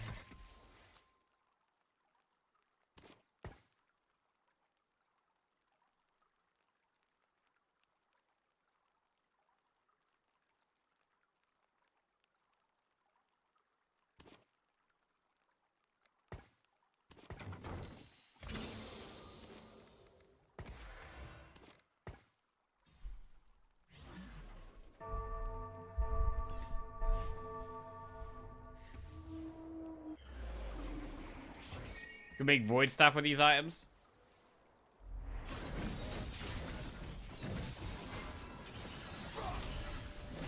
Push levels to find Tarek. Yeah, Tarek's the only one we need, right? Oh, we need Diana, which means we need some items on a tier 2 Leona, I think. 2-star Leona equipped with 3 items. Okay, yes, we need 2-star Leona. We're gonna go. Need 1 more Leona. Right, do that. I mean, from what I've seen, Asol was always too slow. So it must have got a big buff.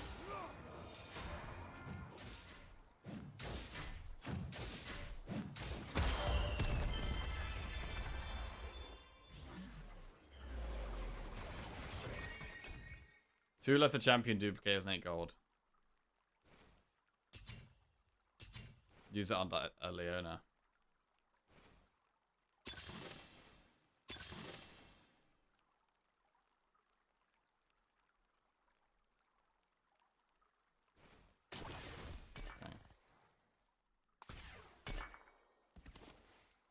I will break their line.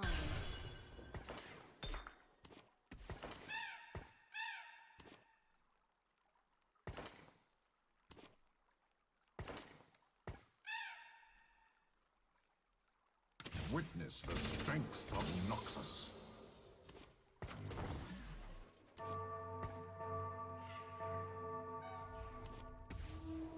Okay.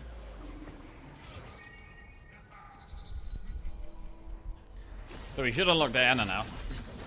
And then we just need to find Tarek, and that's all of them. Can we start find Tarek on level 6, or are we better off leveling at 7 to try and find Tarek?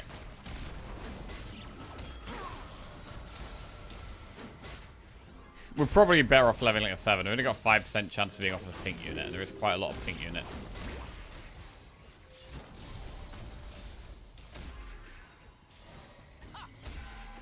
So I think leveling is the way. Oh, we get gold for winning. That's nice. Chosen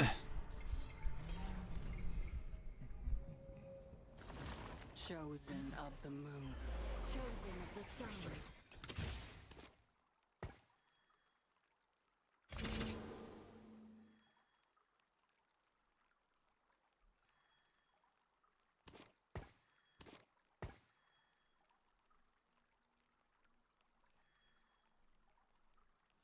Diana's a magic assassin.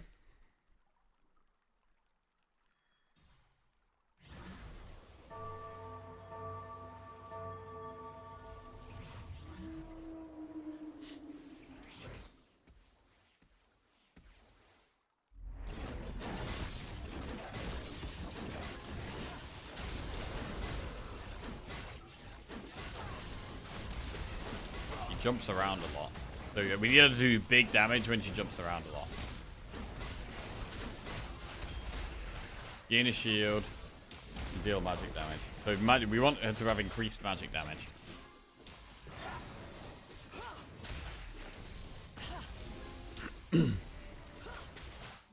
With a jeweled gauntlet. Death cap, maybe. The sun always rises. More gold. Faster tiering. Tarek? Any Tareks here? There's no Tarek. I think I want the crit item for Diana. If we don't get the crit item, what else goes well with this?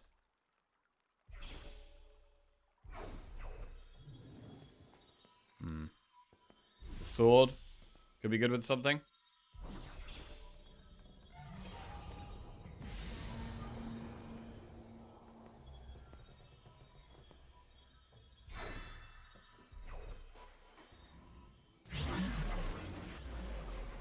I mean, this could be a good item for Aurelian Sol, actually. Kneel before me. When we get him.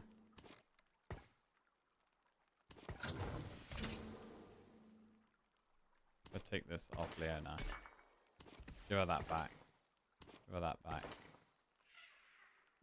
Put this on the bird. Then we can take this back off the bird in a bit.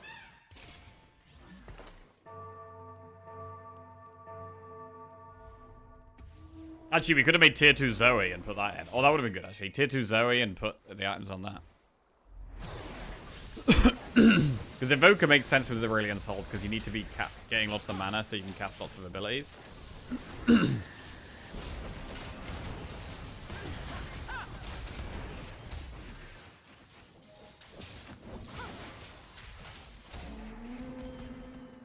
already dead. You More just gold. haven't caught up yet.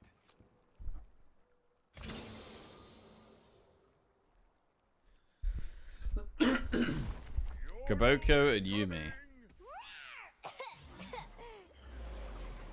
So do we roll for Tarek now? Brace yourself. Watch out for us. With a 10% chance of finding him.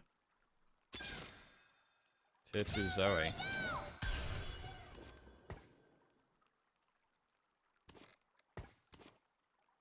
It's going to be a stronger Invoker.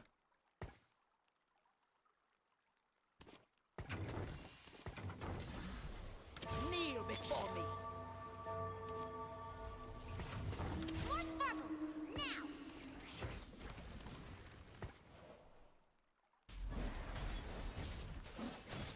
I think we probably stay where we are and roll for Tarek where we are. 60 is a lot to spend on leveling up again. I think we just keep going for our 10% chances for a bit.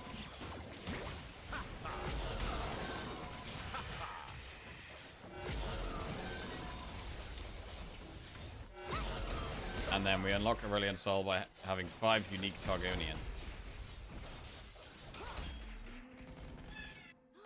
Celebration time. Starting to milk some gold. Right, trying to find Tarek. First light approaches. Follow no false light. No.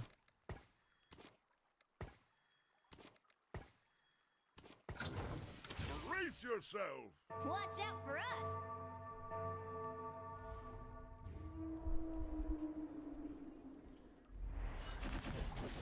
Is anyone else doing Targon? Void, Shadow Isles, Zorn. Someone has 2 Targon. Noxus, Caretaker, Ionia. There's one person that may be doing it. Possibly. But also possibly not. Time for a good nap. Do you want me I to? think this is a good item for Diana, the Jeweled Gauntlets. But we should probably be worried about ASOL items. The aspect of the moon. What is she thinking? Has she done it? We're going for Golden Leona here. I will protect you. Oh, wow. I will protect you. Huge. We just spent a lot of gold to do this.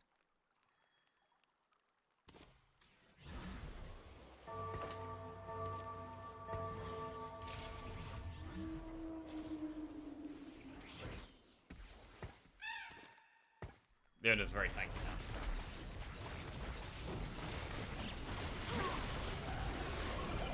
Yeah, I kind of just want to roll all the way down to try and find Tarek. Because you need to find ASOL as fast as possible. These scales, I think. Unless they've changed them dramatically. What change will this wind bring?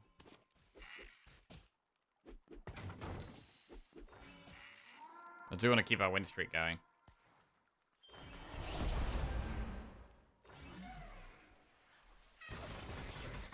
Champion duplicator and 5 free shot rerolls. 2 random completed items are built from needlessly large rod. I like that.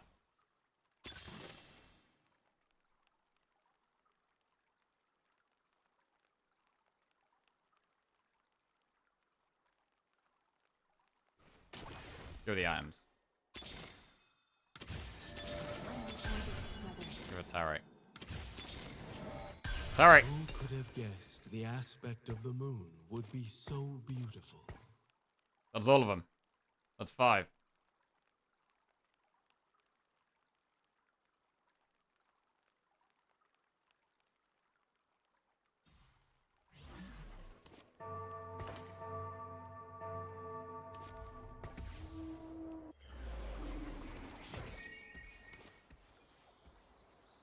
Do you put this Rage Blade on Brilliant Soul, maybe?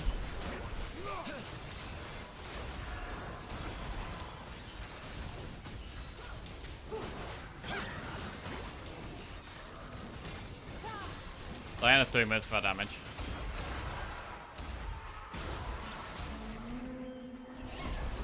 Celebration time!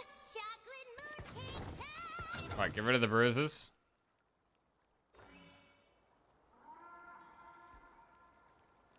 Okay, I like that we spent our gold there to get down and get it done. That worked quite well. Aurelian Soul. Get him in.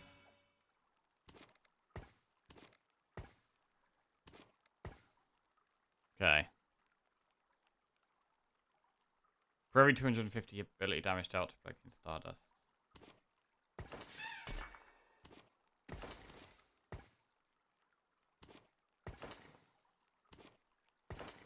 So I think I want to try and tear up now.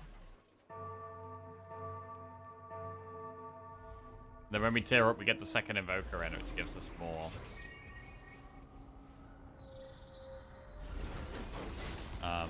Mana regen. Does he have less mana before he casts now, maybe?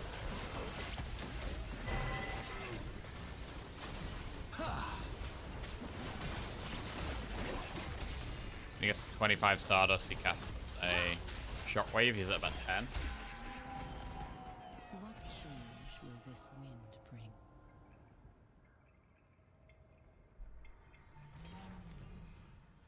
The biggest change is he now gains Stardust with damage instead of target hits. Ah, okay. Another Leona. I could give him blue buff. Or another Spear of Shojin.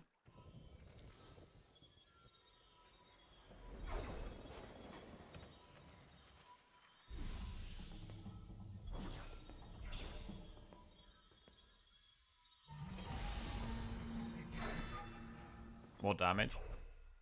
Well, we can give him Void Staff. Attacks from attacks and abilities shred targets.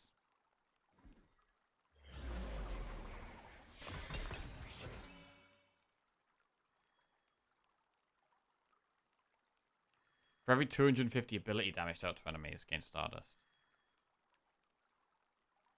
Okay, so the more damage we do, the faster we complete it. Brace yourself! Watch out for us!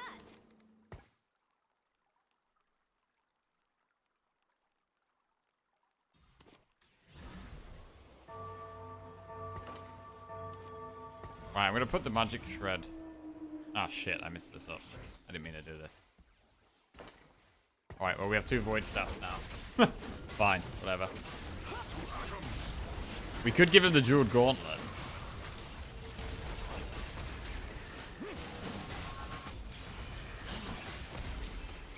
Leveling him up, tearing up is gonna make him do more damage as well, which will make him complete his thing faster. Got the big shockwaves coming down now, which is nice. Looks like a mountain fell on them. He's already completed the first 2. Star Crash deals 50% more damage. 100 when he reaches 140. He's currently on 72. Shockwave increases to a 4 hex radius. Embrace the cosmos. I mean, he did a lot of damage there, to be fair. Did a lot of damage.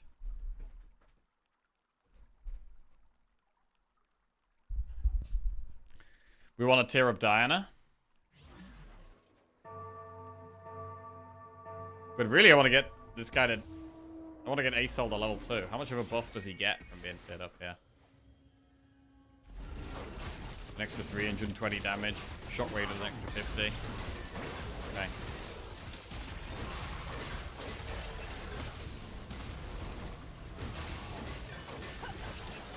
I mean, he's doing a lot of damage. Pretty good. Boom. I mean, it is fun to have a comp where you do kind of have infinite scaling. These infinite scaling comps or champions are fun, I think. But obviously you don't want them to be too strong.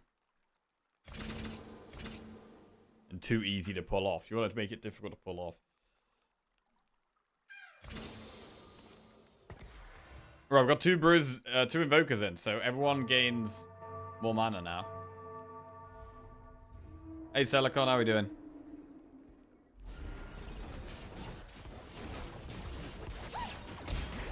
If the infinite scaling comp starts winning before the scaling has started, something's wrong. Yeah, you're probably right.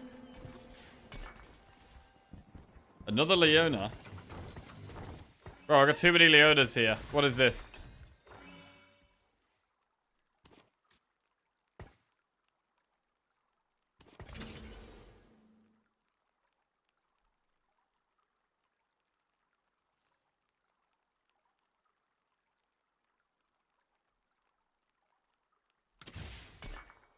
Go some more defense.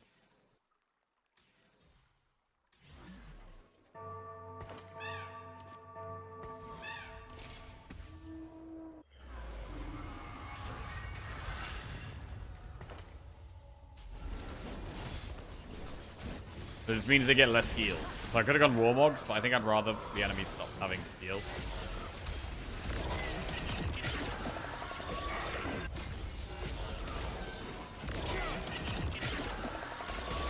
I feel like we should just tear up again. We're on a massive win streak. We're doing really well. I want to get to like a bigger Aesol. 5 Shadow Isles. They got 5 Shadow Isles, 5 Warden. Damn. 7 Zorn, 7 Void, 1 Caretaker, 7 Ionia.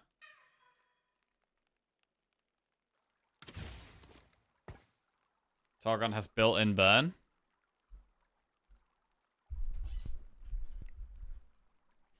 Another Bruiser would be good. Whole team has more health. We come to Volley Bear in.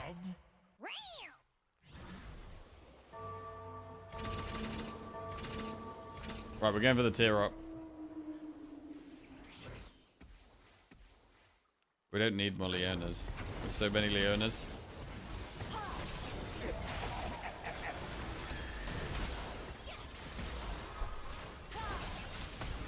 Oh, the big knock-up.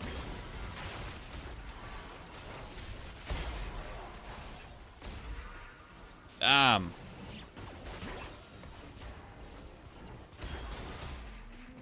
He did 11k damage there. Damn, that's big. Bro, we're getting so much gold. Honestly, oh, tier 2 Tarek's nice. Bro, we've got 46 gold from this lunch money thing so far. Is this actually good? I mean, it's only good because we're winning. It wouldn't be good if we weren't winning. But because we're winning, it's just allowing us to snowball. Essentially, it feels like.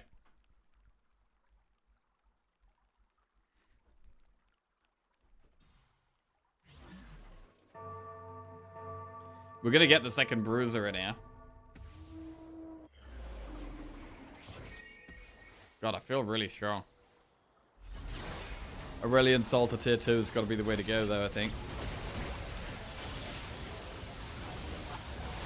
I mean, Leona being tier 3 is massive as well. She survives for so long. She survives for so long. And Diana's helping with the damage. She is doing a significant amount of damage. Just not as much as Aurelion Sol. Like, he did 7k, she did do 5k. So she's contributing.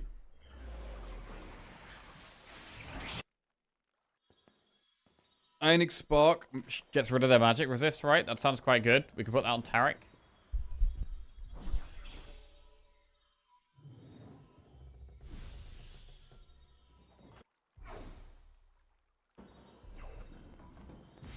Someone stole it.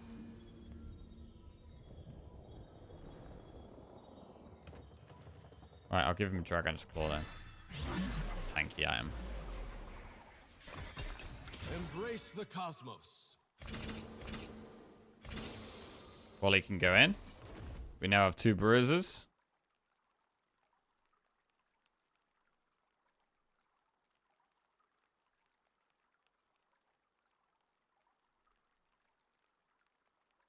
This guy does more damage based on his health.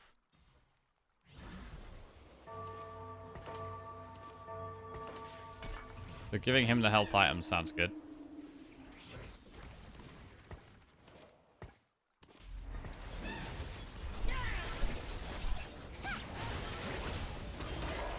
We did just get wrecked though. But I guess he's just a bit of a distraction while Aurelion Sol and Diana do most of the work. Diana's only tier 1 though. We need to tier Diana up. Bro, so many knockups. They get knocked up so many times by Aurelion Sol. The knockup is so powerful. Oh, it's big. 11k. More gold for us. We've made it to top 4. Zoe gives magic shred. Passive damage an enemy applies shred. Oh, you're right. Damn. Yeah, I didn't know that. I will not forsake my home. So getting her to cast more often could actually be good. I mean, we're on 86 health. Bro! We're so far ahead of everyone else.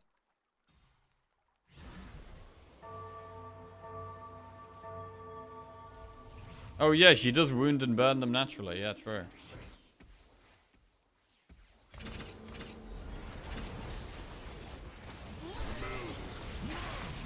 Could reforge one of the voids. Yeah, we could do. Targon OP confirmed. Bro, Aurelion Sol's not even tier 2.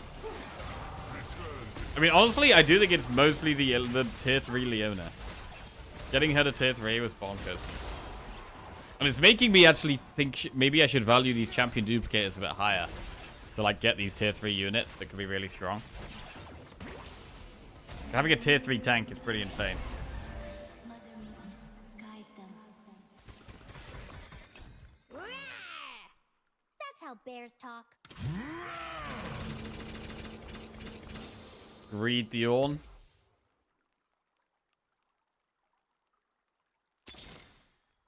Holly Bear.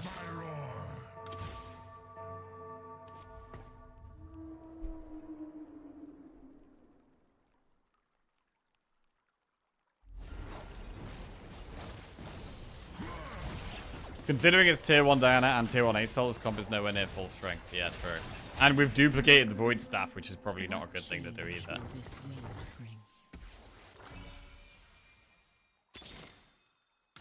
Tier 2 Diana. 25% chance of getting off on a rare unit? Oh lord, Aurelion Sol.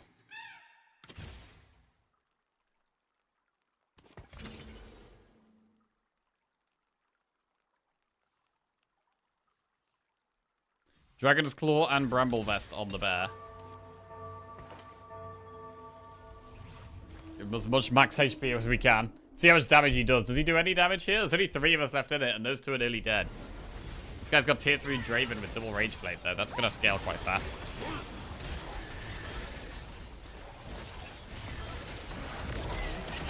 Volibear is doing the 3rd most damage.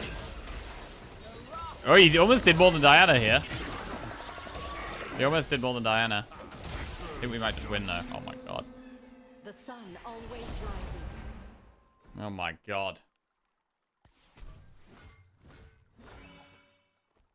My forge is my home. Oh, shit. Tier 2 Aurelion Sol right there.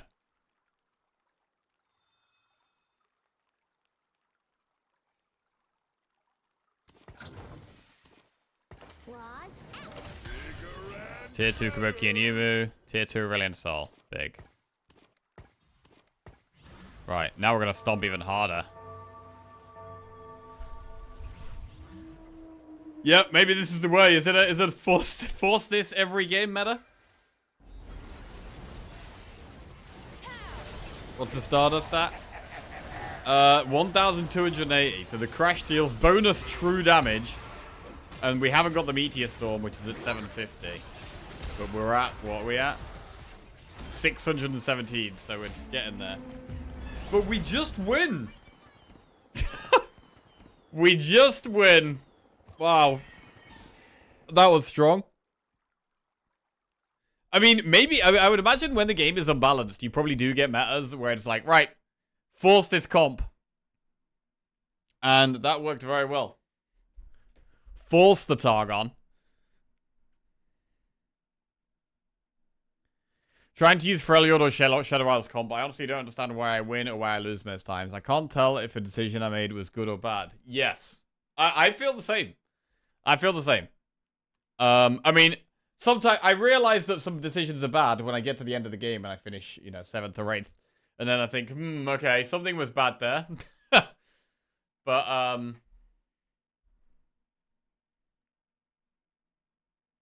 yeah, it is hard to... I think looking at the damage meters can help. Like, looking at the damage meters and the tank meters, and you can see, like, how much damage each unit is doing and how much each unit is tanking. And that can help you gauge a little bit of how your comp is, what's weak, what isn't weak. Because you could have a damage unit, and it's doing, like, you know, 2% of your damage, and it's like, well, can I just find something better than that unit instead? Of the palace, Or make it better by positioning it differently, or putting an item on it, or getting a synergy with it or something.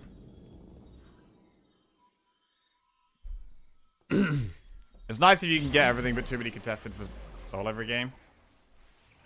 Oh yeah, we could just go Yordles. There's no way you get a 3-star Leona in Masters lobbies. Oh yeah? There's a tank engage? Yeah, so you've got the damage, and then you've got damage blocked. And you've also got shields and healing. So you can compare how your units are doing.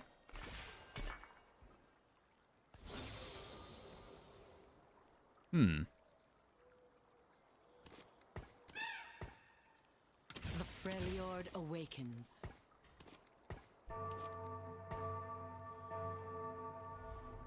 I don't think I'm going to go Ixtal. We should take the 2 Jarvans here.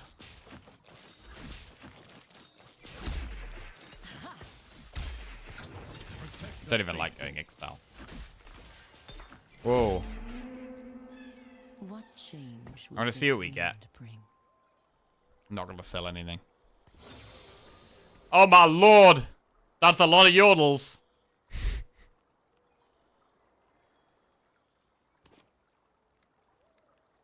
Oh my Yord. I promise I haven't gotten into any more trouble, Tristana. At least, not yet. I was never worried. So many Yordles, bro. How can we not? How can we not? With this many. There was literally one of each of the early 4 ones in the shop. That was kind of mad. Oops. Did I do How do we unlock Poppy? Damashian or Yordle with 2 items equipped?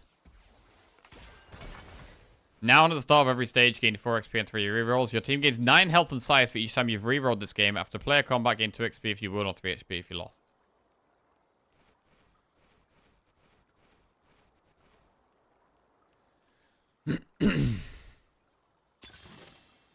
Gain 2 XP at the start of player combat. Your 5 questions.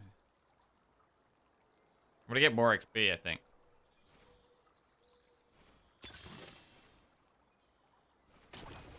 Patient study.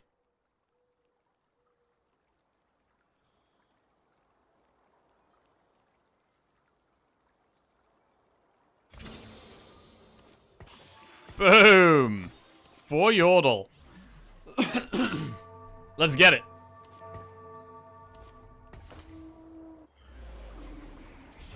I remember in the earlier seasons, Yordle was strong but a huge meme. I think it goes through phases. I mean, as with all nerf and buff cycles, I think there are phases where Yordles is strong. I have no idea how good it is right now, though.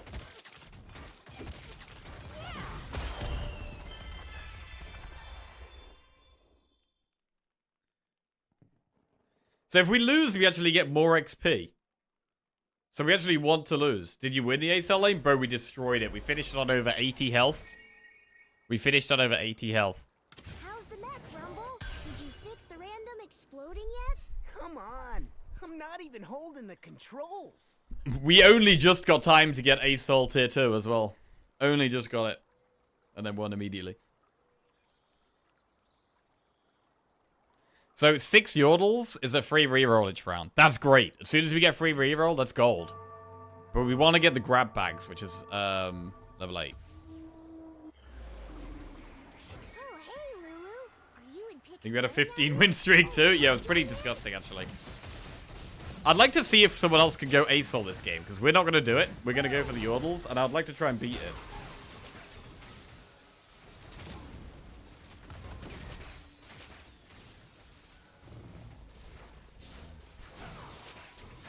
If we lose, we get more XP.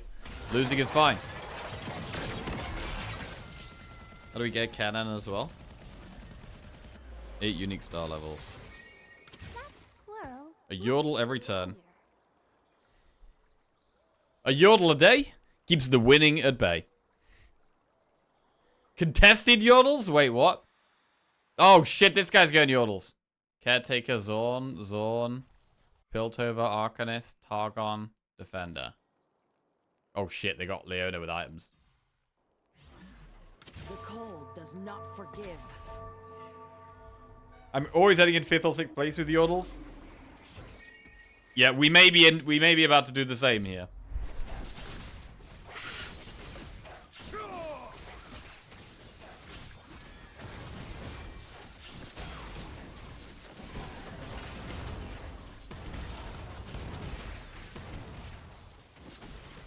Change Fancy Friday to Cosplay Friday? I want to see Yodel, Jack. How do you even dress up as a Yodel? Shrink yourself? I'd have to have tiny cam all day. Too tall. Much too tall.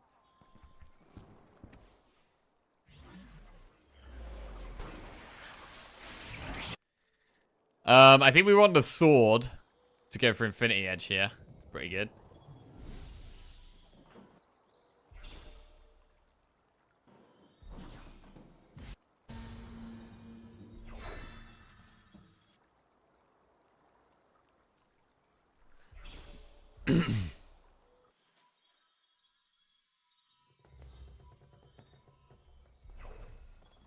It's mainly about leveling up. Like, we unlock more Yodels by getting extra levels. So I think getting an XP augment is actually good for Yodels here. Oh, we got Leona. Time to go ASOL? Nah, bro. Look at these Yodels. 1, 2, 3. Huge. Bro, we might even start winning, which we maybe even don't want to do, but...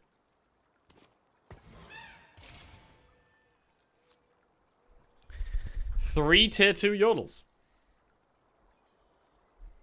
Probably get to 30 gold.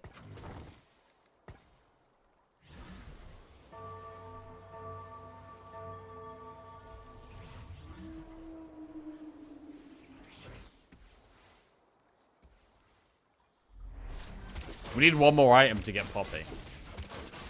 But we're not going to get that until these...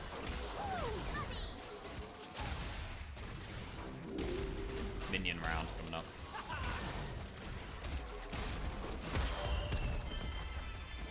Getting wrecked at the moment. I mean, how's the other Yodel guy doing? Other Yodel guy is in 4th. Oh, about to win this one, though. Damn. We need some tanky items. That's what we're missing here. Blast 'em. They destroyed Fizz, by the way, so don't bother with him apart from for 8 Yodels. Okay. To be honest, I didn't think he was that good anyway. I didn't actually really like him. I felt like he would like half kill things and then jump around and then die. Pretty fast.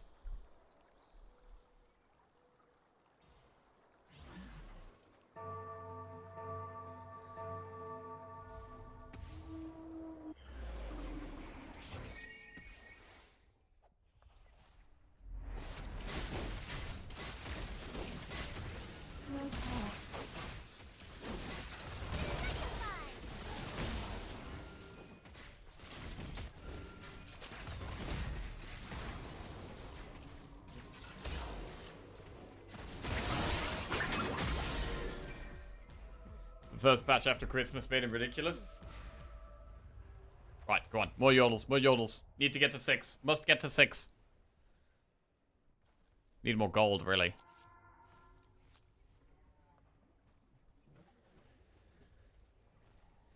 I kind of want to stack up all the rerolls as well.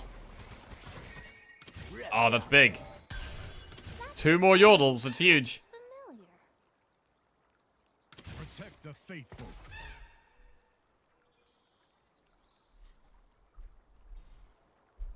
Up to 42 gold.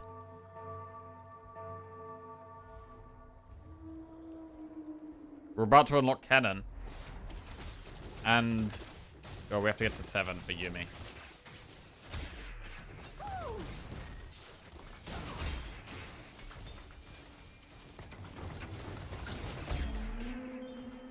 The bigger they are, the harder I hit them. Okay.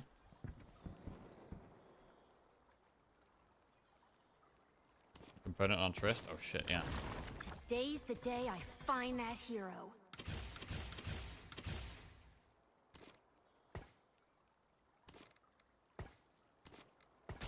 Six yordles. It's huge. Huge 6. So we could put red buff on Tristana. Attacks and abilities burn and wound enemies. It sounds okay.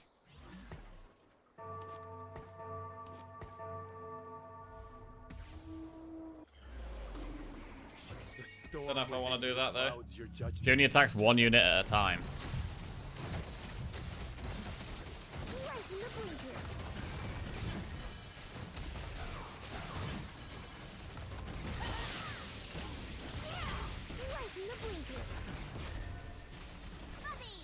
Anti-heal's very good at the moment. This guy's got Tristana. They must die.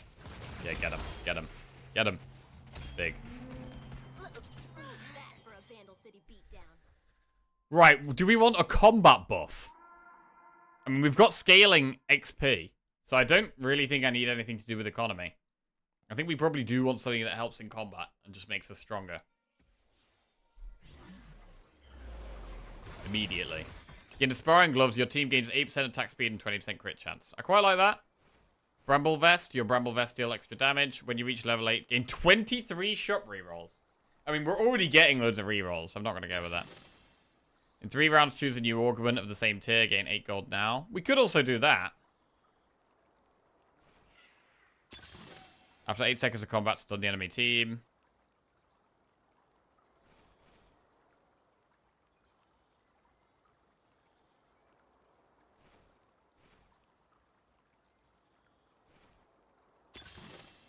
Two lesser champion duplicates, thank God. I'm just going to pick a new one in a bit. Custom picks.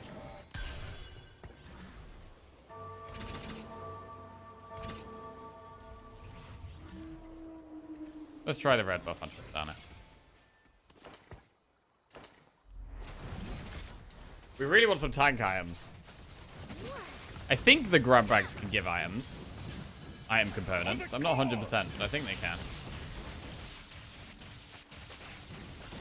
Wow, this Garen is not dying.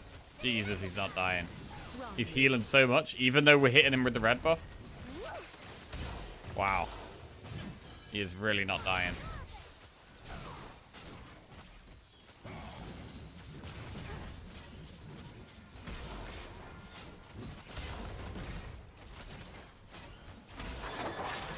That was a tanky boy.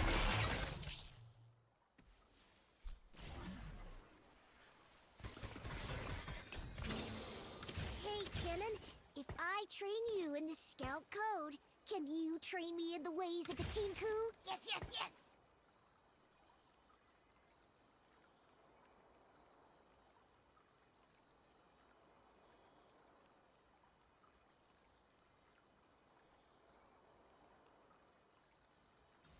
Okay, now we're just thinking about tearing.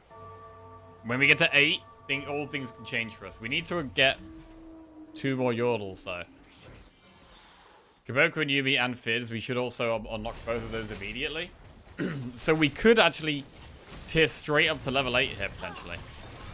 Almost.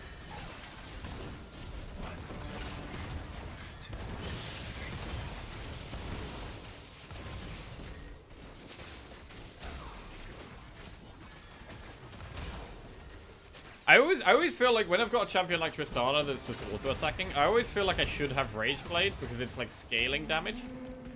But I wonder if it's okay to just not have Rage Blade and just have like Infinity Edge, and then a couple of other damage / attack speed items that aren't necessarily scaling the attack speed up. I don't know.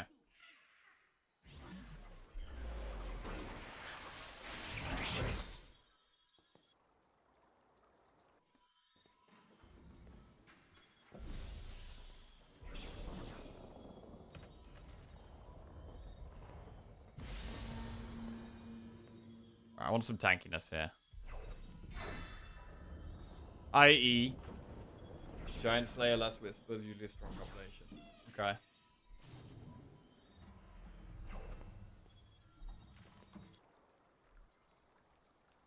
So she's got healing reduction, so like an anti-tank, like the Giant Slayer, or... It does make sense, or Last Whisper. Land here, fishy, fishy, fishy. Come on, let's go. Boom, level 8. Nice, 8 yordles. Huge. We have a lot of yordles still to get, but we get the grab bags now. Which is really nice. I think I want Cannon to be my main tank. Oh, hey, Lulu. Are you and Pix playing out here? Oh, can I join in? Wrong move.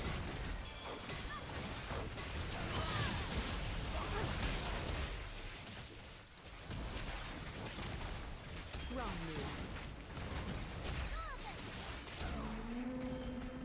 How's that for a Bandle City? You gain health and attack speed for each yordle fielded, and a 3-star yordle grants 100% more. So getting them to 3 stars is what we want to try and do. Lulu's already tier 2, so Lulu's the closest. Then Trist.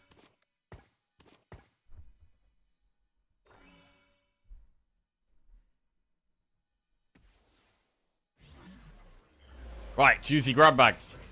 Your champions in stock combat with no allies gain a shield. Champions restore 5% of their max health every 4 seconds. It's kind of slow. These are all combat buffs. I think we do want a combat buff now. Team gains 8 armor and magic resist after falling below health increases to 40. That sounds kind of good.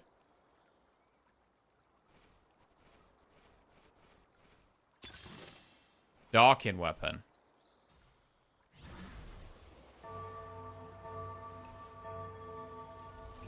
Shit. Did I even get to pick? It just picked for me. Plot armor.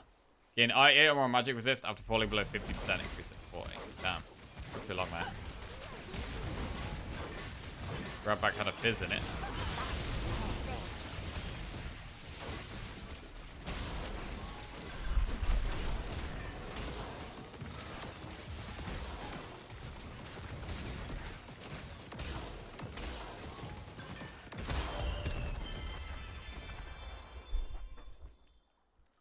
Wait, how do we get, Ziggs? Level 9. So we have to level up to get Ziggs.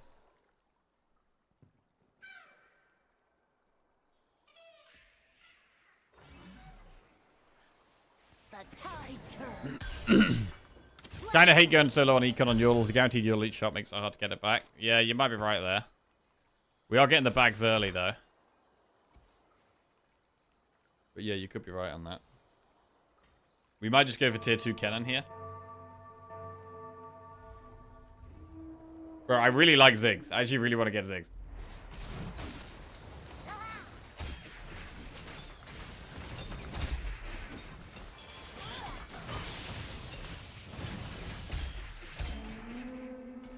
Pick targets are the best. There's more to aim at. Okay, back to 10. We could go Kraken's Fury. Or we could go Rage Blade. Is Kraken's Fury better because the ability power doesn't do anything? Revved up.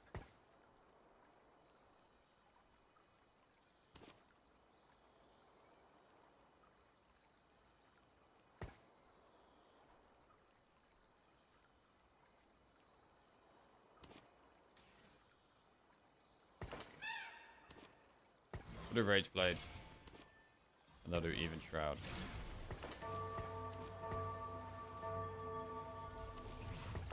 Ah, shit. Didn't get the cannon in time.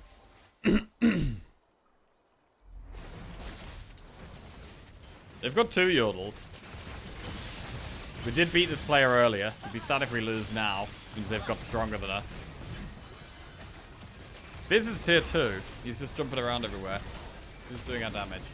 Tristana is by far doing the most. Fizz is second.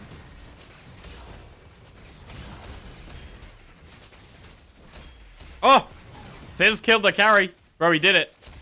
He did do it. He didn't do that much damage, but he did the second most, and he did just kill the carry.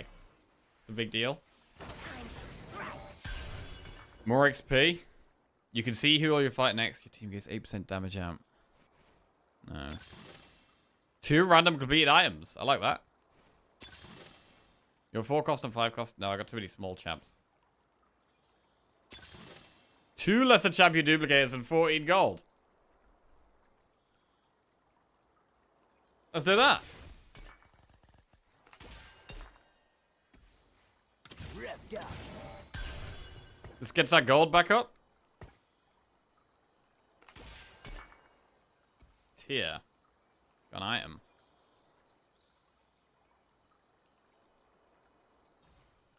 You're getting infinite yodels anyway.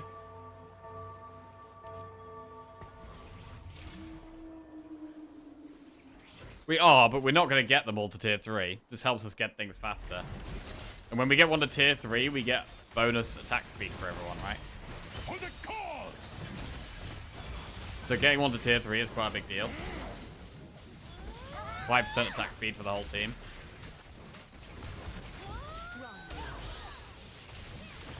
Fizz, kill the Lux. Kill the Lux. Oh no, not the Garen. Leave the Garen, bro.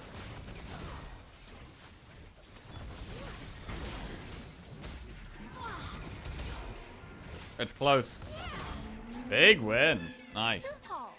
Much too tall. Revved up. Alright, what's in the bag? Just gold. So I could just use this now to get tier 3 Rumble.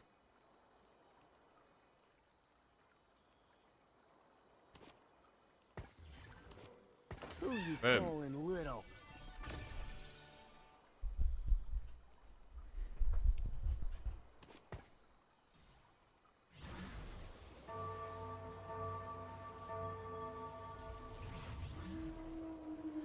So now we get more attack speed, which is great for Tristana.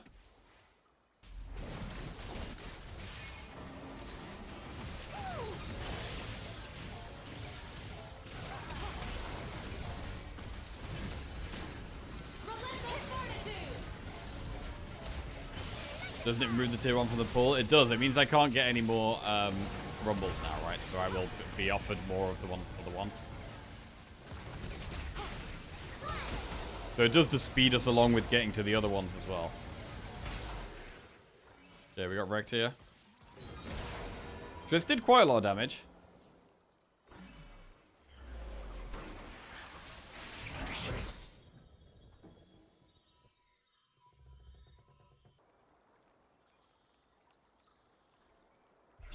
Items of Fizz, please. I don't know, a minute ago the chat was saying that Fizz is garbage now. So I don't know about that. Wait, what have you tiered up and got Ornn? Oh, my Ornn, bro.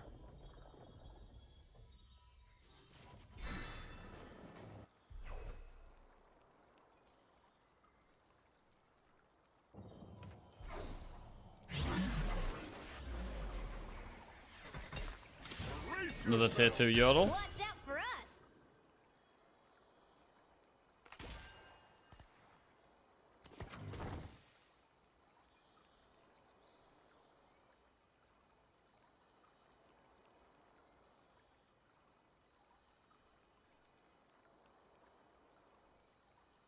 Oh, IE you can use on Ziggs, because you can make his ult crit. That's interesting.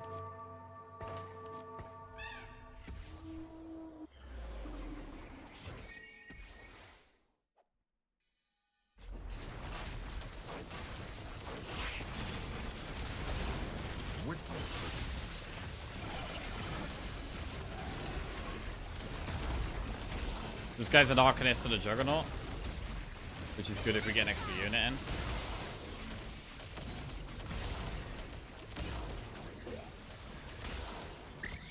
And good if we're going for Ziggs.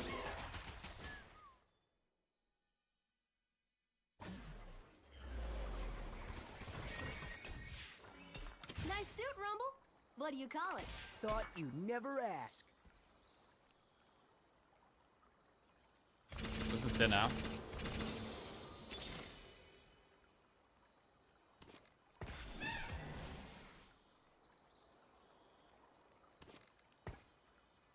Do we get Ziggs next turn?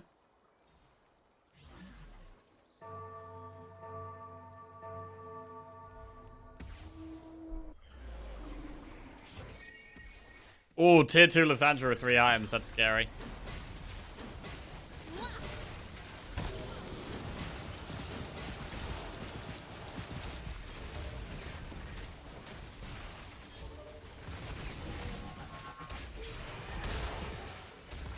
Got her though. Big. Oops. Did I do that? I think the plan is escape, surrender. Nah, we can do this. We can do this.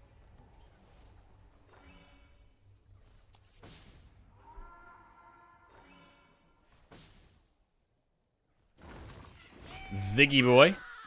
We could find some items for him from this next fight. Anyone got a map? Double cannon. Alright, I won't go for Kaboko and Yumi right now.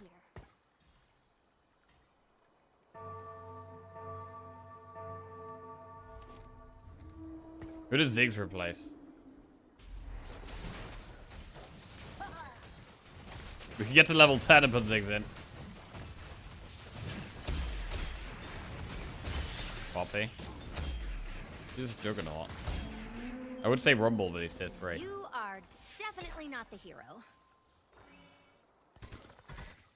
Time to strike.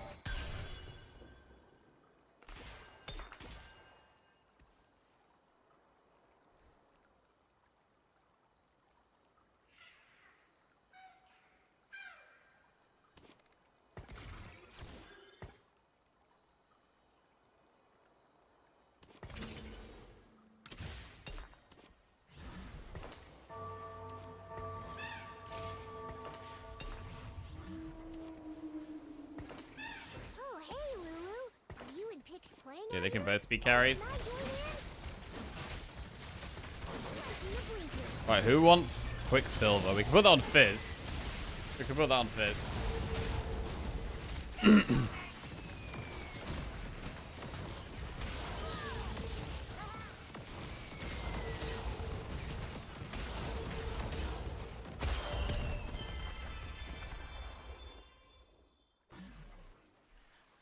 Okay, we should probably start thinking about using our rerolls. Blast 'em.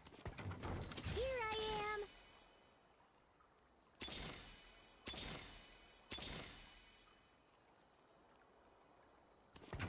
Balancing all things. A Vandal Scout always strives for excellence. Things are heating Alright, up. tier 3 Tristana is pretty big. And tier 3 cannon. That's big. Let's give Fizz an item.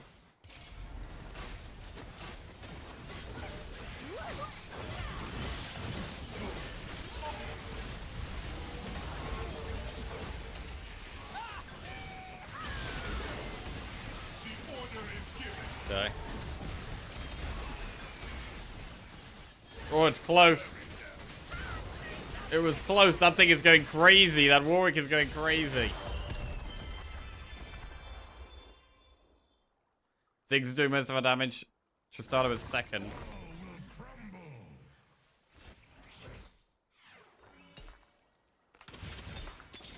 We are going to spend all of our gold.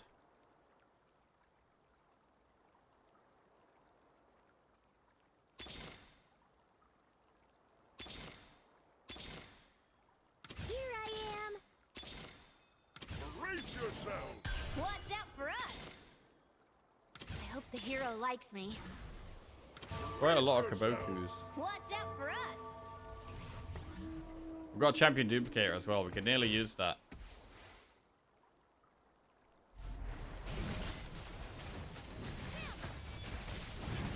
We get more attack speed if we get another tier 3 Yordle as well. Which is always good.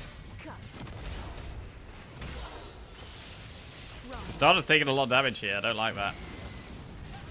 She's gonna die. Oh god, she's gonna die. Oh, that thing got a big shield, whatever the hell that is. Oh god. The bombs aren't coming fast enough. Oh, the bombs aren't coming fast enough. We might be dead. That was close. We're just about alive. Just about alive.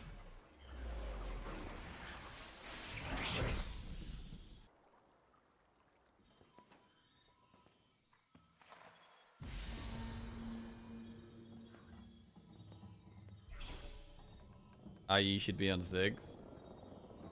We go Ionic Spark for Magic Shred, right?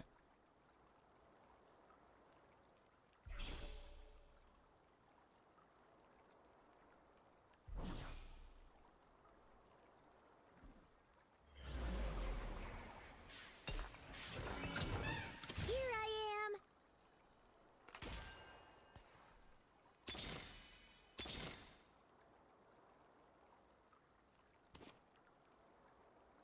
A Vandal Scout always strives for excellence.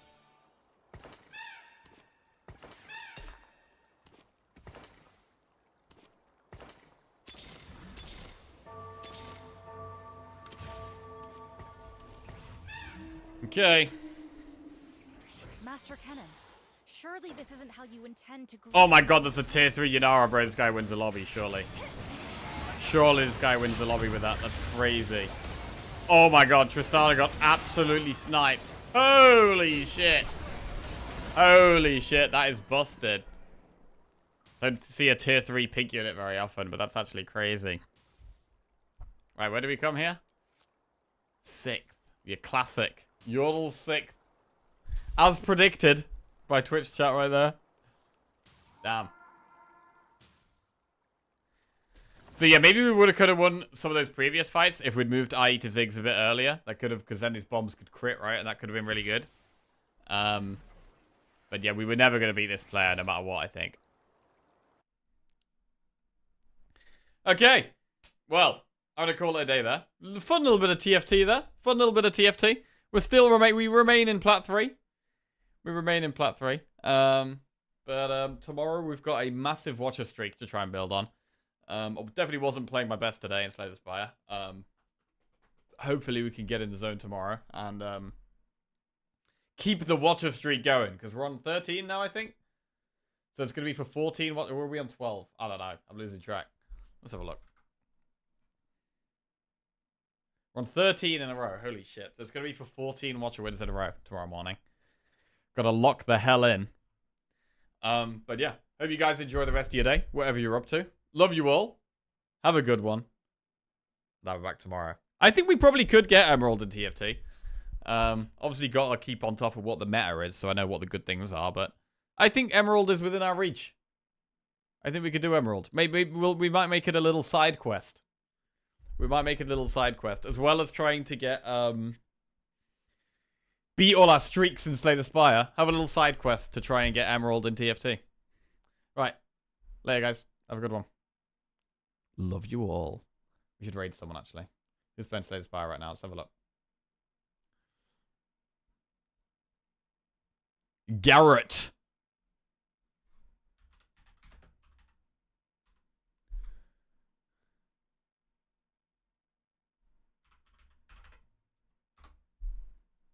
Nice.